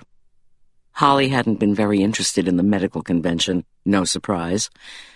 Patsy couldn't mean the same one from all those years ago, could she? I suppose I should go knock on the bathroom door, Patsy said. I said, wait, Patsy, apart from meeting Holly at a doctor's conference, did Warren, have any medical knowledge about Holly Ingleby? I don't think so. I mean, he never mentioned her apart from that one encounter. Should I ask him? I have no idea, I said, truthfully. I mean, do you know if she was a patient of his? I rushed on. I know there's doctor-patient confidentiality even after death, but the department is desperate to learn Holly's medical history, and her physician is in Hawaii, out of cell phone range. And I was providing most of the food last night, so I'm trying to see if she had a medical problem that may have caused what happened to her. I tried to say this casually, sympathetically even. I didn't want to appear to be asking, was she one of the female clients that he was having sex with? Which, of course, was precisely what I was getting at. I don't know if she was a patient of his, Patsy replied. I do know that she was not the one who reported him to the Colorado Board of Medical Examiners. She is not the reason he lost his license for 6 months. Sorry, Patsy. I was just trying to come up with a theory for why Holly collapsed. I'm sorry, Goldy.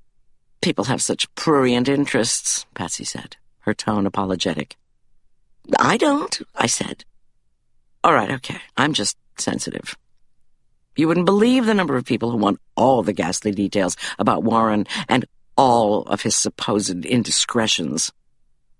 He told me, and I believe him, that he made one mistake with a very needy woman.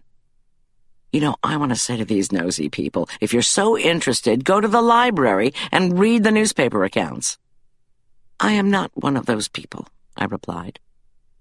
I did not add, Lena Ingleby said they were having an affair. I just want information that will help me figure out what happened to my friend.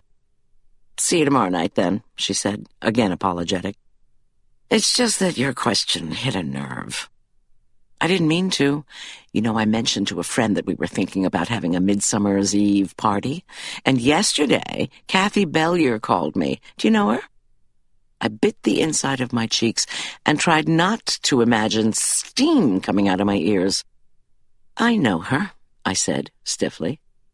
Well, she wanted to cater it. She said if I hired her, she would only charge half of what you were asking. And what did you say? Patsy laughed. I told her I was just thinking of doing hamburgers and hot dogs, and I would be doing all the cooking myself. But I thought you should know. Thanks. And again, I'm grateful you were so helpful last night. When we signed off, Marla and I exchanged a rueful look. She said, I heard. Damn Kathy Bellier. Indeed. Plus, I do feel sorry for Patsy. Being married to Warren, I mean. So do I. What she had to say was not what you'd call illuminating, Marla said. Adding to our problems, you may have shut Warren up forever. I waved this away. Trust me, these things progress in stages. Stages? Like the first act and the second act? And by the way, you're looking peaked. I shook my head. Talk about hitting a nerve. What have you decided to do about Kathy Bellier and Goldy's catering? I felt myself flush with anger. I don't know. An hour later, I said I had to take a break. A cooking break, Marla replied, if I know you. Is that so terrible? No, go. In the kitchen, I noticed that Julian had thawed and drained some frozen chopped spinach. I decided that even though I'd told Tom I wouldn't be cooking for the business that day, I would feel better if I did a little experimentation. Say with a hot spinach dip. Marla could deal with a few carbs, couldn't she? After Julian said he'd thawed the spinach to make a dip recipe he'd found for me on the internet, I stared at what he'd printed out and decided to make a few changes. First, I minced garlic and grated fontina and parmigiano reggiano. Once the garlic was sizzling slowly in melted butter, I snagged cream cheese and Alfredo sauce from the walk-in. This was not going to be a low-fat recipe, but clients never liked those anyway. Looks good, said Julian. May I have a taste? Sure. I handed him a cracker loaded with the hot dip, and he nodded his approval. Think you've got a winner here, Goldy. What are you going to call it? I reflected for a moment. Not so skinny spinach dip. Good idea. Now why don't you let me take some dip plus a sandwich out to Boyd, and then I'll bring you all high-protein salad lunches. Sounds great, thanks. To my great satisfaction, Marla cooed happily over the dip. Julian brought us niçoise salads a short time later. After we reluctantly put our dishes away, we started in again on the notes, looking for medical information. My eyes were beginning to cross when we were interrupted by Arch, of all people. Mom, he called down the stairs, are you here? Yes, and I even remembered you were bringing Gus over. Mom, it's something else. He clomped down the stairs. His face was sweaty, and his toast-colored eyebrows hooked with worry as he regarded me anxiously. Fear raced down my spine. Is everything all right? I don't know, he swallowed. What's up? You're scaring me. When I drove Gus back here, Arch continued in the typical teenager's interrogatory. Past the church? Your van was there. I mean, it looked like your van. I thought the painting on the side said, you know, Goldy's Catering, but those aren't the exact words on your van, are they? When I muttered in the negative, Arch rushed on. Well, anyway, I didn't really think about it. I just figured you must have gone down to St. Luke's to set up for the dinner tomorrow night. But then I got home and Julian said your van was in the garage. He said when you came back from being out with Marla, you'd stayed here. So what's going on? Did you buy another van and have it painted? No, I did not. When I enunciated each word, Arch stepped back as if stung. It's not you, hon. Kathy Bellier is what's going on. Let's check it out, I said to Marla. So the straw had officially broken the camel's back. Adrenaline fueled my somewhat faster limp back up the stairs. In the deep recesses of my brain, I knew you weren't supposed to act on anger. I was aware that reacting to irritation by becoming aggressive was not the answer. All this zipped through my mind as I hobbled across the newly emerging grass. Technically, Boyd could have taken me, but Marla was revving her Mercedes. Julian followed me out the door and helped me into the passenger seat. Why is Boyd still here? He asked. Just tell him we're going to St. Luke's, will you? Kathy Bellier is there, trying to manipulate Father Pete. But Boyd was already beside Marla's window. She told him we had to go to the church. Julian begged, please don't get into what's going to be a fruitless argument. I thought fruitless was a type of salad, I said. Julian shook his head and said he would keep the boys inside. Boyd told him to set the security system. I gripped the armrest while Marla, her face locked, raced toward the church. When Boyd flashed his lights at us, she slowed down a bit. What do you think is going on? Marla asked. I don't have a clue, but it's about time I found out. In the parking lot, a van that looked almost precisely like mine, with the words Goldy's Catering on the side, was parked outside St. Luke's. Father Pete's battered old green Chevy was also there. I found this odd, as he hadn't answered the church line when Marla called. If Audrey Millard, Father Pete's devoted secretary, had gone home, which would be normal for a Saturday, and Father Pete was the only one at the church, our dear rector always picked up the phone. Father Pete tried to expect the best, and usually got the worst. Had he deemed his meeting with Kathy Bellier too important to answer the phone? That just isn't like him, I thought stubbornly. That damn Kathy Bellier. Marla heaved open one of the unlocked solid wood doors. Right behind her, Boyd said, Wait, I'm going in front of you.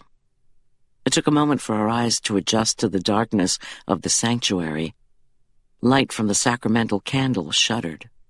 The air felt disturbed. I hear something, I said.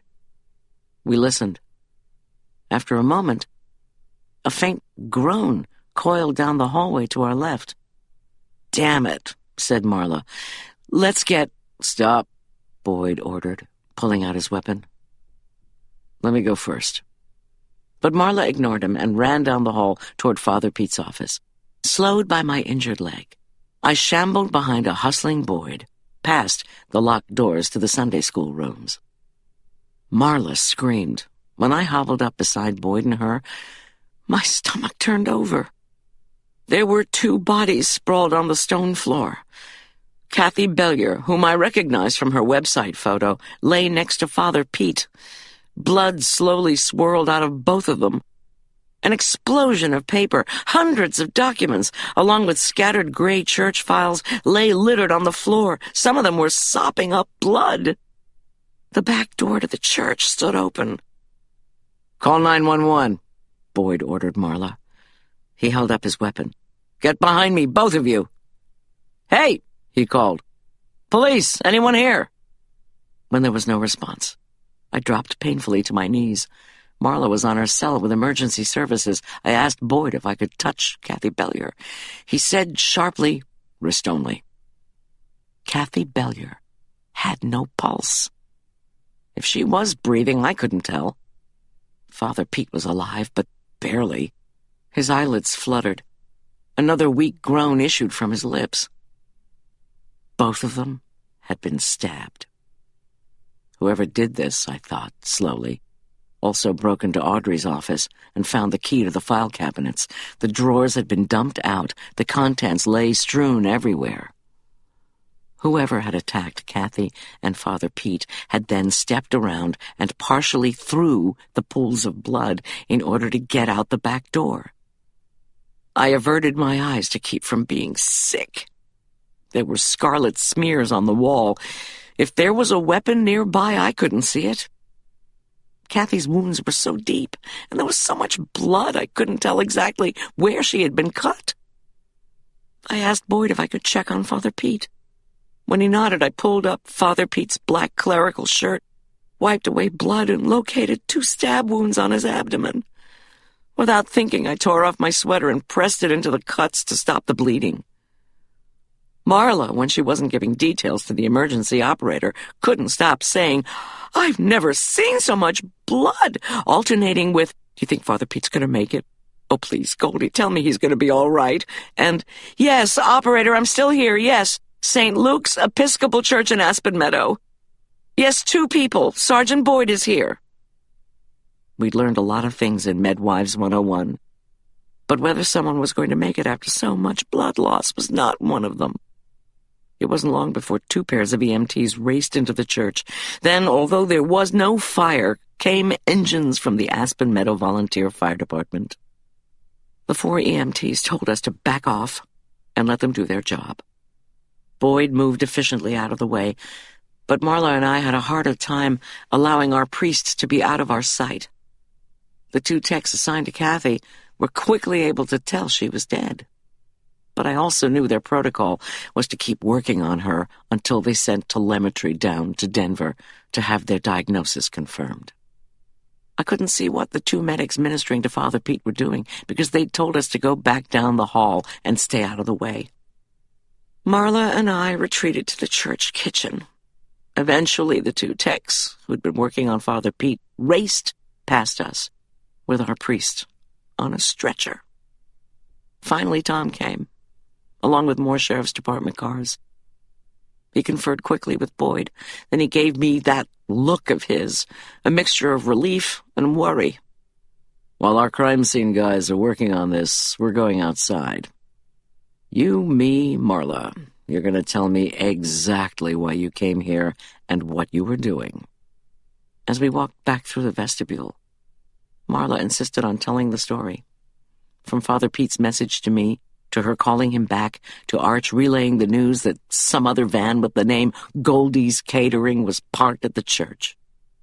We'd come down to St. Luke's. Marla said two, Tom prompted. We'd arrived in front of the church and were standing beside one of the tall, shaggy hemlocks. Marla slumped against the exposed rock of the church's exterior wall. "I suppose," she whispered, "we wanted to confront her.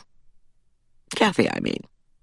And you 2 and Boyd found this scene?" "I'm sorry, Tom," I said. "Don't be," he replied, as he turned to a new page in his notebook. He looked me over carefully, and I was aware for the first time that I had Kathy Bellier's and Father Pete's blood on my clothes and skin. "You probably saved Pete's life. All right, now, tell me why you think someone might attack this woman and our priest." Without prompting, Marla went through the story again with Tom. This time, he wrote down everything. I glanced at my watch. Almost 3. Without warning, I began to cry. I'd loved Holly. I hadn't known Kathy Bellier, and now that she was dead, I felt guilty and small. But I adored Father Pete. He couldn't die. "Goldy, in just a little bit here, you're going to go home, shower, and rest," Tom said, pocketing his notebook and pulling out tissues. "Right." This actually made me laugh. I pressed my hands onto my closed eyes.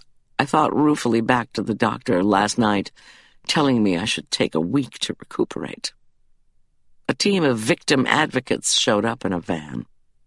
They cleaned off our skin and gave us fresh sweatsuits to change into in their van. Then they wrapped us in handmade quilts. Our relief at receiving comfort in the form of a quilt was tempered by the sight of the coroner's van pulling up to the church. It was for Kathy Bellier. "I'm sorry, Miss G," Tom said.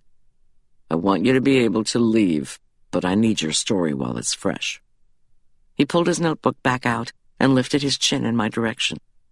"Start with when I left this morning. I know Boyd went a couple of places with you, but I want to hear the whole thing from you." "Okay." I told him about Marla coming over, that she'd had terrible nightmares, just like the Smythes and Patsy Boatfield. I remembered I'd stuck the piece of paper into my pocket that had the list of what everyone who'd had nightmares had eaten. I handed it over to Tom. "Have you found anything in Holly's bloodstream?" I asked. "I'll get to that. Keep going." I told him about our trip to the country club, where muscle-bound Bob had been training an uninterested but very studious Ophelia. She'd appeared bored with us, but intent on her book. Tom wanted to know what she'd been reading, and I told him. "Architectural planning?" Tom repeated incredulously. "Not exactly bedside table reading material." "Not exactly. What do you suppose it means?" "I don't know. Why did you want to go to the club in the first place?" I told him that Holly's having financial problems had made us wonder when, exactly, she had quit the club. We also wanted to find out if Bob knew something about Holly's medical history. Bob told us, as he had the sheriff's department, that yes, Holly had been a member of the club, and she had worked out in the new fitness facility. But she kept her own progress charts, which had been tossed by the club when they cleaned out the lockers. Tom nodded, but wrote nothing. Also, I added hastily, to show I was not a complete buffoon in helping figure out what had happened to my friend, Neil Unger said he had known Holly. "He knew her?" Tom prompted. "He didn't offer any details. The main thing was he wanted to find out if Holly dying would upset his party plans." "After the country club, where'd you go?" "To Edith Ingleby's house," Marla said. "What a bitch." "The Ingleby's house?" Tom asked me. "We did question them, Miss G." "I know." I stopped. "I took Edith some muffins I remembered she liked. And Boyd was with us the whole time. Remember you told me we could go out and talk to people? That's why you put Boyd with us in the first place?" I know, he said, his tone softer. "I just worry about you." We were still trying to find out more about Holly's financial situation, why she moved Drew from EPP to CBHS, why she lost her house, why she didn't seem to have any. "You thought the Inglebys would share that information?" Tom asked. "Well, they didn't," I said flatly, and left Marla to tell the tale of Mustang Sally the maid, of Edith's cheap mugs and even cheaper coffee, and her inability to get along with anyone. She also told them about George appearing overcome with despair, and Lena acting alternately protective and angry.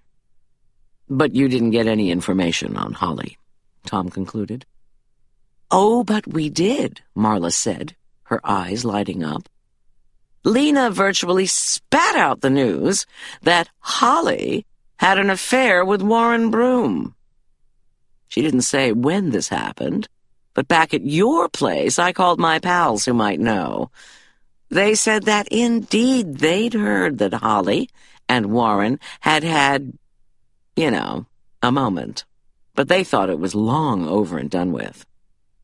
Tom said, "Anything else?" I started sobbing again when I told him about the recorded call from Father Pete. Tom calmly asked what it was about, and I told him that once again Kathy Bellier was pressuring our priest to let her help cater the dinner the following night. Marla called him back and left a message saying no deal. At this, Tom pulled aside one of his team and said to go to our house to see if anyone there had actually talked to Father Pete. "Good idea," I said.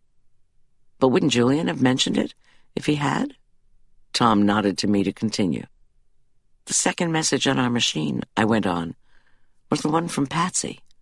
"Warren Broom's new wife," Tom said. "To tell you about her nightmares? You called her or vice versa?" "She called me, but I got Warren twice before Patsy called me back. I told him about Warren crying in the bathroom. "Any other details?" Tom asked. My brain seemed to fill with fog. I fought to clear it. "Remember, Patsy called me. We had the information from Lena, which we didn't trust, and some second- and third-hand gossip from Marla's pals. So after Patsy told me about Warren sobbing in the bathroom, I asked if she knew whether Warren actually knew Holly. You might have let us do that. But I know. I told you could talk to people." He inhaled. "So what did Patsy say?" "She said Warren met Holly at a doctor's meeting in Boulder." Tom noted this. "When?" "Dunno. But I figured it was the one from 18 years ago." "You said you talked to Warren Broom twice?" "When I was trying to return Patsy's call, I phoned their house. Warren answered, and he was awful. He doesn't like Father Pete," I blurted out. "He doesn't?" Tom's voice was sharp. "Why not?" "He wouldn't say," I replied. Again, Tom motioned to a team member and talked to him in a low voice. "All right," Tom said to me. "Was that the first call to Warren or the second?" "The second. He was so rude. But remember, we had that tidbit from Lena Ingleby, which nobody had confirmed yet," I replied. "And I wanted to get more information out of him. So I told him Holly had left a piece of news for him that I was supposed to relate to him, and that I would do so at the fundraiser tomorrow night." "What news?" Tom said, his voice disbelieving. "Oh, well," I said, feeling foolish. "There wasn't any. Isn't any. I just wanted to know why he was gaping at Holly at the party, and if what Lena said was true. I thought I should sort of, question him in person." Tom shook his head. "Okay, Miss G, that was going too far. We are dealing with a murderer here. Even if Boyd accompanies you all over the Rocky Mountains, you do not set up meetings with people who were at the party, especially by using misinformation." "Okay, but I was only trying to call Patsy back." "When was all this?" "Oh, about an hour before Arch came home with the news that a van looking like mine was down at the church." Tom pressed his lips together, thinking, "Miss G, I do appreciate your insights. I know you like to talk to people who are friends, or acquaintances, or former clients, or parishioners, or whatever. And it's helpful when you and Marla get folks to volunteer information to you. That's different from interrogating people the way a cop does, okay? It certainly differs from telling someone you have information about his relationship to a crime victim that you really don't have." "Okay," I said. "You're right. Sorry." "Now there's something I'm sorry to tell you." Tom took my hands in his. "Since the van Kathy was driving looked like yours, and since she'd made her appearance like yours, we have to consider that someone was trying to harm or kill you." The bristle of activity around us momentarily dulled. I was left with the questions: who would want to kill Father Pete? What could possibly be in the church files that a killer would want? Was someone after me, too? If so, why? Chapter 13. Even though Tom had said we could leave soon, he wanted me to take him through our entire morning yet again. My bruised leg was beginning to throb, and I desperately wanted to rest it. I asked if we could sit beside the stand of blue spruce that had been planted around a statue of St. Francis just above the church parking lot. The flow of cops and crime scene techs in and out of the church continued unabated. I wanted to put my back to that. "Sorry, Miss G, of course. I should have thought." When we'd settled by the evergreens, I pulled the quilt around the much-washed sweatsuit I had just been given and willed myself to relax. As I did so, I remembered to tell Tom what we'd learned from the Amour Anonymous notes. that Holly had received $250,000 as a settlement from George when they divorced, and she was supposed to get $200,000+ in child support in addition to private school and college tuition. He whistled. I asked if his team had managed to dig up anything on her financial situation. Yes, Tom said. He eyed Marla warily. She folded her legs beneath her and shrugged. Tell Goldy what you want, she said, tossing her head and raking her tawny hair with bejeweled fingers. Leave me out of it. Go ahead. But there's that driving thing. Julian has a license, so does Arch. What the heck, Boyd can drive her. Maybe.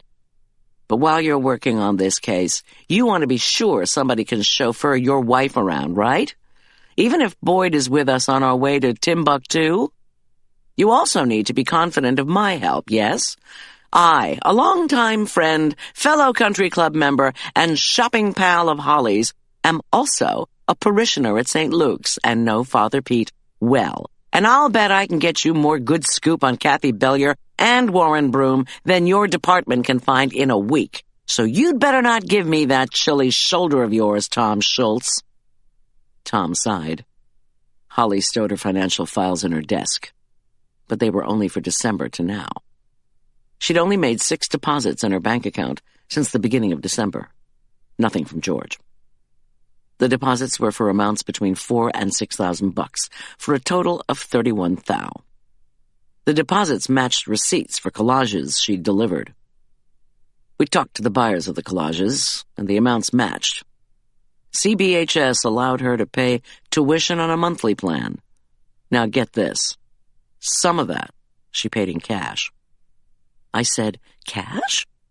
Tom nodded.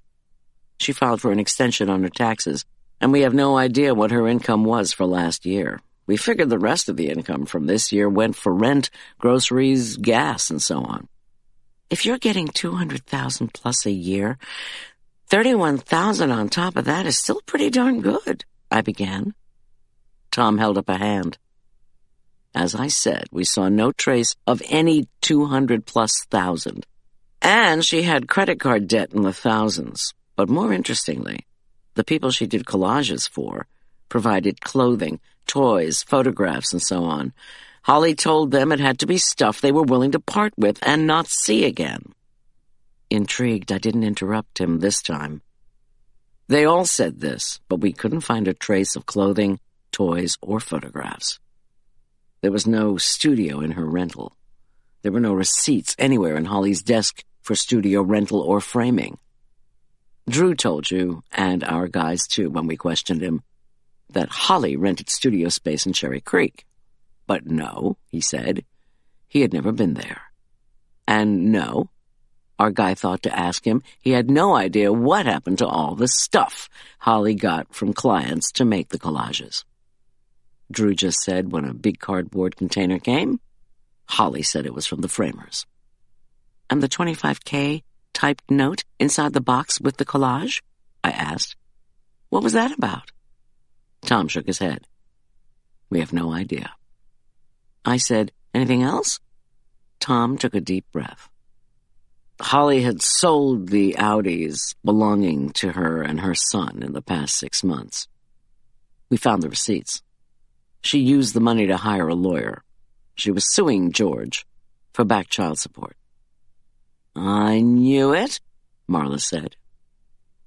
Marla, Tom said, I swear to God, if I hear one inkling of any of this from any source whatsoever, I'm gonna bash in the roof of my Mercedes. With me in it? Marla said, opening her eyes wide. How would that look? And just where do you get off threatening a civilian? Tom exhaled, then apologized. All right. Back to Holly's death. The crime lab is backed up, so we won't have the full toxicology report for a couple of weeks. The medical examiner can't start on the autopsy until Tuesday, so I asked the lab to do a preliminary screen on Holly's blood. Something weird popped. He lowered his voice, although there was no one near us. They called me when I was on my way up here. Loquin. Heard of it? It's an antibiotic, I said, automatically. I thought the FDA pulled that sucker from the market. Loquin got a black box warning. Marla's voice was authoritative. It can cause vivid nightmares, hallucinations, tendon tears, and God knows what else. Tom shifted his weight on the grass, then looked first at me, then at Marla. Neither one of you is still married to a doctor, but you're still current on Medwives 101. I'm impressed. Anyway, Loquin doesn't come in liquid form. It's in pills only. And it was in Holly's system. From the reports we're getting about nightmares, it was probably in everyone else's system, too. I asked, so if it doesn't come in liquid form, are you thinking Loquin was in the food from last night? Could an antibiotic kill Holly? No idea, said Tom. I don't suppose we have any of the leftovers that we could test. Marla shook her head. People took their own serving dishes home. There wasn't much food left, really. I put a lot down the disposal. Patsy Boatfield and I washed the plates and flatware and tossed the plastic cups. Even doing all that took forever. I mean, you all could check my trash. We will. Tom gave me a questioning look. I said, I didn't pack up any leftovers, remember? I was falling through Holly's deck. Tom pressed his fingers into his temples. Goldy, do you have a list of who was supposed to bring what last night? In my computer, I said.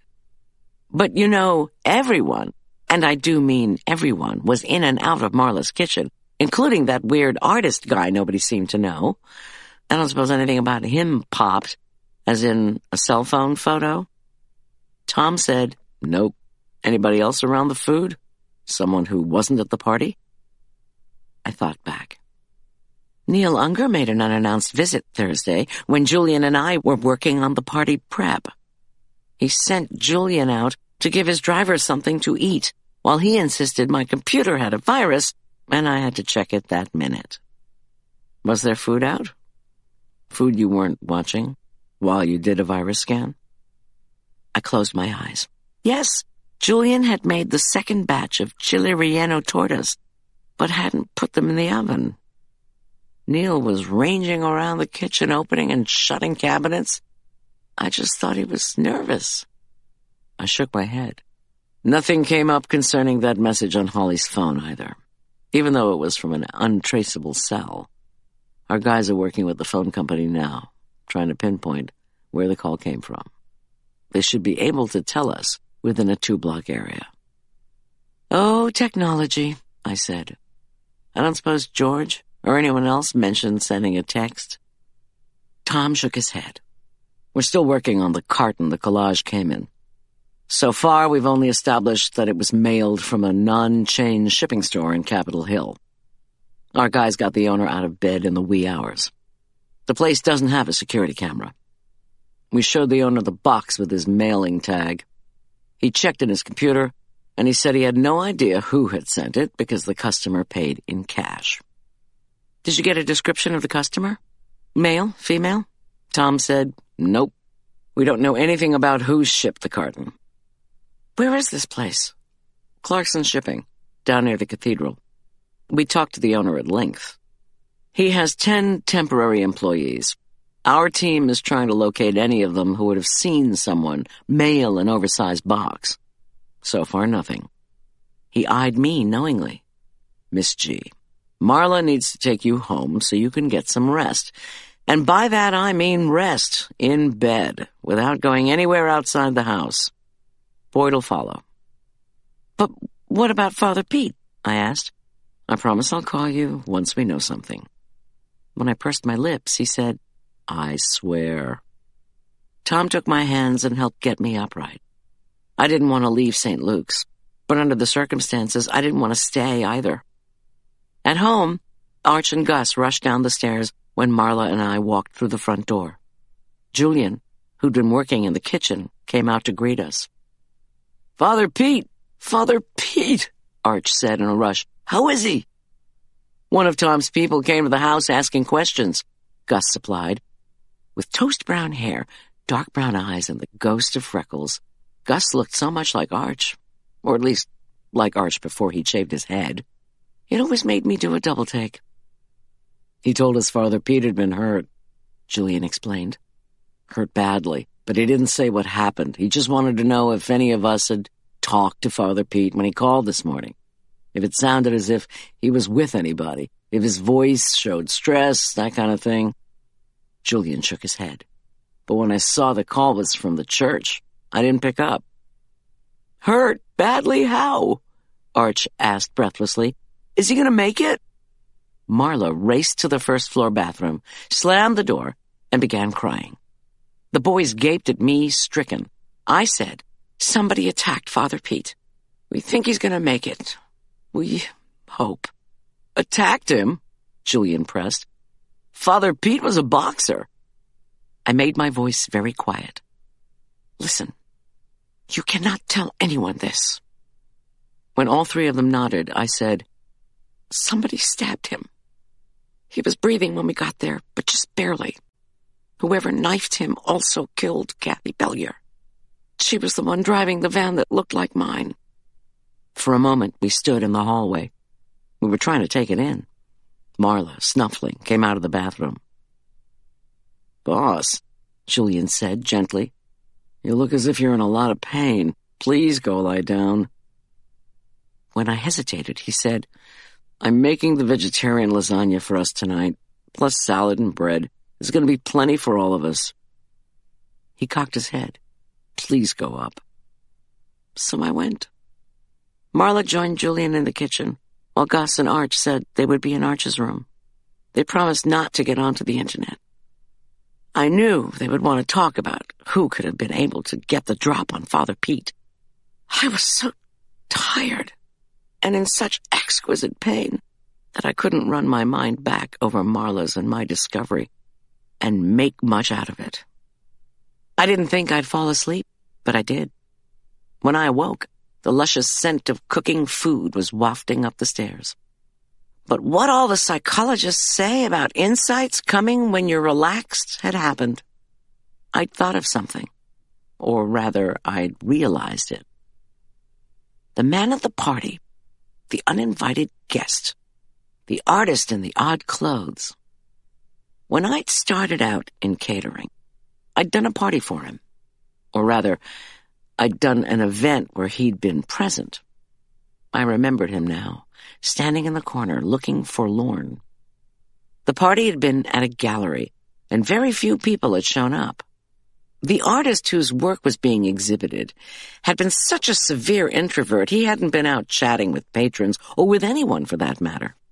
Whatever the opposite of charismatic was, that man was it. I'd realized something else. That man, that artist, did work sort of similar to Holly's. Where her portrait collages were intimate, comprehensible, and commercial, this man had decorated his pieces with slashes and drips of paint, as well as scribbles of calligraphy. At his own show, he'd looked miserable. And I knew his name. Yerbin. I put in a call to Tom's cell and left a message. I felt frustrated that there wasn't more I could do. But I'd been warned to do nothing, at least for now. I sighed. In the kitchen, I asked if anyone had heard anything about Father Pete. He was in a coma, Marla said. The sheriff's department was keeping a tight lid on all other information about his condition. We would know more later. I called up to Arch and Gus that if they wanted to shower, now was the time. I couldn't stand around doing nothing, so I laid the table. Marla poured Cabernet Sauvignon for Julian, me, and herself. Maybe the wine would take the edge off my pain, both physical and psychological. I hadn't had a chance to ask Marla about Yerbin, had barely had a chance to sip the wine when the phone rang. It was a woman from the diocese saying she'd been called about Father Pete. She'd talked to our senior warden, and the diocese was sending a supply priest for the next day's service. She was calling me because the warden had said that I was catering and organizing some kind of fundraiser for St. Luke's that night. The diocesan calendar said that even though we were slated to be grilling outside, the main part of the dinner was supposed to take place inside the church. Shouldn't the whole thing be canceled? It should not be canceled, I said, firmly. I'm sorry, she said politely, but the sheriff's department has said we cannot plan anything to be held inside St. Luke's itself until they have finished with their investigation. The service is going to be held outside in the meadow near the church. But that won't work for the dinner. We simply cannot defy. We won't defy anything. We can have the event at my conference center. I'll send out a mass email to the congregation announcing the change in venue. News embargo or no news embargo. The way information raced around Aspen Meadow, the fact that Father Pete had been stabbed would probably reach numerous parishioners before they even logged onto their computers. But we need to have this dinner. Father Pete would have wanted us to. Should the supply priest stay for the dinner at your conference center then? She asked. Yes, please, I said, and gave the time for the dinner, as well as directions to the center. As soon as I got off the phone, I sent out a carefully worded email to the St. Luke's congregation. I said that Father Pete was in the hospital, and owing to unforeseen circumstances, the fundraiser for the columbarium would be at my conference center. Directions and my cell phone number were attached. I stared at my computer, thinking. Apart from a few special events, the center was closed for most of the winter. I had opened back up at the beginning of June, when a cleaning crew had come in. Since then, we'd had 2 weddings and another visit from the cleaners. I'd wanted to have the boys' birthday party there, but Marla had insisted on throwing the shindig at her new place. She'd thought the kids would want to swim in the pool, play volleyball, and pitch horseshoes, that all those activities would put them in a great mood for the beginning of summer vacation. And the guests had done all those things. But the conclusion of the party had put a hard end to that whole good mood thing. When Arch and Gus, freshly showered and changed, burst into the kitchen, they demanded to be a part of whatever was going on.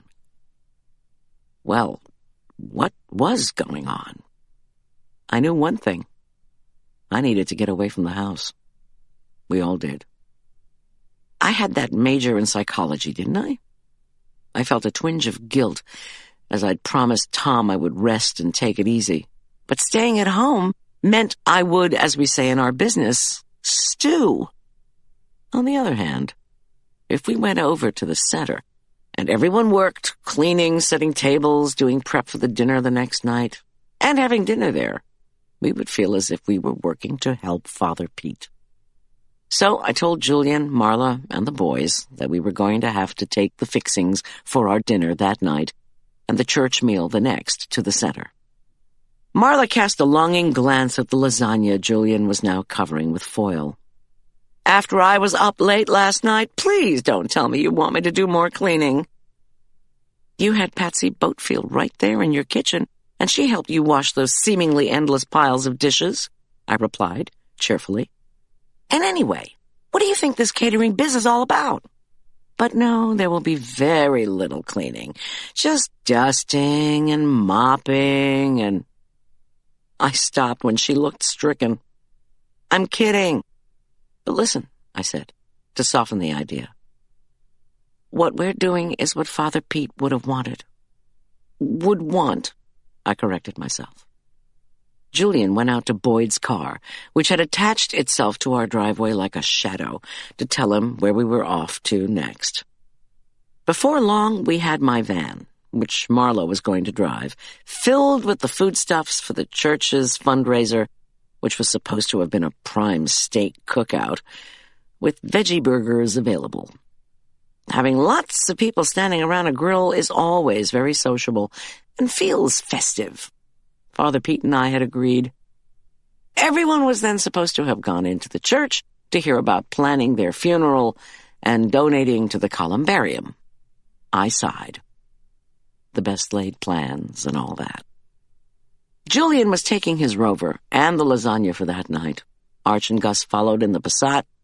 Boyd was behind them. I left word with Tom's voicemail of our plan.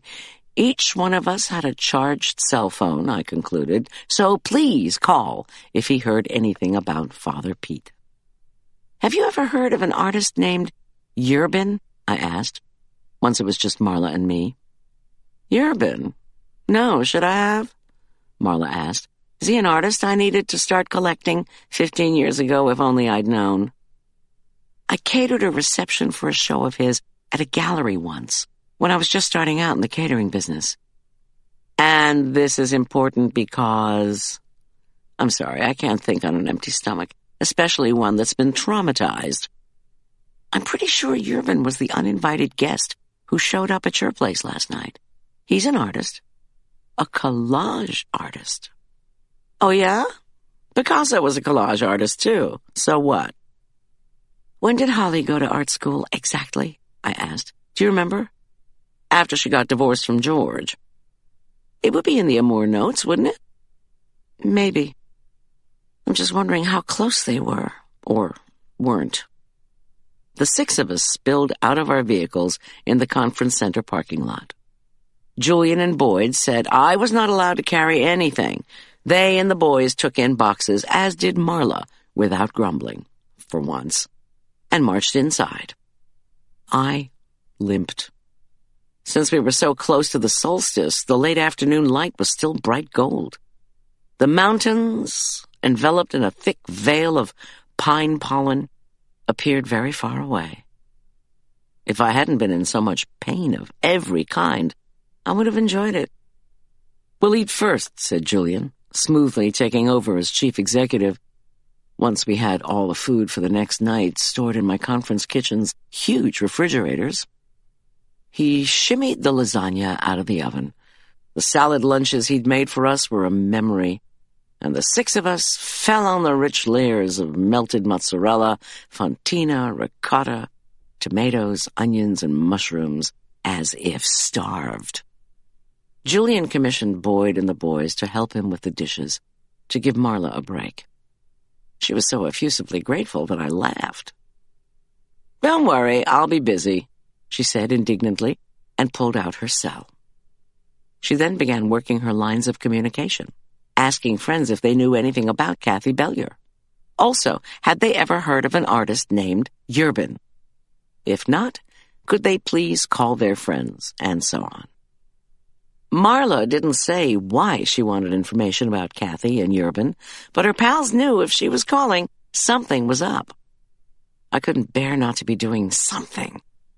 I stared at the tables in the dining area, trying to figure out how I was going to make the 12 people who'd made reservations for the fundraiser feel comfortable in the vast space.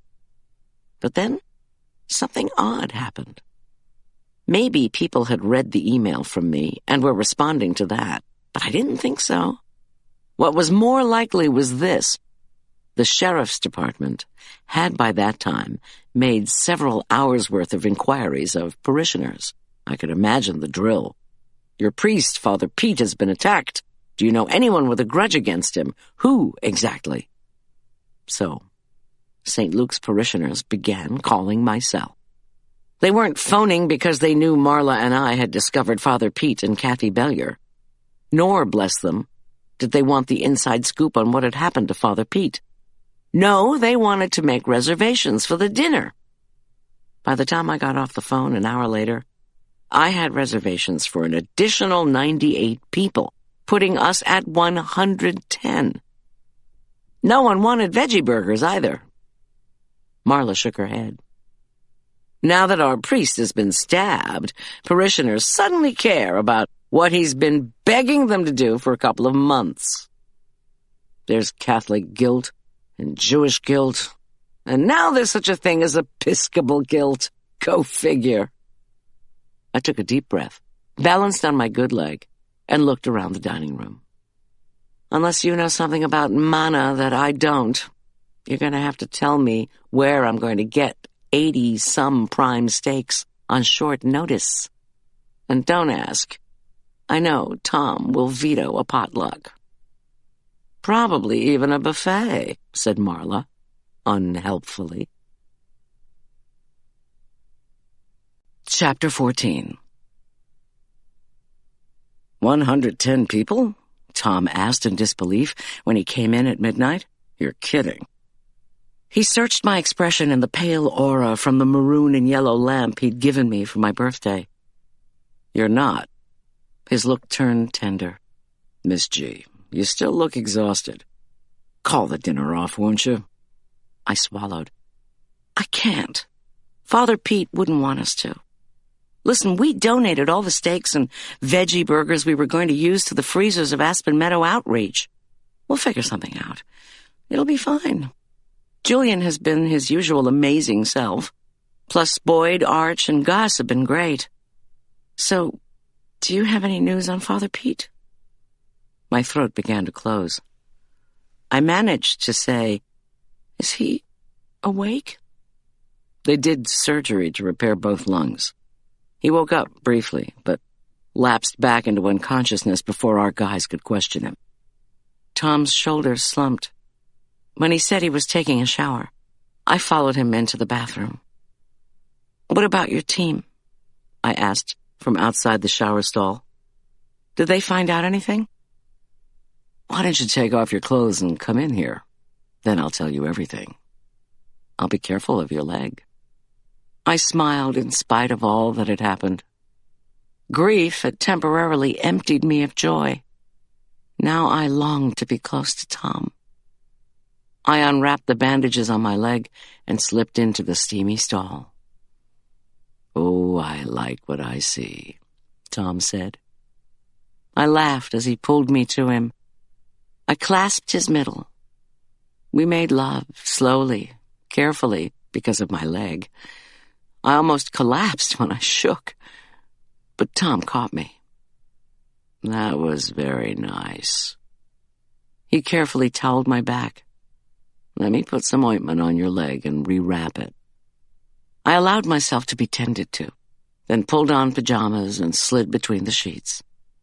"Seems to me," I murmured, when I was next to him, "that you were going to tell me what your team had found." Tom sighed and tucked our quilt around my shoulder. "Kathy Bellier is pretty much a blank. 35 years old, divorced a decade ago, moved up here from Aurora, according to the few friends we could find in her address book. She claimed she wanted to start over. She didn't seem to have any enemies, at least that we could find. No one with a grudge. Even the ex-husband didn't hate her. He just said she didn't want to be a housewife. She moved into a little place up here, then was a substitute teacher for a while. But she didn't like how hard it was to control kids, so the Mountain Journal hired her to sell ads. She took on office work for a couple of real estate companies. One of the real estate agents sold a piece of women's fiction, and that lady got so much attention, again, according to these same friends, that Kathy suddenly announced to anyone who would listen that she was going to be a poet. But as far as we can tell, she never got anything published. There was a slender file of, I suppose you would call it verse, in her house. We're talking 20-some poems, mostly along the lines of "the breeze in the trees making her knees freeze, then she sneezes." Walt Whitman's reputation will remain intact then. Tom chewed the side of his mouth. Kathy's friends? They seemed to feel sorry for her. They said she used to talk incessantly about becoming a published poet. But the only file thicker than the poetry one was the one containing rejection letters from literary magazines. All the hostility I'd had for Kathy Bellier evaporated. In place of the anger, I felt sadness, and again distress with myself that I'd been so angry and judgmental. Tom said when the poetry thing didn't work out, according to her pals, she was going to open a stable and raise show horses. Apparently she got the idea from a home buyer who came into the agency. He bought a huge, classy place with a lot of acreage. Kathy volunteered to help out in his stable. Until, she told her buddies, I can get established. She mucked out stalls, cleaned tack, and bugged the owner incessantly to allow her to show his horses. I mean, like in horse shows. I'm from New Jersey, remember? I know from horse shows. But I wasn't aware Kathy was into equestrianism. Tom's damp hair touched my cheek. She wasn't. We asked the stable owner about her. He hemmed and hawed and said he didn't want to speak ill of the dead. Finally, he confessed that he'd told her she couldn't ride because, well, she was terrible at it. She quit in a huff, and he said he felt bad about it. But he simply couldn't allow her to be the one riding his mounts in shows. Kathy gave up on the stable-owning pipe dream and went back to working for a real estate agency. Apparently, some of the clients there talked about how great your parties were, how you were just the best caterer, but, wait for it now, don't get angry. They said you were not cheap. "Oh, for God's sake," I said, hotly. "Anyone who goes into catering for the money should have his or her head examined." Sometimes I think that means me, frankly. Miss G, I'm telling you what Kathy's friends said. And here's the interesting bit. Kathy also told her friends she thought Holly was the most gorgeous, glamorous person around. Working for the real estate company, Kathy was the one who set up the rental for Holly. Holly had told her you were her friend. It was as if Kathy became convinced she'd make a mint catering and become glamorous and gorgeous at the same time, if she could undercut you. She took a weekend cooking class in Denver, but never worked in a restaurant or for a catering company, as far as we can tell. She just decided, boom, to be a caterer, just the way she was going to be a glamorous poet or a glamorous owner of show horses. So she didn't need the breeze to freeze her knees as she carried her poems to the post office or get stuck in a truck when she had stables to muck. Sorry. Kathy had taken notes on the parties she'd heard you were catering. Marla had talked about giving the boys' birthday bash at her fabulous new house. The St. Luke's fundraiser had been opened to the Aspen Meadow community. So, our theory is, she thought if she copied you but charged less, she'd become Holly's glamorous new best friend and have a built-in clientele. That is just too bizarre. Tom shrugged. Those same friends we tracked down? They said she talked about nothing except becoming a caterer like Goldy Schulz. I thought of one of those Zen-type sayings I'd learned from my mentor, Andre. Talking is not doing. The more you talk, the less you do. But, Tom was saying, since Kathy had also been energized about being a poet, and then about training show horses, they pretty much ignored her. That might explain why she was so eager to take over the birthday party at Marla's, as well as the church dinner. She wanted to prove that she was serious. But she wasn't even a parishioner at St. Luke's. I took a deep breath. What about Father Pete? Any idea why he was attacked? I mean, do you even know who was stabbed first? Our blood spatter guys have already developed a theory. The perp attacked Father Pete first. The hit punctured his right lung. He spun around, staggered into a wall, then slipped on his own blood and fell. I shuddered, and Tom stopped talking. You sure you want to hear this? I nodded. Near as we can tell, Kathy tried to run away. The killer caught her by the hair, reached around and stabbed her in the heart. Father Pete had recovered a bit by then, we think. He stood up and tried to fight the attacker, so the perp knifed him in the other lung. How Father Pete avoided drowning in his own blood, we don't know. But after the second assault, he passed out.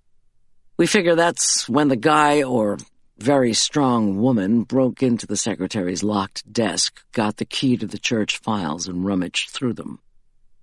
I had a brief vision of poor, dear Audrey Millard, the church secretary. Lovely as a mountain bluebird, older, single, she was devoted to Father Pete and would be devastated by the attack. I made a mental note to call her, if Tom would allow it. What was the attacker looking for? Miss G, if we knew that, Then we'd have a better idea of who or what exactly we're dealing with here. Our guys are trying to reach the church secretary now. He stopped talking again. Audrey Millard? Yes, one of your guys should stay with her, I think. She may come across as fragile. And she may be fragile. But she has a good memory. She'll probably be able to help you regarding any questions you have about Father Pete. I took a deep breath. I know it's late, I said apologetically. But did you hear my message to you about Yerban? He said he had, but the investigation at the church had taken priority. So I began to tell him about Yerban, collage artist. Tom turned the light back on and scribbled in his notebook. When I was done, he called the department about Audrey. Also, the night crew still working on the Holly Ingleby case should be told about Yerban, who might know something about Holly. Think your guys will be able to find Yerban? I asked, once Tom was back beside me. The guy shows up at a party Marla hosts. That's followed by a homicide? If he's listed somewhere, anywhere, we'll find him. He added, Audrey Millard? She fell apart when she heard about Father Pete. Julian beat us into the kitchen the next morning. He was reading my computer screen, but offered to make us both coffee. Tom said he would do it, then gazed around in sudden amazement at a dozen-plus loaves of frozen, homemade oatmeal bread now thawing on our counters. Oh, said Julian, blushing. I just took them out to thaw because I thought we would need them tonight. He looked at me, puzzled. Dad's bread, Goldy? I thought your father had passed away. A while ago, I said, then explained that the loaves were from a recipe of my father's. Unfortunately, Dad hadn't written down how he'd actually made the bread. He'd only taped the recipe he used. As a jumping-off point, he'd proudly told me, as he kneaded and slapped the dough, onto an index card. The now crinkled bit of newsprint was almost illegible, as the tape, brown and curling at this juncture, had pulled off several apparently crucial words in the recipe. I'd made numerous guesses as to what the missing words were. As many times as I'd made the bread, I not only had ended up with a dough that was much too sticky, I also hadn't quite hit the taste or texture that my father had produced, seemingly without effort, in his own lovingly tended loaves. I concluded by telling Julian that it wasn't until Tom had stood beside me and pressed down on the tape, then guessed correctly at the missing words, add 2 additional cups flour, that the right combination of ingredients had revealed themselves. Tom smiled. Goldy was almost there. Super, Julian said. His face turned serious. Now, do we know what's going on with Father Pete? Nobody's called. Tom put a cappuccino in front of me, swiftly texted the department, and moved outside to care for our animals. When he returned, his cell pinged. Priest stable, still unconscious. He read aloud.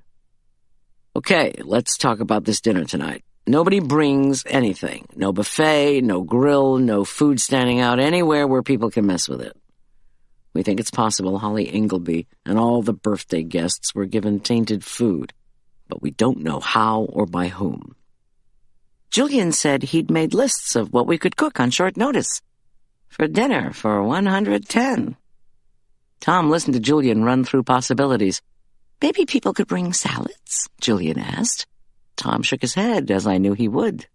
Whatever the two of you decide to cook for tonight has to be plated up in the conference center kitchen and brought out to the tables. Also, tonight, I'm posting Boyd plus Sergeant Jones at your conference center, Miss G. Not only are Holly and Kathy Belliard dead, but Father Pete is teetering on the edge, and we don't have a clue as to who booby-trapped Holly's deck. We don't even know if any of this is connected. The only thing Holly, Kathy, Father Pete, and you have in common? I looked at him and waited. Tom said, St. Luke's. Pretty tenuous connection, I said. Tom was adamant. Our 2 sergeants will watch you at all times. I don't want any volunteers helping. No one will have the chance to doctor the food." "But you don't even know," I began. Tom's expression was severe. "You either do it my way, or you cancel this fundraiser." Julian intervened, ever the peacemaker. "Not to worry. How about this? We do a vichyssoise first. You have a dozen containers of frozen stock and enough leeks, potatoes, and whipping cream to outfit the French armed forces, who would no doubt appreciate that we're making a French soup. The only challenge will be getting it thoroughly chilled by tonight. This bread will be thawed soon, so it'll work. Plus, you've got another dozen loaves in there." He gave me a quizzical expression. "Your freezer also has a mountain of zipped plastic bags of chocolate cookies. Where did those come from?" I sighed. "Christian Brothers High School bake sale. They told me to bring a few loaves of bread and a dozen cookies. I thought I'd double my father's bread recipe, but it ended up making quadruple the number of loaves I was aiming for. And the cookies? CBHS had asked for so few, I was sure they must have said a dozen. They didn't, but it was fun. I was experimenting with extra bittersweet chocolate and had a whole lot left over." Tom raised an eyebrow at me as if to say, "A dozen?" I ignored him. Math skills had never been my long suit. Not only that, but Tom had been asking me for a while to get my hearing checked. "Okay," Julian continued. "It's going to be warm this evening until sunset, so the guests probably won't mind having all cold food. We'll start with vichyssoise, then move on to poached and chilled shrimp. You've still got lots of jumbo shrimp in the walk-in, remember? And instead of making something weird, I'll put together a sauce with zing that contrasts with the creaminess of the soup. And for those people with shellfish allergies, of which we have 4, you have Cornish hens in there that we can roast. We can artfully arrange the shrimp or hens on the dishes next to a salad of romaine lettuce with fresh tomatoes, scallions, and hearts of palm. We'll lightly dress those with sherry vinaigrette. Your supplier left you with lots of packages of early haricot vert. I can cook those quickly and chill them, then use a different dressing for them for contrast." I had forgotten that my supplier had left perfect packages of those long, thin string beans so favored by the French. I had no idea where she'd found them this time of year. So, now we were up to vichyssoise, poached shrimp or Cornish hens, romaine salads with tomatoes, steamed haricot vert, vinaigrette, bread, and what were we missing? Something slightly sweet. To Julian, I said, "My head's reeling. It's all going to work out. But you're probably thinking we should have something slightly fruity. You've got lots and lots of strawberries and bananas. Do you have a recipe for molded fruit salad to balance with the savory stuff?" I nodded. Julian said anxiously, "How's it sound so far?" I swallowed. "Perfect." Julian went on, "We'll have butter on all the tables." Tom said, "No, the butter comes out with the rest of the food. You slice the bread in the kitchen, and it gets served by you, all with tongs." Julian rolled his eyes, but said, "Okay, that'll give us a chance to warm up the bread. Then we'll bring out the plated-up food when we serve the bread and butter. We'll follow this with vanilla ice cream and your chocolate cookies. You and I can make a dark fudge sauce to go on the ice cream if you think we need it. What do you think?" "It sounds great." I smiled and did not say, "It actually sounds like a ton of work." "Yeah, super," Tom echoed. "Now you two, I have to take off. Sorry to be so difficult about the food." I told him not to worry. He nodded to Julian and kissed my cheek. "Boyd's coming with you to church this morning," he added. "He and his partner, and before you ask, yes, it's still Armstrong, are going to be here around 7:30. They'll be with you at church, and while you set up. Then Armstrong goes off duty. Boyd and Jones will be with you tonight at the conference center. Just like yesterday, except you'll have a double escort. You're not going anywhere without at least one of them. Got it?" "Yes," I said. When Tom gave me a warning look, I added, "Yes, I heard you. We have so much work to do. I couldn't go running around asking questions even if I wanted to." "And you?" Tom pointed at Julian. You shop, you take Armstrong. You work at the kitchen, Armstrong is at your side. Yes, boss's husband, Julian said with enthusiasm. I sighed and checked in with myself. My legs still hurt, but it did feel better. I looked around the kitchen. Summer mornings in the mountains brought early light the color of nickel. So, although it felt like 8 o'clock, I was unsurprised that it was not quite 6:30.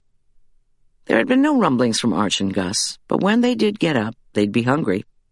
Since St. Luke's had gone over to its summer schedule, the service in the meadow wouldn't begin until 9. I chugged the last of my cappuccino and typed up a plan for the cooking into my computer. Julian brought the containers of stock out to the counter to begin thawing, then started in on the long task of peeling potatoes for the soup. Thinking the boys would drive us batty if they had to wait long for breakfast, I buttered a large pan and lined it with thick slices of thawed bread. Then I beat eggs with cream, added vanilla and nutmeg, and poured this mixture over the bread to make a baked French toast. Once Arch and Gus were up, I would slide the dish into the oven. I checked my favorite recipe for molded strawberry salad, and as it turned out, not only did we have plenty of fresh bananas and strawberries, but our pantry yielded up numerous cans of crushed pineapple. I got to work straining the pineapple and then measuring the juice to mix with the gelatin. But as I stared into the pot and waited for the juice to boil, I thought that even if the meal was going to be plated up individually, I did not want to put cafeteria-style squares of molded salad on each dish. Besides that, getting large sheet pans filled with gelatin to actually gel was a lot more difficult than getting small molds to do the same work. No doubt, this had to do with some esoteric law of chemistry that I didn't care about. What I did care about was the question of where we could get 110 molds. I shared my dilemma with Julian, who said he was sure he had that many individual china cups out in his boxes in our garage. You have china cups in your storage cartons? I repeated. They're mismatched, but it doesn't matter. People think they're getting something special if it's in a china cup. Any china cup. Trust me. I do trust you. If I poured a judicious amount of the concoction into individual portions, all I would have to do was find space in the walk-in to put them all. I knew that wouldn't be a problem. The molded salads would all gel, and best of all, there would be no need to unmold anything. We could just place one china cup-filled salad on each plate next to the shrimp or hens, dressed beans, and romaine salad. Et voila! They would even look pretty. Mindful of Tom's warning, I called Boyd on my cell. He was waiting out in his prowler and promised to help us retrieve what we needed from the garage. I watched Boyd lumber heavily up the driveway, and my heart constricted. He rubbed his crew cut, which was going from black to gray. After the trying events of the past 24 hours, he looked exhausted, but he was, as ever, stoic. Although it was clear neither Boyd nor I relished the prospect of digging through Julian's storage containers, and early in the morning, no less, it wasn't a hassle. Julian had done an excellent job labeling each box. It took the three of us only 10 minutes. First, to find and move the huge box containing Julian's cookbooks, and second, to lay our hands on the carton underneath, labeled only serving dishes and other bits of china. Boyd and Julian hoisted that box into our kitchen. As we carefully unwrapped the mismatched pieces, I checked the bottoms of the cups and saucers, as Tom had taught me to do. They were all either French porcelain or English bone china. I asked, "How in the world did you find all this?" "You know Maplewood?" he asked in return. "Yes." To Boyd, I said, "It's an area of old homes in Boulder." "I know it," Boyd said. Julian smiled. "I think the woman who died was a hoarder. Her heirs didn't like old stuff, and there were crates of dishes at the sale. Man." He held up a gilt-edged cup to the light. They sure don't make dishes the way they used to. Well, one thing you taught me, Goldie, people think they're getting something special if it's plated up on the real deal, which this definitely is. I shook my head at Julian's memory of tricks of the trade. Once we'd counted out 114 cups, adding 4 for good measure, Boyd offered to wash his hands and all the cups. I thanked him, cleaned myself up, and went back to the fruit salad itself. I finished slicing the juicy strawberries and firm bananas and folded it all into the liquid gelatin. Up to his elbows in suds, Boyd said he would rinse and dry the cups, then ladle out the mixture before placing everything into the walk-in. Julian and I thanked him again. Boyd hated culinary duties, so our profusely expressed gratitude actually made him grin. I went back to Julian's recipe for vichyssoise. For 110 plus 4 for good measure people, we were going to need many piles of chopped leeks and onions. I retrieved one of my professional knives and got to work. Just before 7, I started melting unsalted butter into golden pools in my stock pots. Julian tossed in the leeks and onions and told me to go rest my leg. He would stir everything and make the fudge sauce at the same time. "Better to have just one person standing in front of the stove," he said. "Fix yourself another espresso and put your feet up." He glanced at the ceiling. "When I hear the boys, I'll shoot the French toast into the oven." I agreed, then offered espresso to Boyd. He said, "Thanks, but I only drink real coffee." "I can make that for you," I said quickly. "I'm good." I knew he meant that he was doing all right. He was also good. I sloshed whipping cream into a chilled glass, then pulled 2 shots of regular espresso and 2 of decaf on top. I sat down, grateful for the rest. Try as I might, though, my mind wouldn't stay still. I thought of Audrey Millard, the church secretary. Was it too early to call her? To make sure she was okay? What if she'd been up all night worrying? Or been upset by the policewoman at her house? What if she'd only gotten to sleep this morning? In good conscience, I couldn't bother her. I also knew she would come to the service in the meadow, no matter how tired she was. She would need her community around her. I wondered if there was any connection to St. Luke's that I was missing, apart from the fact that 2 homicides, Holly and Kathy, and an attempted homicide, Father Pete, had occurred so close in time. This was a small town, and Holly had only been coming back to St. Luke's for a while. Plus, she just hadn't seemed that involved. Not the way she had been before, anyway. I imagined the aftermath of someone attacking Father Pete and killing Kathy Bellier. That same someone had broken into Audrey's office and gone through the files. Why? What could possibly be in the church files that someone would want so badly? I wondered what files had been taken, if any. As if in answer to my question, a text from Tom buzzed through. Church secretary says only file missing is counseling. I stared at this missive. Father Pete was the essence of discretion, wasn't he? There really was no way he would have kept the names, dates, and particulars of problems, much less sins, preying on parishioners' minds. Would he? Episcopalians weren't that big on confession, but they loved counseling. People were always saying they needed to talk to Father Pete about a pastoral issue. Was it possible there had been details in some counseling files? I texted Tom back. How does Audrey know that? I had almost finished my iced latte when Tom replied, "Counseling drawer contents gone.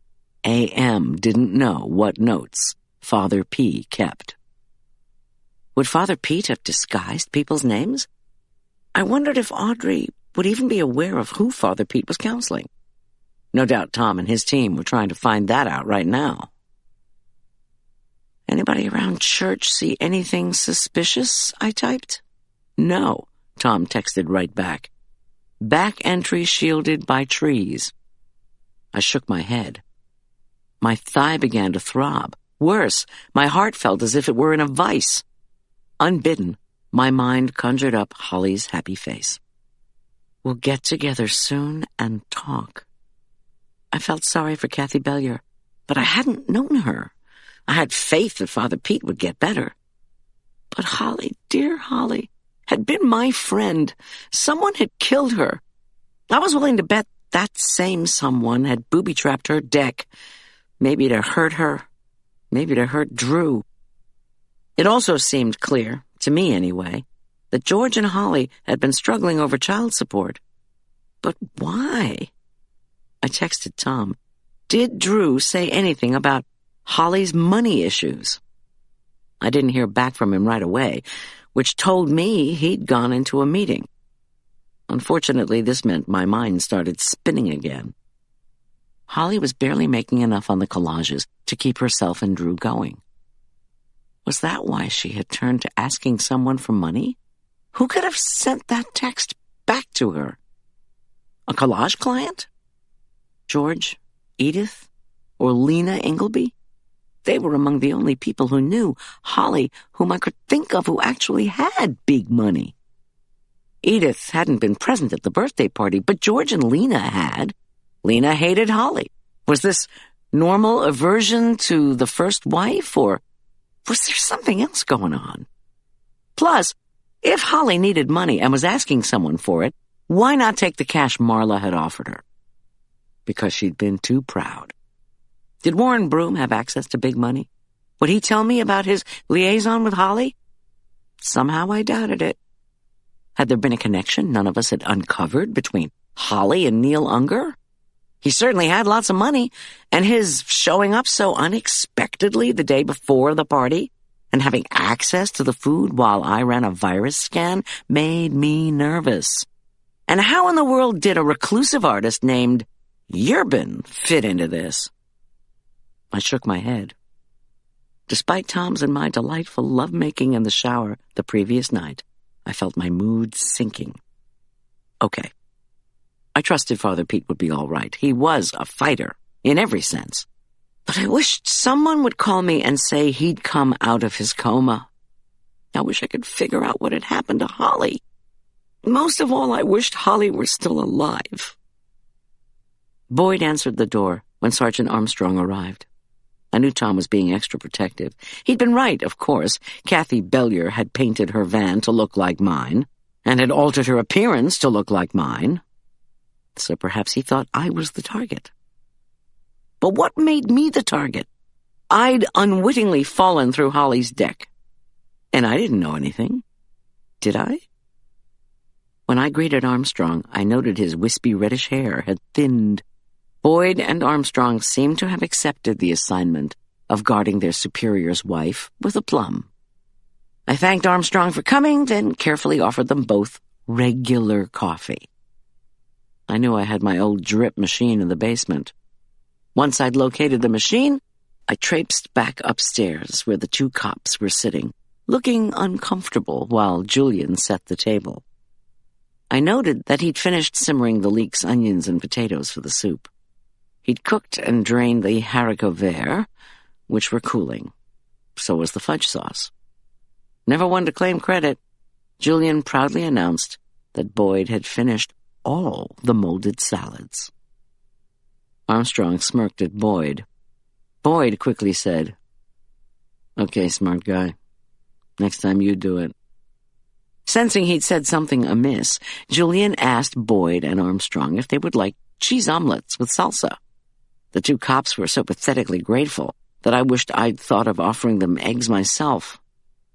Instead, I assembled the drip coffee machine, dropped in fresh grounds, and pressed the buttons. As there was still no sound from Arch and Gus, I wondered once more if what would help me out of my funk was trying to figure out what had happened to Holly. So I again descended to the basement. It was time to renew my struggle with the Amour Anonymous notes. Marla and I had barely had time to go through the first few notebooks. I wanted to take a detailed look at what I had. I didn't know if it would do any good, but just sitting around with my banged-up leg elevated while Julian cooked for Boyd and Armstrong wasn't going to do a thing for my mood. I got out a fresh pad of paper. I wanted to make a timeline of Holly's relationship to the rest of us, plus take any notes that seemed significant. Our sons had been born on the same day in Lutheran Hospital. I wrote that down. Who had her doctor been? I did not know. Marla said there were all kinds of mentions of doctor visits in the Amour notes, but that was because we were a support group, emphasis on the support. Divorced women were not only at risk from their former partners, they had a heightened susceptibility to disease, accidents, and all manner of untoward events. So, we made it a habit to check in with each other on our current stress levels. We held each other accountable for going to the doctor when we were ill, making sure we were current with physicals and generally checking in on each other's health. Tom had said it looked as if Holly had had a fatal heart attack. She and apparently all the other guests had ingested Loquin, which had only given the other guests at the party nightmares. Why? Was the Loquin related or unrelated? I clicked on Tom's basement computer and searched the internet for side effects of Loquin. Of course, there were the usual warnings, which I doubted anyone read. May cause nausea, vomiting, dizziness, hallucinations, vivid dreams, and in rare cases, cardiac arrest leading to death. In rare cases, cardiac arrest leading to death? Okay. What were the rare cases? I clicked through to see what those infrequent interactions might be, but could find nothing. Probably some advanced piece of medical software, not available to members of Medwives 101, would have it. I resolved to tell Tom about what I'd found anyway. Law enforcement wasn't sure Holly had died from a heart attack, but they suspected it. For the investigators, it would be better to ferret out the interactions from an actual medical doctor, preferably one who knew Holly. For the 40th time, I wished I knew more about Holly's medical situation at the time of her death. But still, even if a killer had that information, how could he be sure he was giving enough Loquin to someone so that he or she would definitely die? Maybe you couldn't be sure. In that case, you'd have to booby-trap her deck. I went back to my timeline. Holly and I had both attended a doctors and spouses conference in Boulder. She was a former Roman Catholic who embraced astrology and joined St. Luke's.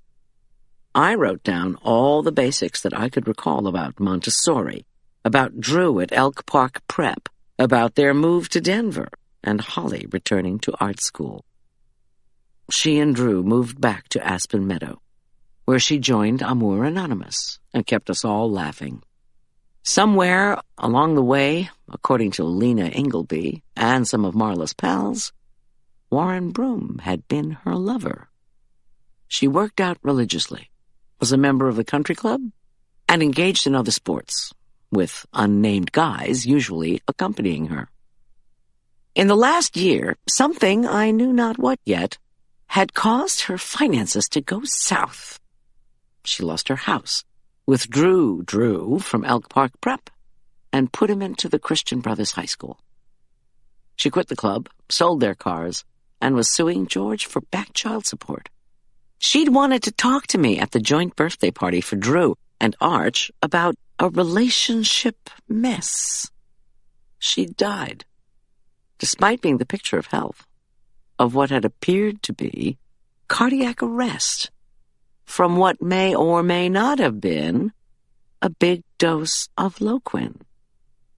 I shook my head. After a few minutes, I went back to the set of notes I'd been reading. I wasn't expecting to have my heart squeeze when I read about how I'd told the group a story from when I was married to the jerk. I'd made a tomato aspic to go with a poulet bonne femme. He'd taken the aspic, glazed ceramic mold and all, and violently tossed it into the trash, where it had shattered. He'd slapped me hard across the face. He asked if next time could I remember that he was allergic to tomatoes. I'd cried, but then believed him when he apologized. Silly me. Holly countered that on one of her few forays into cooking, she'd used a newly purchased vegetarian cookbook to try to make an aspic for George and Edith. It had taken her all day to make the vegetarian consommé from scratch.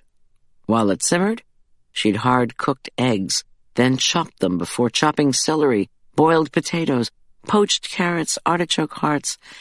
At this point, Marla had been doubled over with laughter, I'd noted, because Holly hated to cook.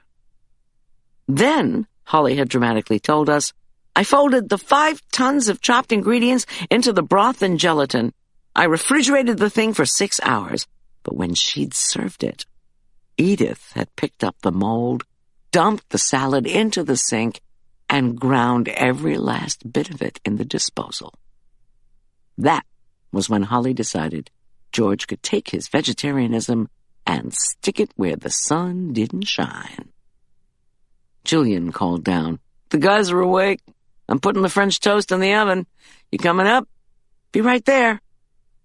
My cell phone buzzed with a text from Tom. Neighbor says Drew and Holly not fighting. Puzzled, I tapped back. With attack on Father Pete, Drew still a suspect? No, just following up. What about anonymous message? Tom wrote, I called Drew.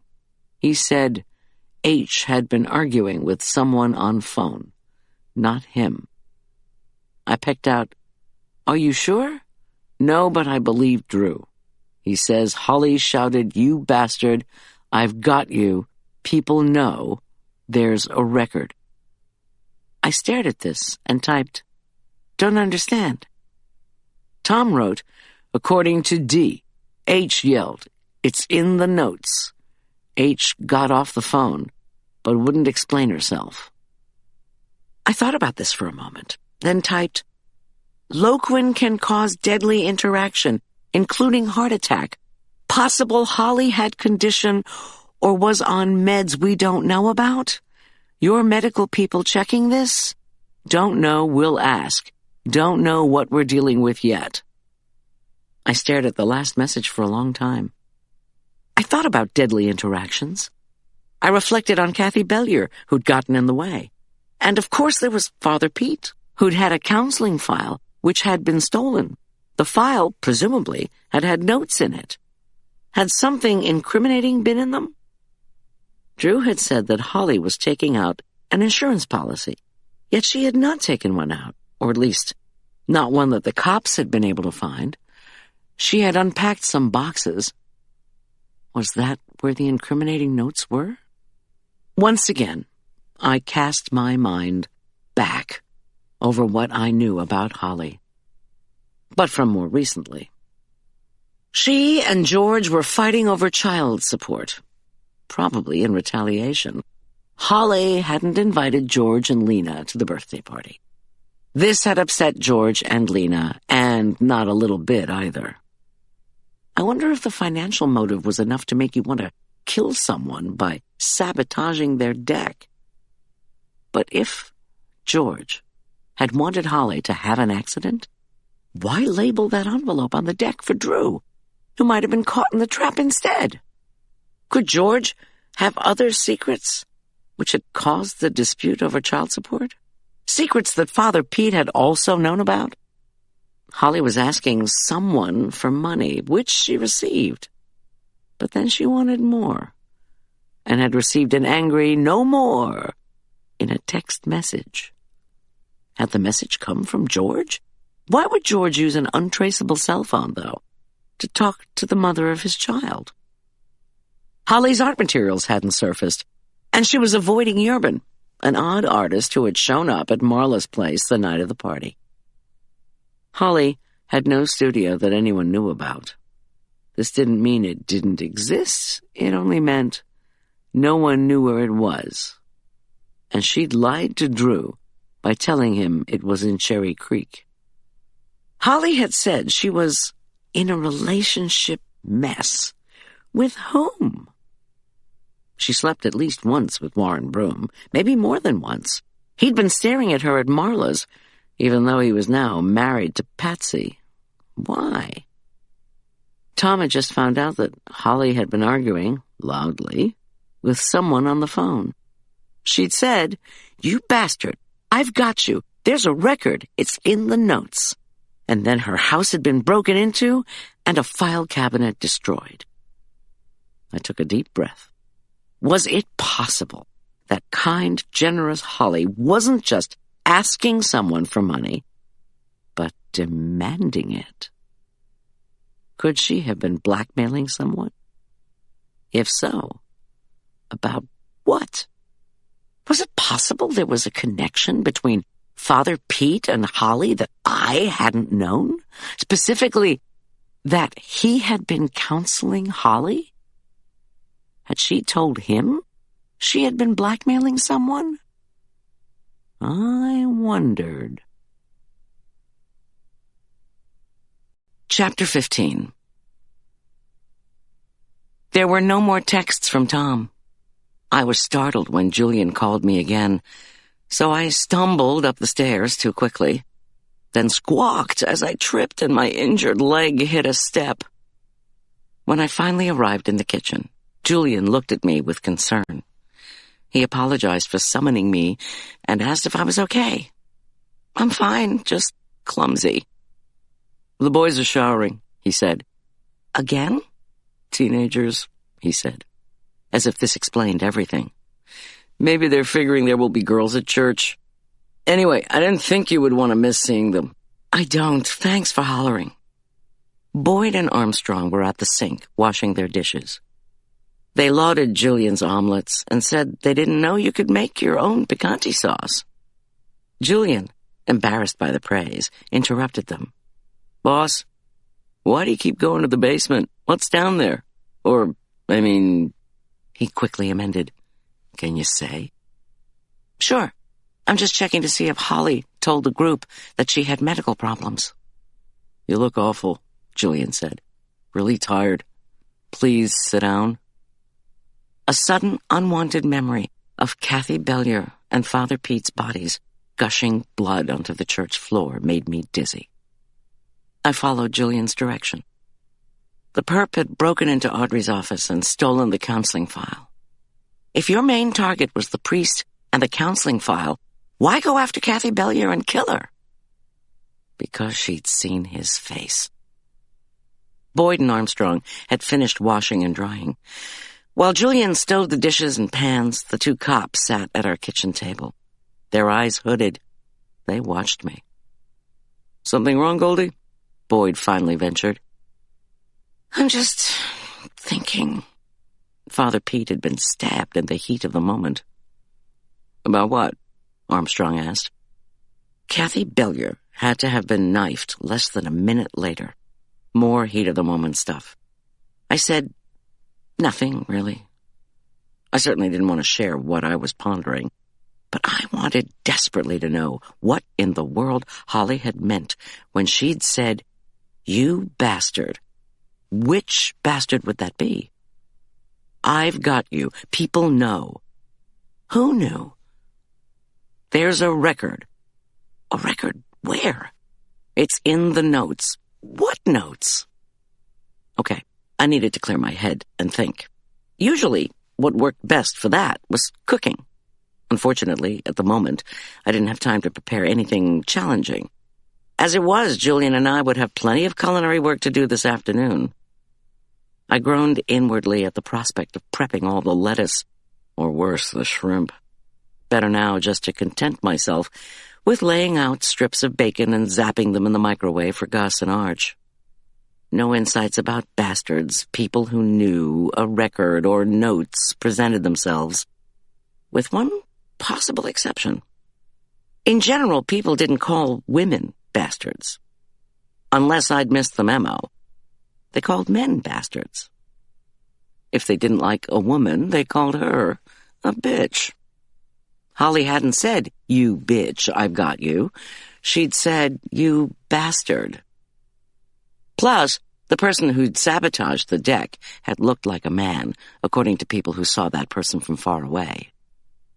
If Holly had been blackmailing a man, what had it been about? Gus and Arch pounded downstairs. Gus's freshly shampooed hair was wet and tousled. Arch's scalp gleamed. Their clothes were wrinkled but clean. I longed to gather them both in for a hug, but if I did that, Arch would blow worse than Vesuvius. "You guys look great," said Julian, flashing them his cool smile. I didn't say anything flattering, because when dealing with teenage boys, whatever words flitted toward my mouth were invariably the wrong ones. I only invited the guys to the table, then put out the butter and maple syrup. When the French toast emerged, puffed and golden, Julian invited Boyd and Armstrong to have some. The two cops exchanged a glance and allowed us how maybe they did have a bit of room in their stomachs for a second breakfast. I found myself smiling for the first time in a while. The June beauty of the church meadow startled me. My throat clogged up when I thought of how much Father Pete would have loved to have been there. Shimmering white wild daisies speckled the banks of Cottonwood Creek.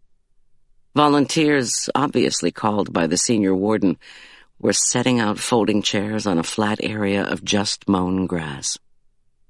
The supply priest, a thin, bald fellow I did not know, was already in his long robes. He moved jerkily around the makeshift altar.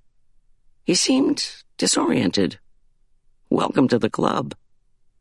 The priest glanced uneasily among the parishioners arriving in the parking lot and the teams of investigators and crime scene techs still traipsing in and out of the church building.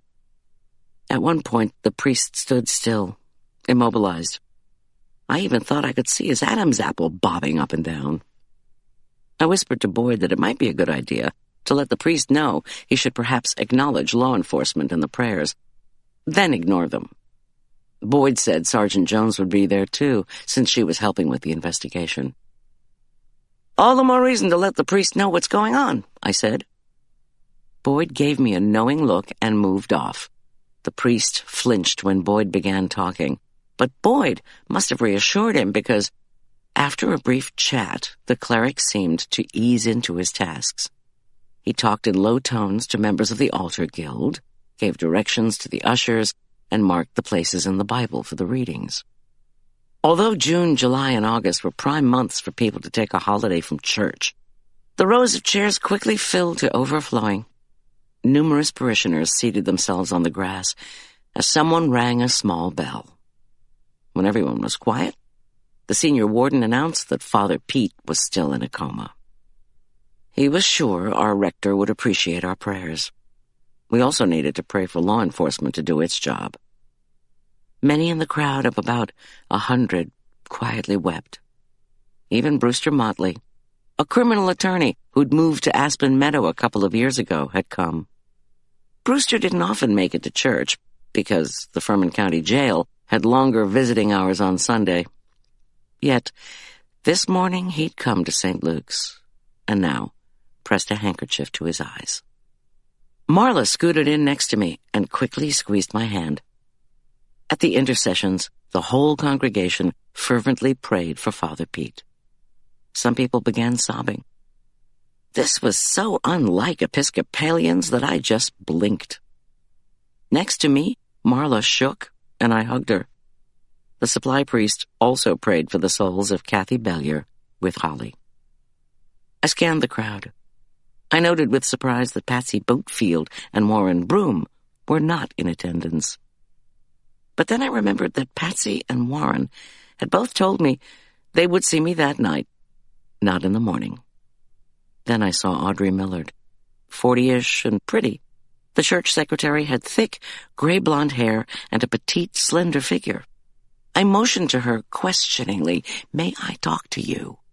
She held up her hand to indicate 5 minutes, or at least I thought that was what she was saying. Like math, sign language was not one of my long suits.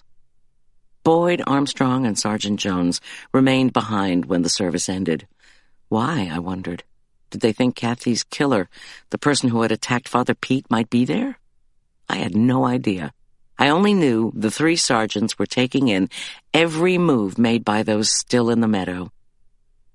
I wondered how many years in the sheriff's department it would take to become so unobtrusively watchful. Think I should stay? Marla asked. You probably want to speak to Audrey alone. I might frighten her off. Marla was aware of how intimidating her presence could be. I said, better hop then. If she says anything of interest, I'll let you know. People